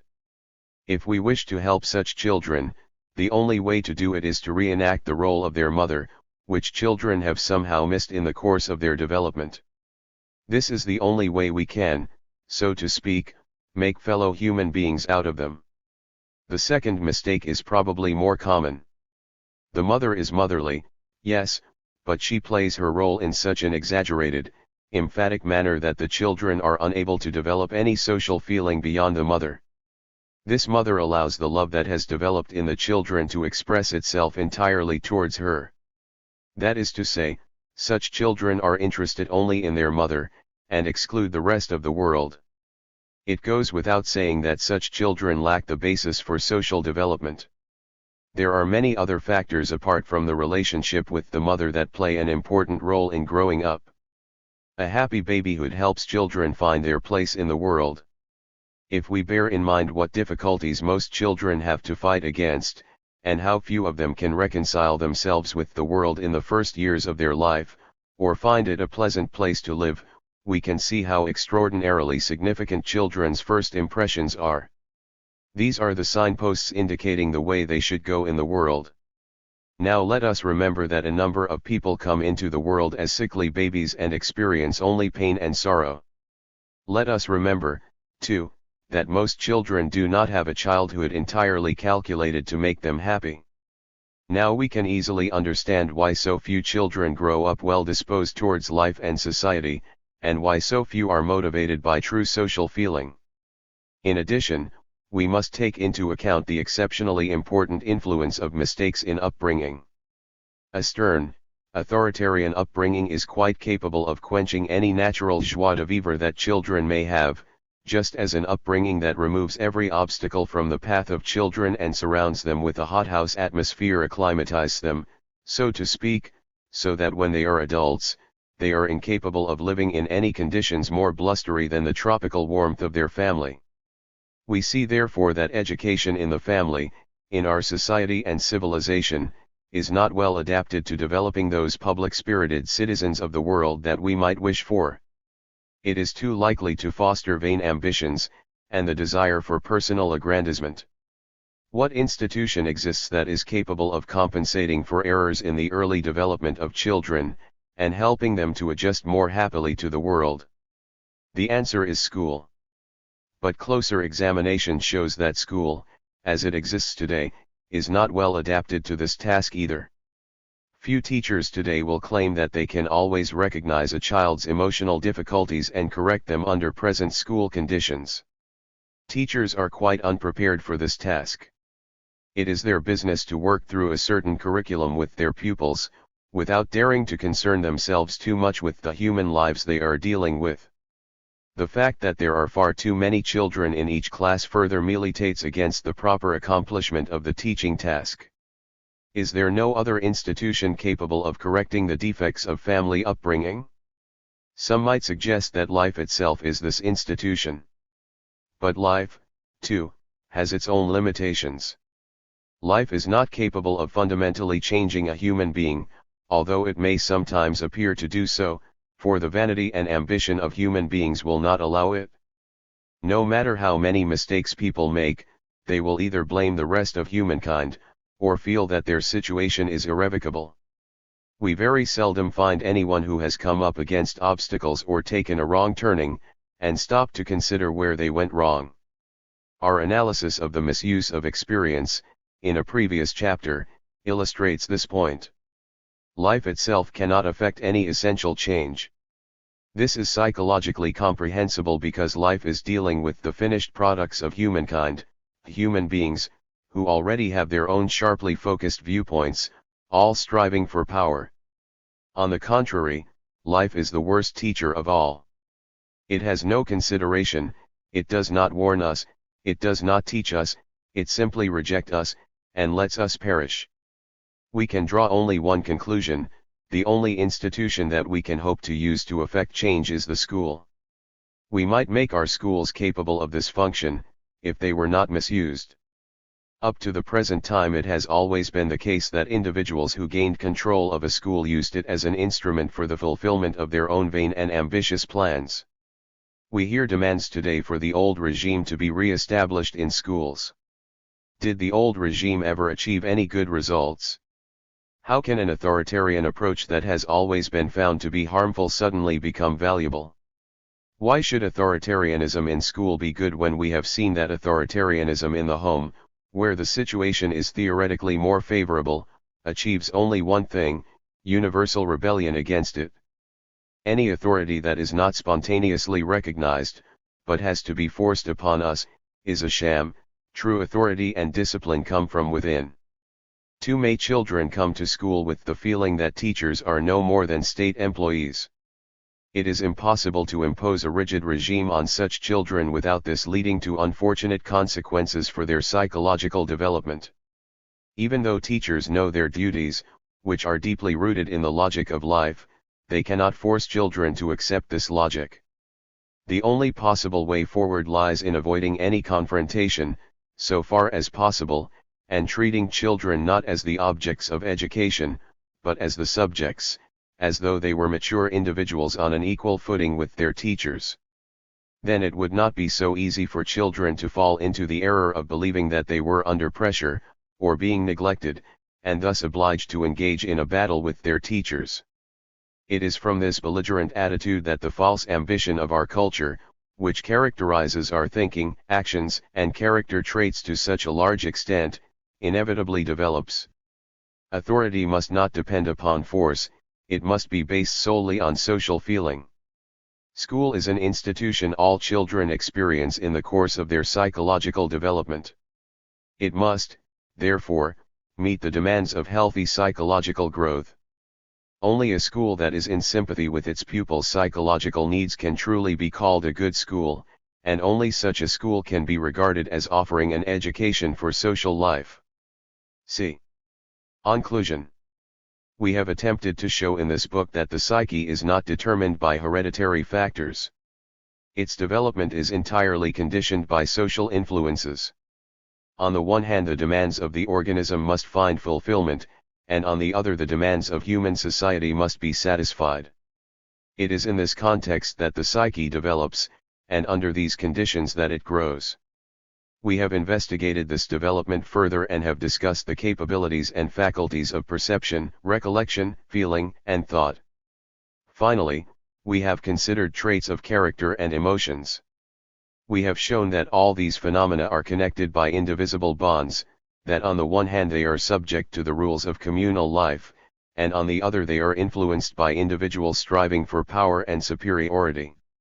The two forces work on each person's psyche and express themselves in a specific, individual, and unique pattern. We have shown how the individual's goal of superiority, modified by social feeling, according to the degree of its development, gives rise to specific character traits. Such traits are in no way hereditary, but are developed in such a way that they fit into the pattern of personal psychological development, and lead in a consistent direction to the goal that is constantly present, more or less consciously, for everyone. A number of these character traits and feelings, which are valuable indicators for the understanding of a human being, have been discussed at some length, whereas others have been passed over. We have shown that a degree of ambition and vanity appears in all human beings, according to their individual method of striving for power. In its expression we can clearly discern an individual's struggle for superiority and observe its particular manifestation. We have also shown how exaggerated ambition and vanity prevent a person's orderly development. The growth of social feeling is either stunted or made quite impossible. Because of the disturbing influence of these two traits, not only is the evolution of social feeling inhibited, but power-hungry individuals follow a path to their own destruction. This law of psychological development seems to us irrefutable. It is a vital guideline for any human beings who wish to determine their own destiny consciously and openly rather than allow themselves to be the victim of dark and mysterious psychological forces. Our research takes the form of experiments in the science of human nature, a science that cannot otherwise be taught or cultivated. The understanding of human nature seems to us indispensable to every person, and the study of this science the most important activity of the human mind. Glossary of key terms. Individual psychology: the study of the individual as an indivisible whole, as a unitary, goal-directed self, which in the normal, healthy state is a full member of society and a participant in human relationships. Inferiority: complex feelings of inferiority or inadequacy that produce stress, psychological evasions, and a compensatory drive towards an illusory sense of superiority. Lifestyle: a key concept in individual psychology, the complex of the personal philosophy, beliefs, and characteristic approach to life of individuals, and the unifying feature of their personality. The lifestyle represents the creative response to early experiences of individuals, which in turn influence all their perceptions of themselves and the world, and thus their emotions, motives, and actions. Masculine protest: a reaction, by either sex, to the prejudices of our society about masculinity and femininity. A man's behavior may constitute a protest against the demands made on him by the myths of male superiority. A woman's may be a protest against the denigration of femininity and the limitations placed on women. Misguided behavior: an attempt to compensate for a feeling of inadequacy or insecurity in an indirect manner, based on a mistaken private logic. Organ inferiority: a physical defect or weakness that often gives rise to compensatory behavior. Other sex: Adler's term for opposite sex, emphasizing that male and female are not opposite but complementary. Pampering: overindulgence or overprotectiveness of children, stunting the development of their self-reliance, courage, responsibility and capacity for cooperation with others. Psyche: the mind, the whole personality, both conscious and unconscious, which directs personal drives, gives significance to perceptions and sensations, and originates needs and goals. Social feeling, or social interest, community spirit, the sense of human fellowship and identity with the whole of humanity that entails positive social relationships. For Adler, these relationships should incorporate equality, reciprocity, and cooperation if they are to be constructive and healthy. Social feeling begins with the ability to empathize with fellow human beings, and leads to the striving for an ideal community based on cooperation and personal equality. This concept is integral to Adler's view of the individual as a social being. Tasks of life: the three broad areas of human experience that each individual must confront: the tasks of pursuing a socially useful profession or occupation, of building fruitful human relationships, and of fulfilling one's role in love, marriage, and family life.